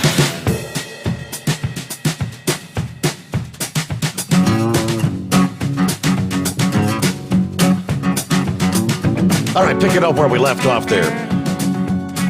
I'll just share the information with you from the doctors, people that are in the know. I don't know a damn thing about DNA and RNA and mRNA and genomes and all that stuff. That's what the medical community is all about. I know how to sit behind a microphone and share information, right? All right, the headline, mRNA-based medicines designed to not irreversibly alter DNA. All right, the doctor says, try as they might, though, you can't get rid of the mRNA gene therapy label For starters, Moderna describes their product as, quote, gene therapy technology in their own SEC filings. Page 7, they also provide specifics, which read like this. Quote, currently, mRNA is considered a gene therapy product by the Food and Drug Administration. Unlike certain gene therapies that irreversibly alter cell DNA and could act as a source of side effects, mRNA vaccines or medicines are designed to not irreversibly change cell DNA. However, side effects observed in gene therapy could negatively impact the perception, despite the differences in mechanism. In other words, it's a form of gene therapy, but one that does not enter and permanently alter your actual DNA. The mRNA stays, they say, in the cellular fluid where ribosomes read the code and create the protein per the mRNA's coding. The difference between vaccine mRNA and your natural mRNA is that your natural mRNA resides in the nucleus of the cell where your cellular DNA resides. It could be likened to a reverse photocopy of your DNA and exits the nucleus when a protein needs to be made. This is in stark contrast to mRNA from vaccines, which is synthetic and enters the cell from the outside and is not designed to enter the nucleus. Additionally, your own mRNA is rapidly degraded by enzymes, but the one from the vaccine is protected in a lipsome that will protect it from degradation and keep on producing spike proteins. How long? No one really knows because it's never been tested. That's where he gets into some of the questions. Some doctors still worry mRNA injections might be able to what they call reverse transcribe into your genes, which could lead to altering your DNA on a permanent basis. All right, he claims, one doctor claims, the mRNA of retroviruses, which is part of our genome, have been shown to have the ability to transcribe into your DNA. If it can do that, mRNA vaccine might be able to do this as well. If it turns out to be correct, the result of the vaccination might be lifelong COVID-19. There's another skeptic, Dr. Doug Corrigan, who in March of this year reviewed the findings of recent research showing the SARS-CoV-2 RNA can reverse transcribe into the human genome. Let's see. I was absolutely not surprised, this is a different doctor, to find that the majority of people claimed this prospect was impossible. We've all been told in no uncertain terms it would be impossible for mRNA in a vaccine to become integrated into our DNA because RNA doesn't work that way. Well, this current research, which was released not too long after my original article, demonstrates indeed RNA does work that way. Specifically, a new study, he cites the studies by MIT and Harvard scientists, demonstrates that segments of the RNA from the coronavirus itself are most likely becoming a permanent fixture in our human DNA. This was once thought near impossible, which for the same reasons which are presented to assure us that an RNA vaccine could accomplish no such thing. Against the tides of current biological dogma, these researchers found the genetic segments of this RNA virus are more than likely making their way into our genome. They also found the exact pathway laid out is more than likely the pathway being used,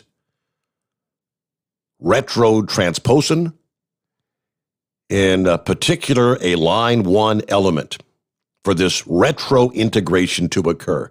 Like I said, it all sounds like Greek to me, but I mean, it's all, learn as you go kind of thing. The scientific community is learning as they go. All right.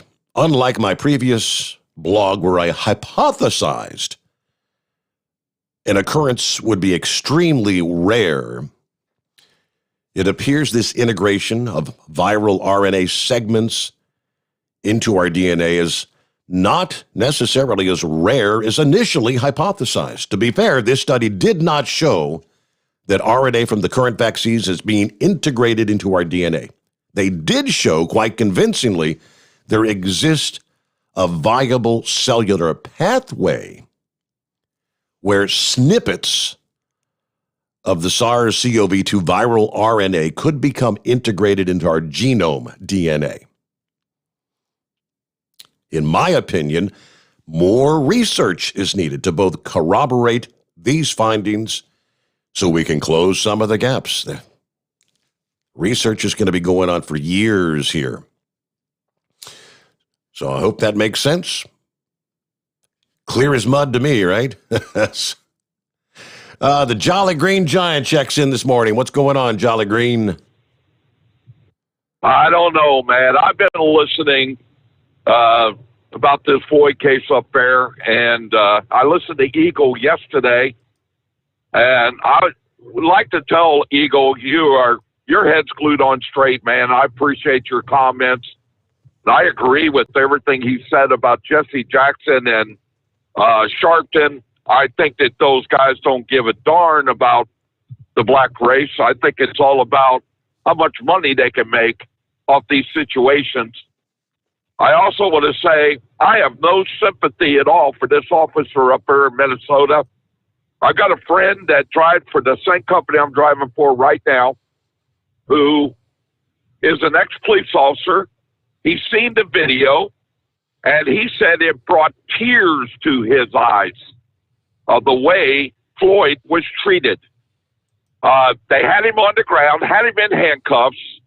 Why did he have to put his knee on his throat, and why did he have to suffocate that guy? I don't get it. I really don't. Now, I don't believe this guy deserves 40 years in prison. I don't. He did not get up with the intention of killing Mr. Floyd. But I believe he definitely deserves at least 10 years. But I'm sorry, there's a lot of good police officers out there that deserve respect. And I'm all for that. And I will tell you, I take my hat off to the officers out there that do things the right way. And I also take my hat off to that officer there in Columbus, Ohio, for saving lives. And I agree with the actions. I agree with what he did. He had to make a quick decision. I take my hat off to him. But I want to bring up that these officers are not Judge Dredd. Now, for you, some of you are not movie savvy. Judge Dredd was played by Sylvester Stallone and Carl Urban. There was two different versions to that movie. That means that they were judge, jury, and executioner. And most officers do not need to be told this.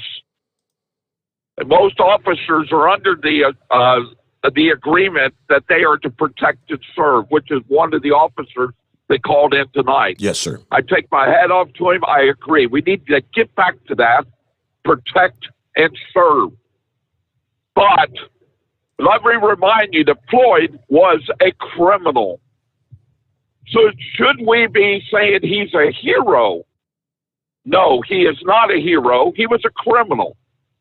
If he had cooperated with the police, would he be dead right now? No. It always comes back to the same thing, Steve.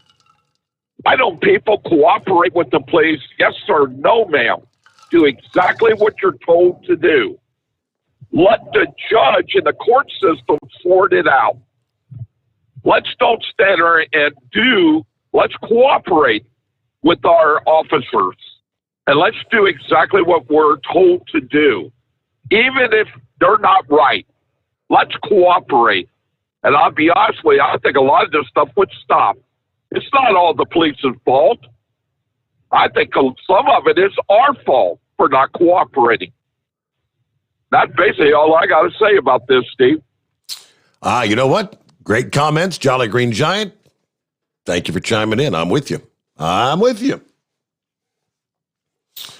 All right, somebody brought up earlier, let's see, making D.C., Washington, D.C., our 51st state. So I did a little digging, and what are the pros and cons of that? Why or why not?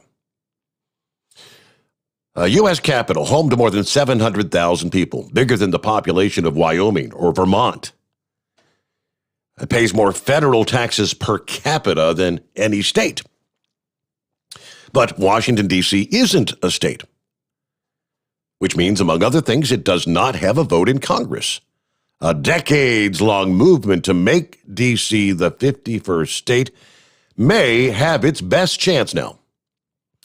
Democrats in charge on Capitol Hill and the White House, even if statehood legislation wins House support in a vote that is scheduled for today, Republican opposition in the Senate means it probably remains just an idea. And they explain, and this is rather interesting, I was not aware. The Constitution directed that the seat of U.S. government be a district, not exceeding 10 miles square, over which Congress would exercise exclusive legislation in all cases whatsoever.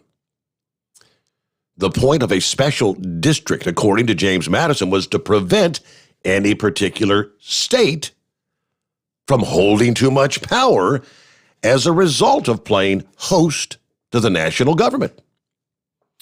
The capital was relocated from Philadelphia to what was then called Washington City in 1800. Today, the 20th largest city in the country is interchangeably known as Washington, D.C., or the District of Columbia. What's different about living there? Thanks to a 1973 law approved by Congress, D.C. residents now elect local government, consisting of a mayor and council, but the laws they pass are subject to congressional review and can be overturned. Congress also has blocked the district's use of funds to regulate legalized marijuana. The 23rd Amendment, ratified in 1961, gave Washington its first ever say in presidential elections, though it ensures that no matter how its population grows, D.C. cannot have more electors than the least populous state, which currently would be 3. The district is represented in the House by 1 delegate, currently Eleanor Holmes Norton, who is a Democrat, who can introduce bills, who can vote on committees and speak on the floor, but cannot vote on the final passage of legislation. The district has no representation in the Senate. So who wants to make D.C. a state? Well, Norton does. As D.C.'s sole voice on Capitol Hill, has introduced statehood legislation in every Congress since 1992. The latest is H.R. 51. It is supported by almost every Democrat in the House and Senate. It is supported by Joe Biden. It is supported by advocacy groups, the ACLU, the NAACP. Statehood advocates note that the U.S. is the only democracy that denies voting rights in the national legislature to the residents of its capital. The January 6th attack on the Capitol added fuel to the cause, since district leaders lacked the authority to mobilize National Guard troops like a state governor could. What would the new state be called? Should it ever get that far, the 51st state couldn't be called Washington, since that's already the name in the Pacific Northwest. Norton's bill proposes State of Washington Douglas Commonwealth, combining the names of the first U.S. president and the anti-slavery activist Frederick Douglass. So, Washington Douglas. What else would change? Well, the new state would elect 2 senators.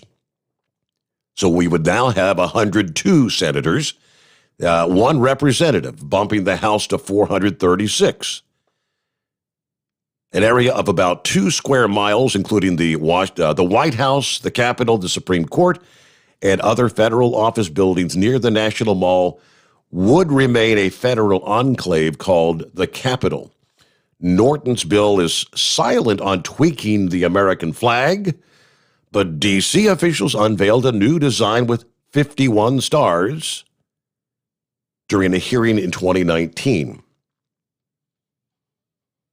So, all right, the federal capital would shrink under D.C. statehood. Is there a possible compromise?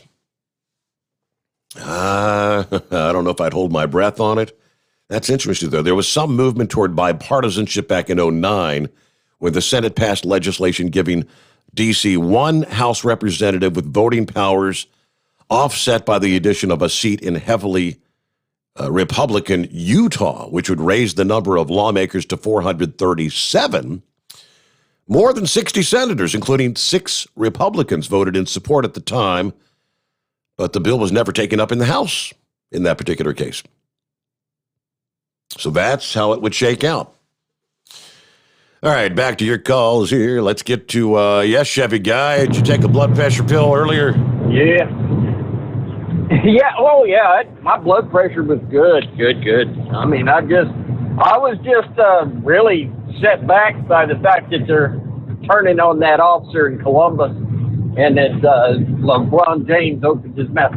Now, what I would request you to do is, I know you did it in the earlier hour for this morning. If you do it in the later hour tomorrow, repeat that about the FBI downplaying the Steve Solis shooting. The shooting thing, and, And it just, I love what you said.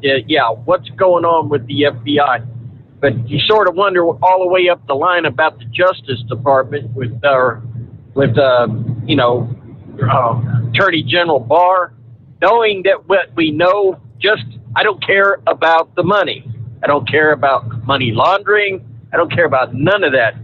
Hunter Biden should have been brought up on charges with the pictures alone. He should be in jail right now. At least his passport should be taken.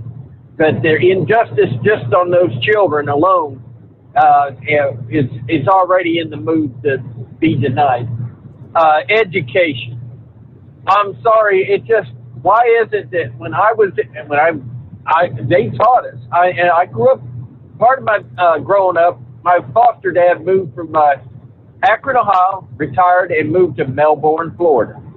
Now, in that school, I was surrounded in that neighborhood by people that were putting men on the moon. I mean, every time you talk to my friend's parents, they were working at the cave. And I grew up around some amazing people. But apparently, they taught us, and they taught us when you got your license, what you were supposed to do with the law enforcement. They had a right to find, you agree to let that officer know who you were with the license and you're operating that vehicle out there. And if you got done something wrong, they actually told you how to act. So the education is lacking. And like I said, they really need to set an old police car on every school there is, and an old drug collected car out there, and they need to have the lights on, and they need to practice how you act at a traffic stop and how it's safe for you and for the officer, and why it's done. And it's not because I'm great, you're small. And explain to them what it for. It's for their protection. It's the fact that when that blue light comes on, they have to stop. That officer all of a sudden becomes responsible for your car, you, the whole scene. And he's responsible, to the whole state is responsible for that situation. So I just, the education system, I don't know, just seems like they're not teaching. And then to have, I heard you said LeBron James has pulled that tweet. I think you're right. He has egg on his face. But I'm just so, I got a grandson sitting in Cruiser right now in a small city here in South Carolina. And my son got out of it because he made a few drug busts. And after a few drug busts and worked with SLED, all of a sudden he had some people coming up to the house, sneaking in on the house. I don't know what it meant. Don't know if it was a warning or what. But he had already made plans to move out of state and get a better job. And I'm telling you, it's what our officers go through and what they have to put up with. And it just, they need support. But like I said earlier, I mean, if they want what they want, I mean, officers don't need, just let them kill themselves, I guess. And then, they're going to charge them. If that officer let that happen, that somebody be suing the city for that officer not doing something. Taking action. Then he might have two young ladies dead. The young lady that got stabbed, and maybe she turned around and tried to take that knife and go after him. It's just a bad situation. I know you got family in the law enforcement, and we got a few officers on here, and then I really appreciate y'all. I also just want to say prayers for Chauvin. How in the world is he going to go to jail and not be a target? I watched a thing where Indiana State Prison, and it talks about a young girl, and she's been there since 1976. At 16, she cut the house on fire, burned down and killed her foster parents and their two children. And she's on 4 counts of murder. She got burnt trying to get the fire out, but she's on 4 counts of murder. She's still there. But you've got people that's in that prison or in the prison system that absolutely don't care about nothing. They don't have nothing to lose. They're not going anywhere. Sure. But to become a superhero in that prison system right now, there's a whole bunch of people looking for, to go after. How are you going to get him to do 10 years without it being a death sentence? Yeah. And just, that's, and I don't, Green Giant, with all due respect, the medical officer in up there testified on the defense that no, he was not suffocated. His knee did not suffocate him. And so I don't know. I'm just a truck driver, but obviously the prosecution didn't want to use the very man that had hands on. All the medical professionals that spoke up for the prosecution were look-sees. They didn't see the body. They didn't see nothing. All they could see was the paperwork. But the man that defended the officer actually had his hands on the body. And I just pray for. I've been compelling my grandson to find a new line of work. Hey, I'm sorry, I'll say it. The American people don't deserve my grandson, because I know he's not out there to do anything but to serve and protect. And and I know this, those politicians in the town will turn on him on a dime. And it just, they're not going to support our officers. If they think it's going to go against them politically, they're in a very hard place.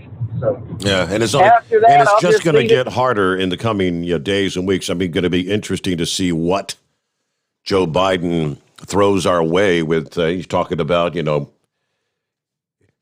guess the Chauvin conviction is a step in the right direction, but we need. Is he going to propose some sort of a federal police reform or something of that nature?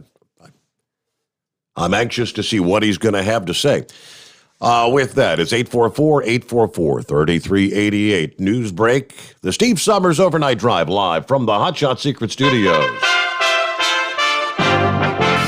USA Radio News with Dan Naraki. Police in Columbus, Ohio have released body cam footage and the 911 calls from the fatal shooting Tuesday of a black teenage girl.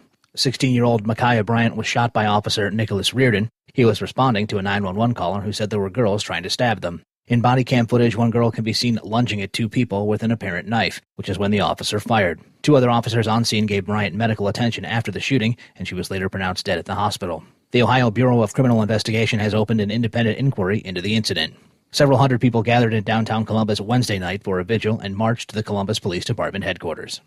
And President Biden is encouraging employers to give their workers paid time off to receive a COVID vaccination and recover from any possible side effects. In remarks on Wednesday, Biden unveiled a program to offer tax credits to employers for the cost of offering the paid time off, with funds allocated in the COVID relief package Democrats passed through Congress in early March. This is USA Radio News.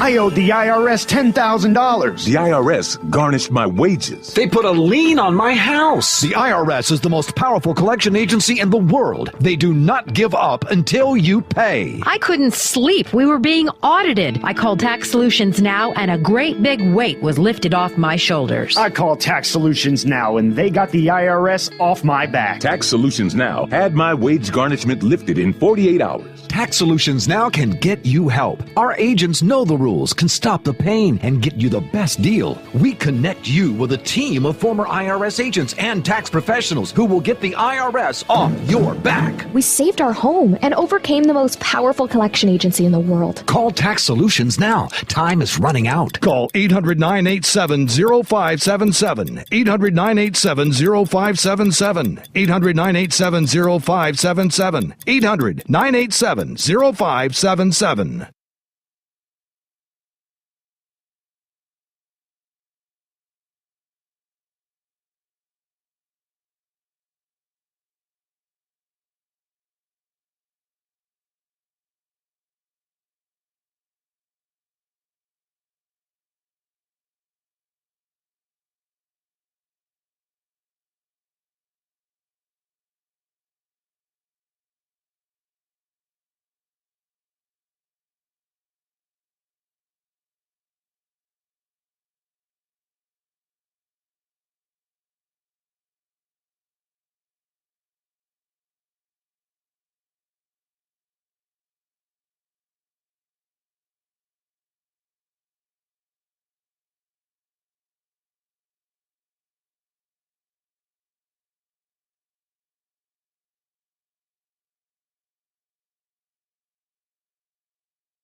At Hot Shot Secret, we share the science behind common diesel problems and their solutions. For example, ultra-low sulfur fuels. The primary function of diesel fuel is combustibility. One of the little-known aspects of fuel is its role as a lubricant to metal-on-metal moving parts. The introduction of ultra-low sulfur fuels diminishes the fuel's ability to lubricate because sulfur, which has been mostly removed, has lubricating properties. Hot Shot Secret Everyday Diesel Treatment with LX4 delivers unmatched lubricity. Third-party testing confirms that it takes 3 times the amount of leading fuel treatment to match the lubrication benefit of 1 dose of Hot Shot Secret. Everyday Diesel Treatment is a fully formulated 6-in-1 premium fuel treatment for every fill-up, every time. Everyday Diesel Treatment is available at truck stops, Tractor Supply, O'Reilly's Auto Parts, and online at HotShotSecret.com. Hot Shot Secret, powered by science.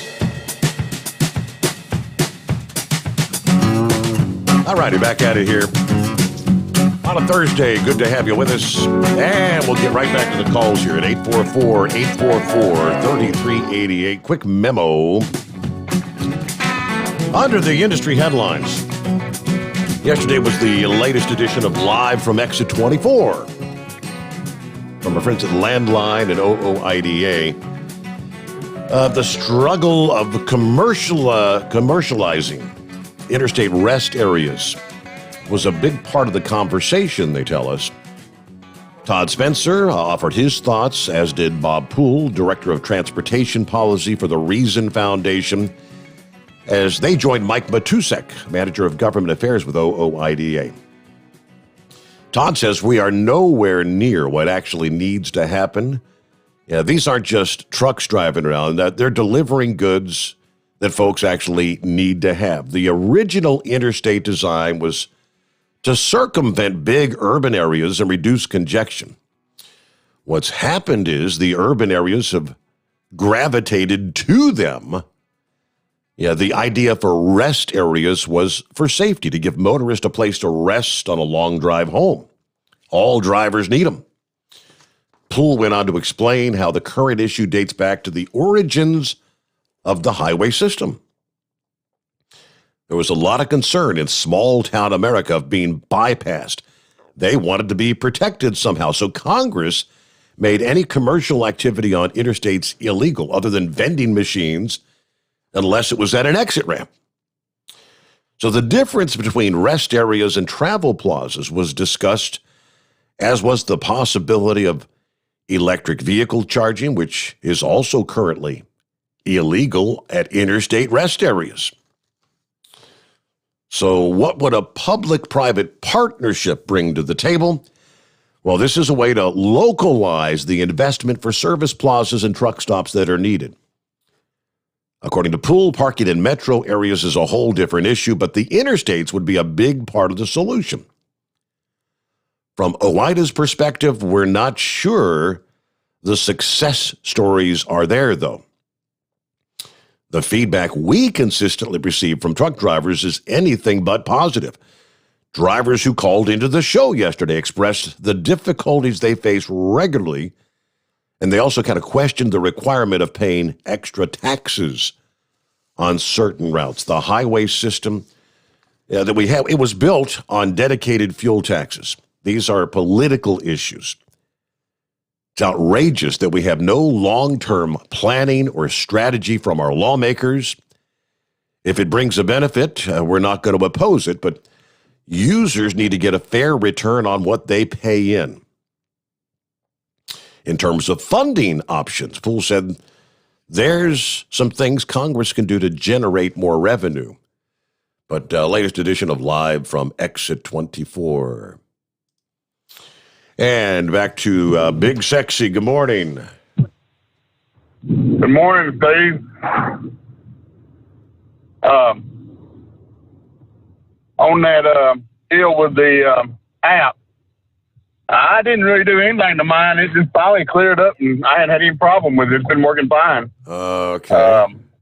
I did go in and set it to where it was set to run all the time, override other programs, or if something comes through, a notification or something, I wouldn't know, it wouldn't interrupt you. Mm-hmm. I did do that. That's about it. Okay. But you're not still having any issues like you did back then, right? It hadn't been happening? No, I ain't had any issues in probably the last 3 weeks or more on it. Yeah, because it's been doing great. I hadn't heard people complaining about theirs doing that. I don't know if there's. Is there a setting like when you're, because like when I pick my phone up and you turn it on or whatever, make the screen come on, it only lasts for a certain amount of time, and then the screen goes blank. And I think you can set that for different durations, but I'm wondering if he's got it set on like 4 minutes, and when it goes blank, it's actually turning the app off kind of thing. Yeah, you can set it for however, a minute, 5 minutes, 10 minutes, got different durations there. But as soon as I get you playing, I hit the button on the side of mine and make the screen go away and black it out. Okay. So it's not the screen going away, it's causing it. So I don't know. Like I said, mine's been doing fine. On the topic last night, I told you about the paper. I did find out that I am staying on. Really? So I'll be running one of the 4 or 5 mail routes. Going to run out to be about the same mileage every night. And pay he quoted me was just a little bit more than what I'm making now. So, and no more gravel roads, so that'll be a benefit. And won't have to drive around with the window down.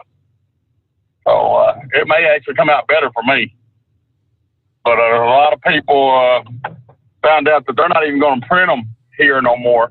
So the press is going away. The people who do the inserts and get them bundled up and ready for us. All their jobs are going away. All that's going to be left is management up front and the reporters and stuff like that. They'll be printed at the corporate office and shipped over here every night. Yep. So I kind of hate it for all them people. So some of them have been there a long time. But I guess there's a kind of I'm glad I'm getting a big sigh of relief from you, though, right? Yeah, big sigh of relief.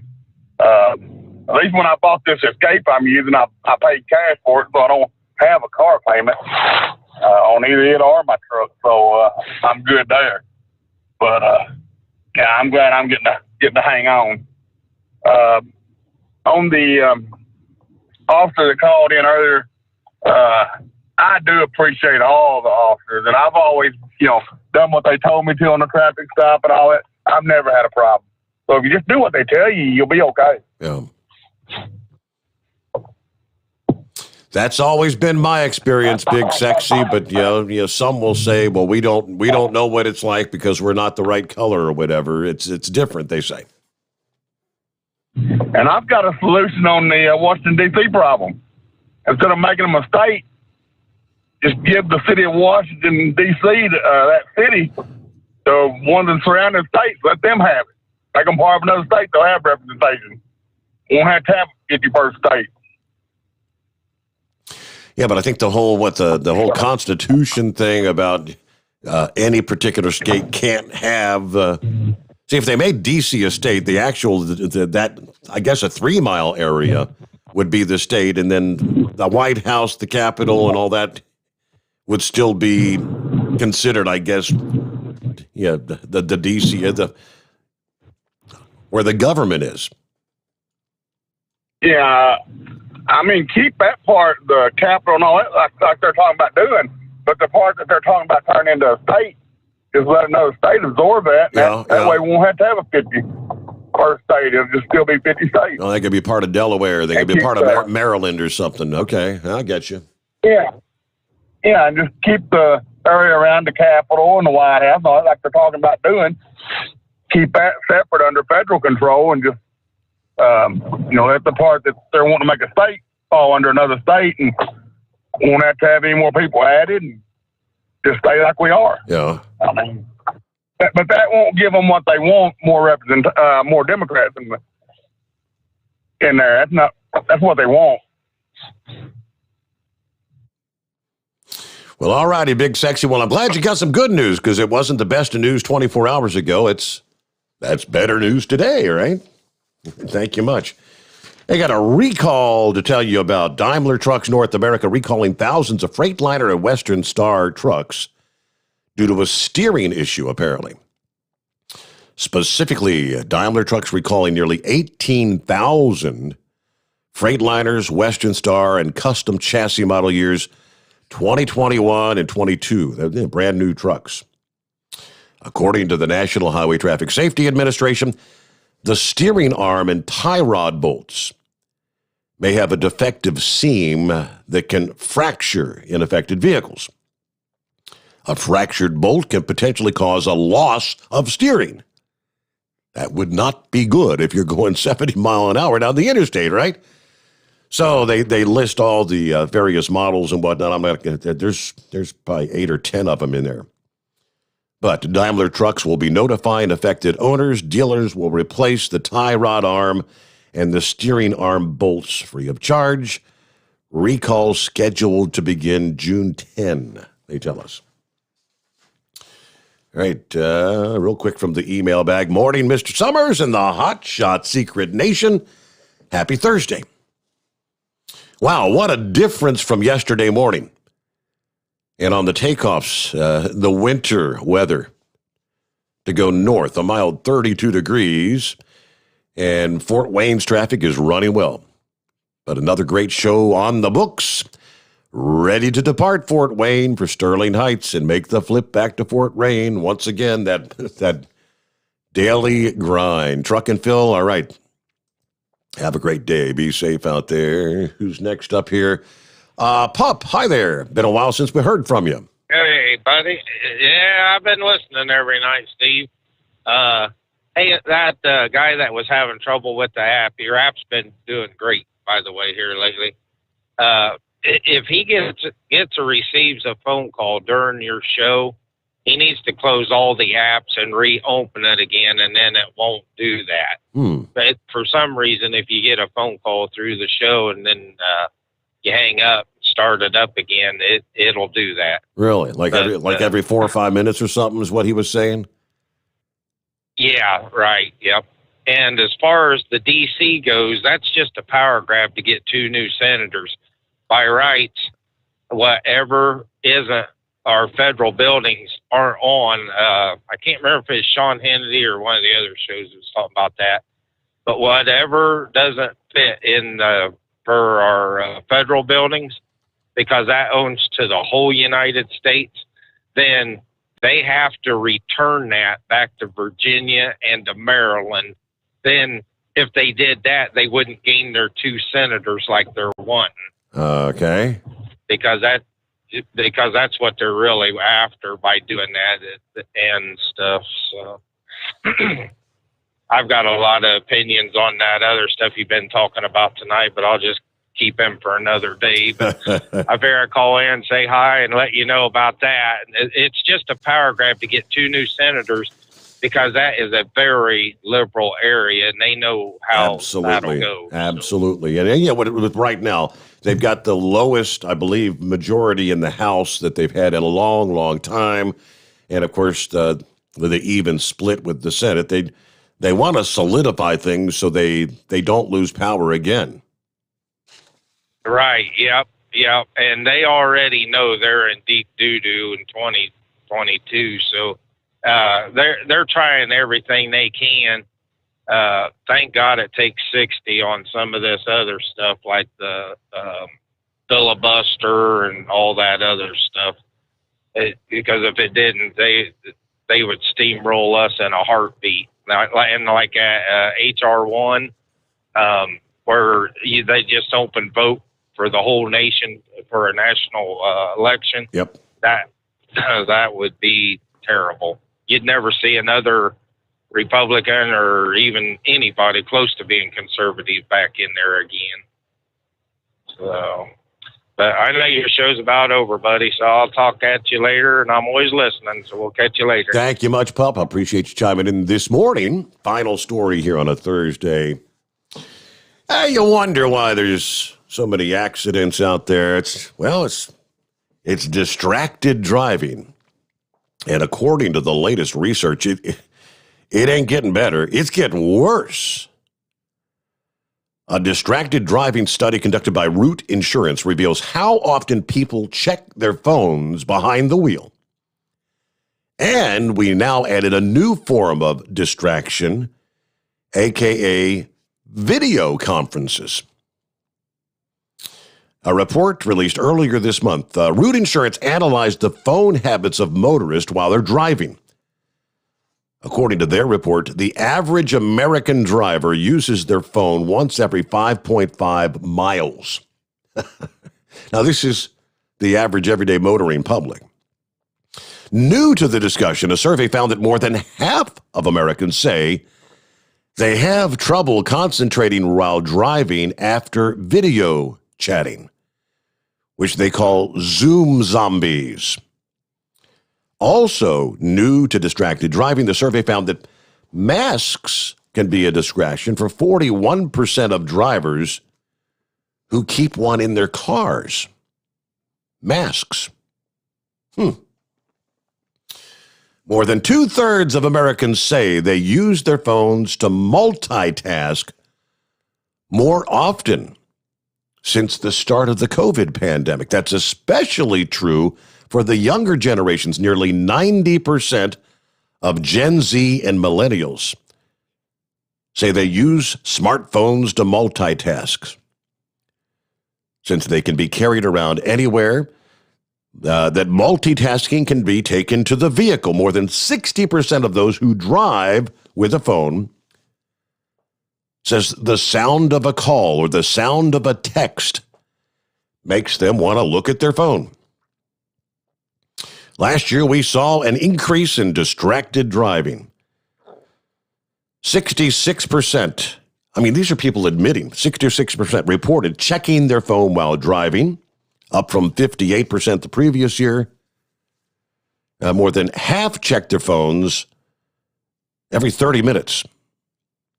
Another quarter of the survey, drivers admit they check their screen at least once every 15 minutes.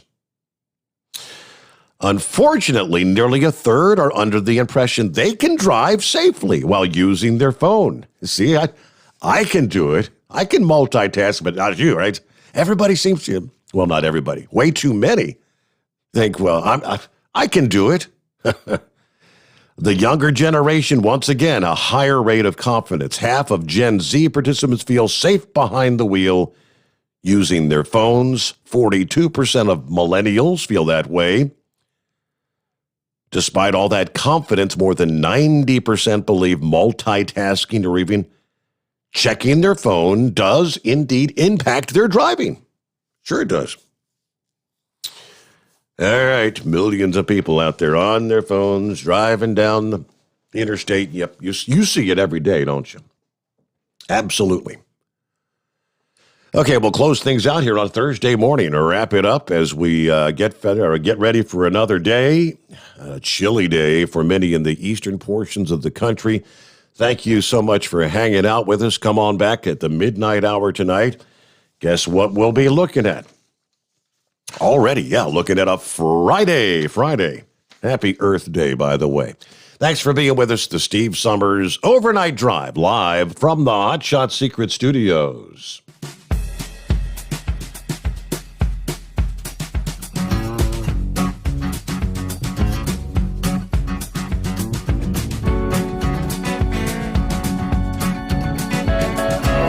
You'll never guess the places that I've been.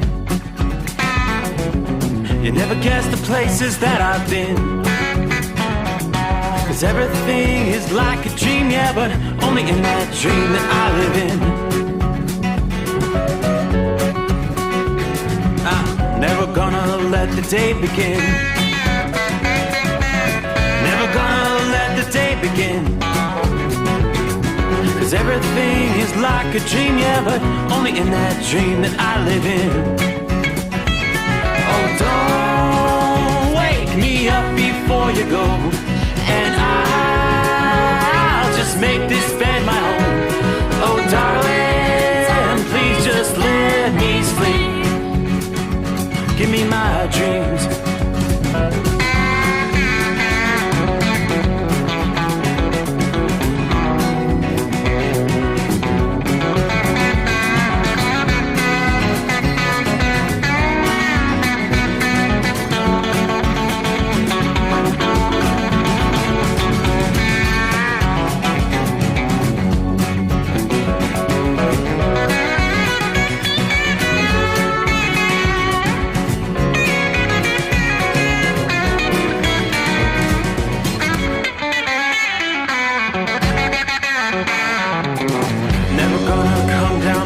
Above,